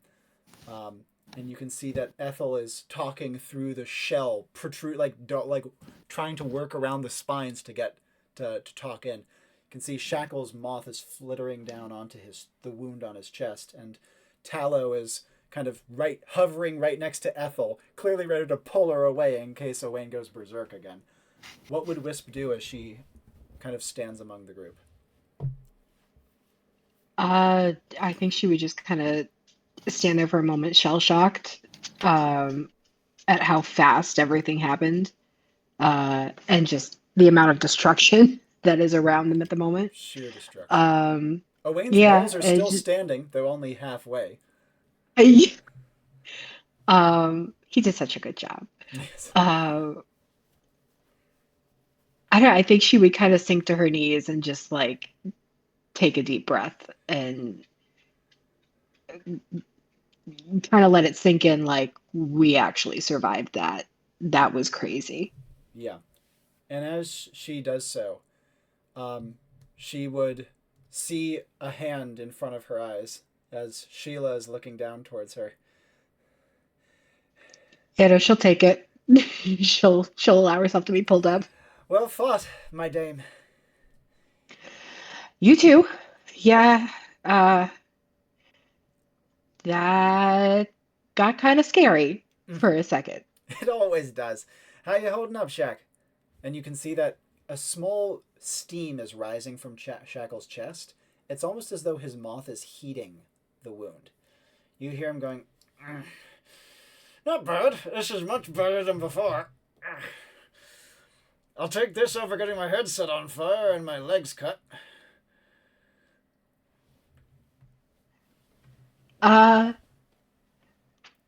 Can your moth do that to anybody? He says, not quite, unfortunately. We're still figuring it out. Yeah. Okay. Dang. All right. Well, I had to do this before. I could probably do it again. And she's going to reach behind her to feel the wound on her back where she was stabbed. Yeah. And she's going to cauterize her own wound with electricity. And this would probably bring her to her knees again. Her hair would shoot out once more. Yeah. Oh yeah, this is not fun. Fortunately, as she feels based on the cauterization, wasn't terrifically deep. And it didn't get a spinal cord or an Okay. organ or anything like that. Oh yeah, no. The fact that her legs move, that's a Yes. big relief.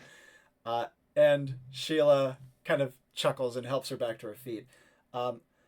Georg, would you allow Falstaff to help you back into the sinkhole? Back into the sinkhole. Yeah. Well, where everyone else is. Maybe, I guess, yeah. And as you would kind of... Seems like it's got a place. Yeah. Oh, pardon? Go on. No, go on. As you would come back among the rest of the group, you wouldn't see Owain, but you would see Ethel talking into the shell. You would see Wisp getting back to her feet with her hair on end. See Shackles standing up with a moth across his chest. And Falstaff would say, "Everyone, Lord Georg here makes a fair point. Their packs, their clothing, their survival gear. This will be what saves us. This will be what saves us from the remainder of the sands. In dealing death and bringing them woe, the woe that they have promised that we would bring, we may have found ourselves salvation. Sheila, are you of sound body?" And Sheila says, "I don't know about that, but I can help." He says, "With me then. Let us take up as much as we can find." And as Falstaff says this, all of you would feel your Enclave badges ping. Final actions, and we will begin with Owain. In the shell with the wet, muddy handkerchief. Do I at this point hear all of the voices, or is it still just sort of like... Okay. You would hear all the voices. They're a little muffled, but you do hear them. You have double plus the sensory, so for sure. Yeah. Oh, like more what I was wondering here is like, am I hearing them through thoughts racing through my mind and through all the hallucinations and all that Yes, stuff? exactly. The answer to that would be you would probably hear no one besides Ethel. Okay.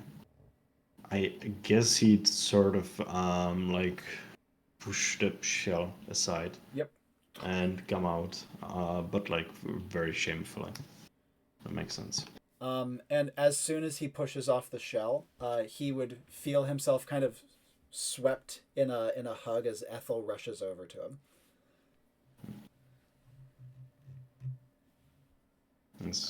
That's nice. I think he just takes the hug.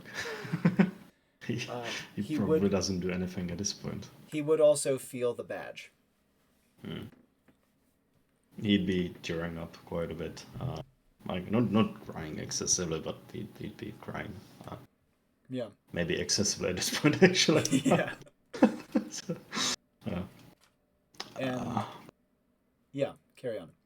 As I think, does it look like there's going to be anything said or during the hug, or is that just nothing? I think he's willing to stay like that for a minute or so, and if nothing is said, he does ping out afterwards. The last thing that Ethel would say to him, and her mud-strewn, like hair plastered in front of her eyes, face, her like tattered up dress all around her, she would say, "Should I survive and return to my homeland, please come to where I am from, such that my father may thank you."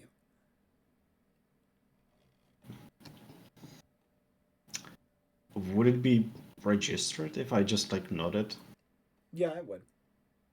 Okay, so he knows. And probably wipes a tear from his eye and pings out. And the last thing you would say, he would hear, is, "Thank you for building me a castle." Nice. And Georg, final actions from you. As the badge pings, he will just let himself fall down, as in the like falling down on grass kind of way, and just stare up into the rain. Funny question that is not relevant to you yet, but how many moons does he see up above as he looks up? 0 clouds. Well, that's just sad, he thinks. And then, in the sort of like slowly bringing his hand around, pings himself out. And as Georg vanishes, Wisp would hear Sheila say, "What a strange man. A wise man. Prophet, maybe. I think he's a prophet."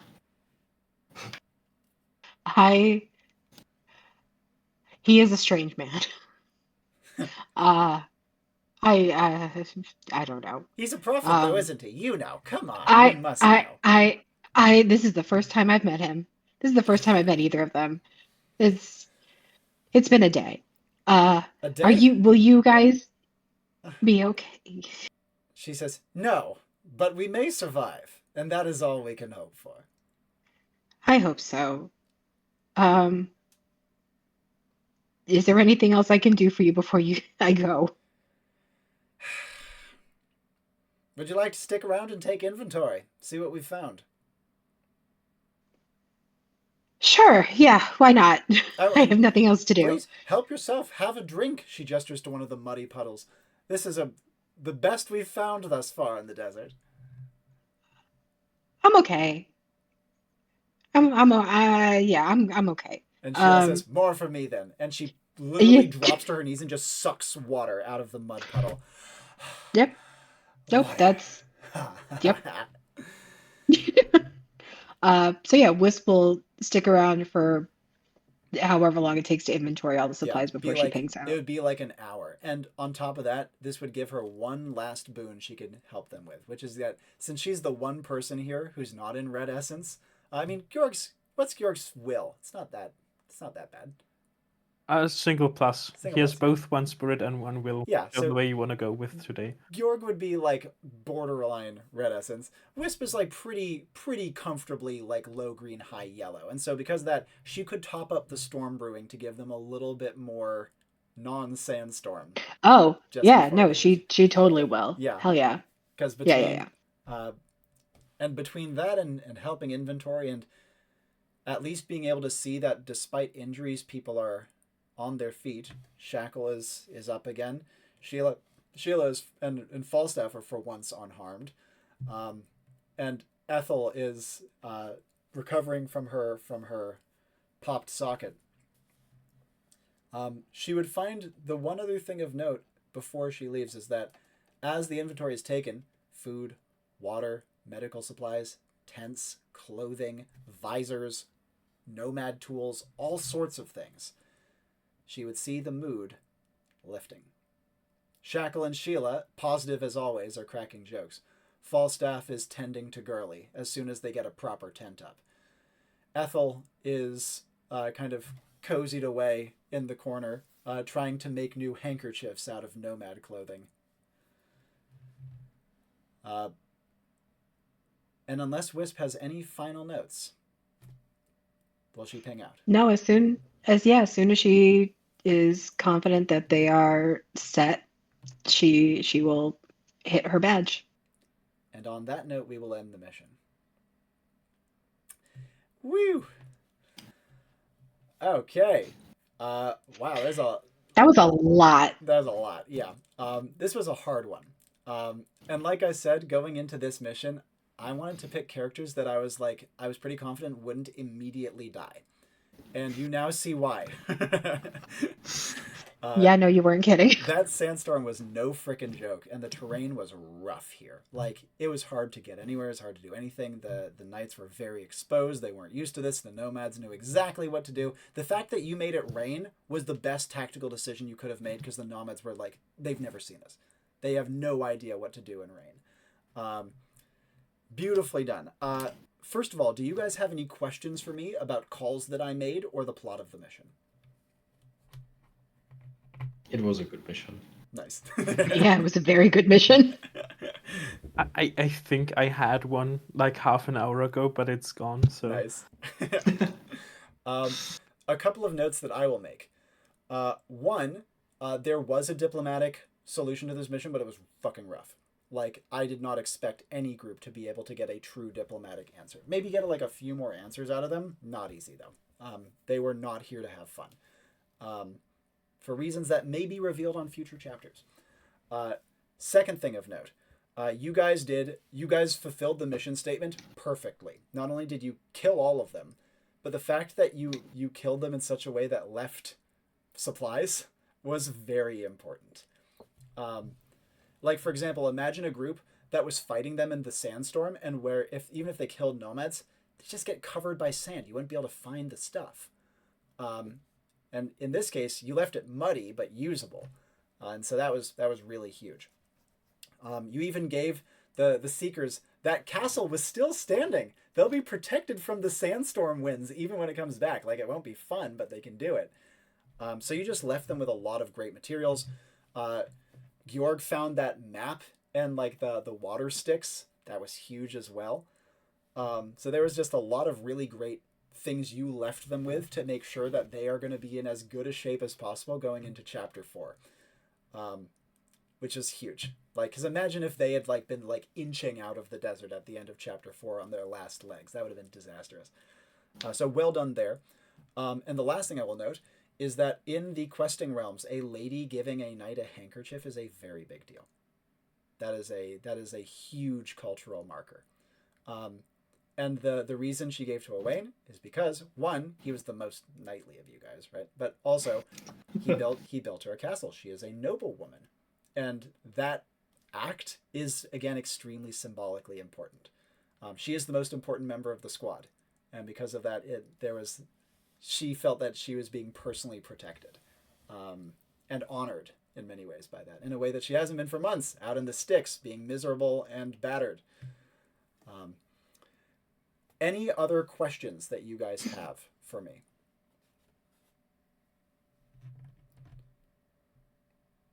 Awesome. Before I get into your characters, how did you like the Seekers? For Tomáš and Julian, is your second time getting to hang out with them. I didn't expect I would get, or like it could get emotional with Owain on a mission. So it was great. It was great. I enjoyed it very much. Awesome. That's fantastic. And for Owain, it definitely was like a personal mission to protect them. So yeah. This is such a fucking character growth moment. Like, on the second chapter, you deconstructed Vitus, and here you like rebuilt Owain into a knight, I guess. That's awesome. Julian, any thoughts from you before I check? I want to hear from Juli too. Well, as always, I love the man Falstaff, which I will try to remember the name of correctly at this point. All of them are intensely fun. Yeah. All of them have their own personalities. It's kind of interesting also because there's weird contrast with all of them between the Pharaohs. Yeah. At least as far as the visuals go. Oh yeah. I'm really glad that you guys have been enjoying them, because they, in the case of, specifically Sheila, she's a character that actually has had a lot of history in Enclave, and effectively I first started hosting missions with her on them when she was like just starting to become a junior knight, and so you're seeing her at like the top of her career. This is like her finest hour, leading this. And she's trying her best to be a leader. Juli, coming into this fresh, how did you like the Seekers before I talk about your characters? I really liked them. I had done a little bit of research, and I watched chapter 1, because I think that's available on YouTube. Not the entirety of it, but just like the first hour or so that I was able to get through. So it's interesting seeing them from chapter 1 to now. Yeah. How they've changed a little bit. I really like Sheila. I really like Falstaff. They're all very cool characters, and they are very distinct in their own way, which was very fun. I'm delighted. One of the things we were trying to do with this saga, Captain Alex and I have, was to try to bring more of the questing realms to you guys and give you all a chance to kind of carve out your own experiences with them. in something completely new. And so it's been really very gratifying for me getting to see you guys engage with him so beautifully, because it really is your interactions with him that has made this special. Along those lines, characters, starting with Owain. Wow. First of all, please tell me you're going to put more points into Will. Because you murder your essence pool. I'm planning to. Good. I mean, honestly, no, I was going to say that he doesn't tend to burn through his essence pool all that much, but that would be a lie. So. Yeah, exactly. Like on this mission, I was like, he is going to fall unconscious, and if he tries to fight falling unconscious, I could actually see Owain dying from essence exhaustion. Like, it was how far you were pushing it on this one. The castle play was sick. The sand steering thing was awesome, because if you hadn't like found a way to get them there faster, even though that was like a disaster in some ways, you beat the sandstorm. That was huge. Like, imagine trying to get to shelter through that shit with the nomads attacking you. It would have been miserable. Yeah, no, I figured we would have been caught in the open without seeing anything by people who see us. Yep, exactly. Completely screwed. And then along those lines, you also had fantastic Prima Materia play. The castle was awesome. Your low essence acting was fantastic. The berserk mode was sick too. And then the interaction with Ethel was just the cherry on top. That was fantastic. Like, I could not have hoped for a better Owain showcase on this. Similarly, Wisp, this is my second time seeing both Wisp and Owain, my second time ever seeing both of them. Wisp is a lovely character. She is fun and upbeat and is a great Thank you. audience stand-in, because she reacts so naturally to weird-ass shit and is the person who's like, why? Why is this happening? She had a very believable dynamic with the Seekers, which was established very quick. She was the one who was like there in the weeds helping them do stuff, which was awesome. And then on top of that, you figured out very quickly that just trying to brute force a storm brewing would not have worked at all. And so you did a great job saving your storm brewing. And the fact that Georg using Winds of Change, which is specifically unseasonable, it's about weird, big, drastic things that shouldn't exist, and then you waiting for him to do that to do storm bringing or storm brewing was the reason why the rain stuck. Otherwise, storm brewing would never have been able to get rain in a desert. Never in a fucking million years. No, I never would have even attempted it until he said that he was going to start to make it rain. It was perfect. Exactly. You did fantastic with that. And then on top of that, we had a wild little couple of action sequences. Her like helping people and the sand shifting when Owain was doing that was actually really intense. I really liked that scene. I was very concerned. I was like, I don't know if I'm going to be able to save these people. Yep. And I guess as long as Ethel lives, that's fine. But I want everyone to live. Yes, exactly. And that's the thing with the Seekers of the Sun, right? Is you want all of them to live, and people are doing a great job of doing that thus far. And so then at the very end, like the mudslide fight scene, and then saving people out, and then the smoke bomb play. Oh, thank fuck! That was such a good play. I'm so happy I bought those things. Oh yeah, I'm so happy. Tomáš, you're a fellow smoke bomb enthusiast. I am aware. Yeah, I've heard people say smoke bomb is like one of the best cross-class gear pieces you can pick up. They're so useful. Wisp was brilliant. She engaged beautifully with the setting. Great team play. Awesome. I'm so glad she came on this. So thank you for bringing her. Yeah. Yeah, thank you. Of course. And lastly, Georg, my first mission ever with him. What a character, Julian. He is so different.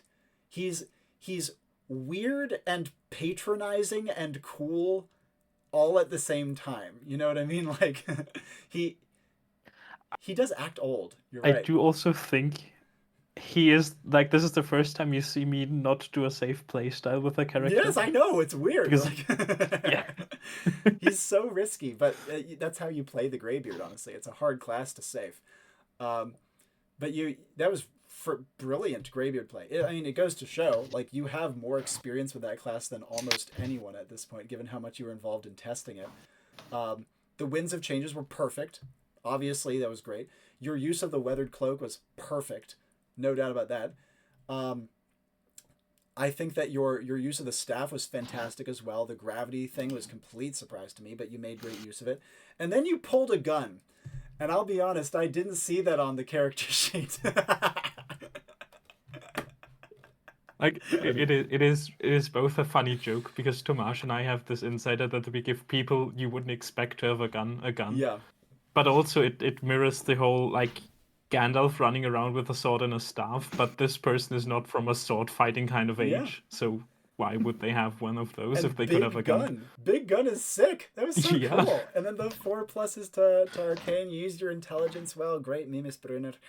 Awesome. Like, this is the second chapter in a row when we have had textbook good Greybeard play from a different player both times. Because Tomáš did his Greybeard on this chapter 2, and it was sick. So, beautiful. I loved it. You guys did fantastic. Any final thoughts from you guys about each other's characters if you have not seen them before or otherwise? Yeah, I haven't seen either of these characters, but I really liked both of them. I liked how fucking weird Georg is. I haven't looked at that class. I'm going to now because everything you did, I was like, what the fuck is that? Yeah, it's a wacky class. It was so weird, but so great. And then, like, Owain was adorable. Mm-hmm. Yeah. It was so good. I love him. Yeah, he's wonderful. We love him too. I would say this was maybe Owain's favorite team yet, or Wow. certainly have been if the consequences, if the things went a bit differently. But Totally. a lot of chaos, a lot of stress, a lot of crushing sand dunes into other sand dunes. So. Nice. And Tomáš and Julian, any final thoughts from you guys about other characters? I like Wisp. It is Georg will be a bit sorry internally about being weird. No, don't. It's great. Having like So great. in the context of Enclave, it is hard to have. I'm gonna call it a straight man on a mission, because all of the agents are baseline weird to normal people already, and then you have this guy running around with 4 pluses to fucking arcane, which means he is supernaturally good at doing supernatural. Yeah. Yeah. Yeah. Wisp It really was cool though. Yeah.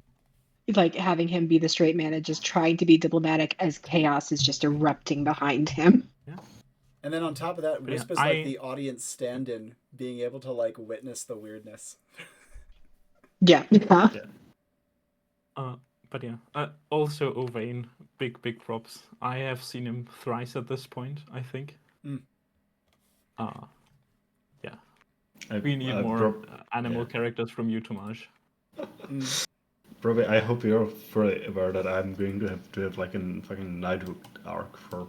Great. I'll have to pick up the spot just to like give him his form. That would be sick. That would be so But sick. no, Owain does certainly look up to both of these characters. It was a great team for him. Totally. And both in a very different way as well. Yeah, really. Very different ways. Thank you guys so much for making Chapter 3 special. We are, at this point, over halfway through Seekers. We have 2 more chapters planned, 4 and 5. Based on how well you guys set up the group here in Chapter 3, Chapter 4 is looking less grim than it was previously.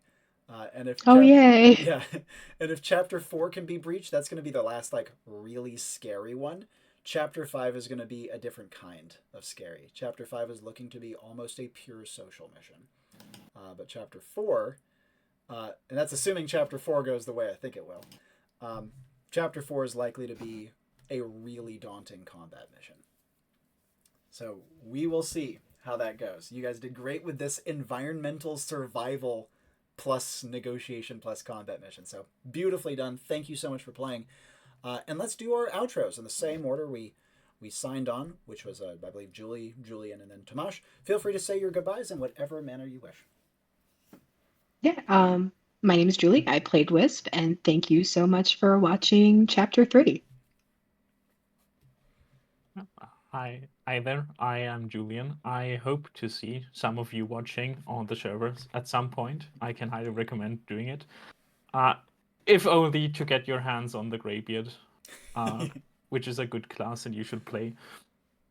But yeah, this was fun. And bye. Well said. And lastly. So, Tomáš, I couldn't hope for a better 4 a.m. mission, so hope you enjoyed it as well. And go play the Lithomancer. What an excellent class that Dieter made. Yeah, fully agree. Both great classes. And thank you very much to our great European friends for staying up so bloody late to make this one happen. I'll see you tomorrow for Enclave Day. Or today. Yes, see you tomorrow. We will actually see you later for once. Yeah, indeed. Good Lord. But as always, my name is Robbie Howell. Thank you all so much for taking the time to watch, and ciao for now.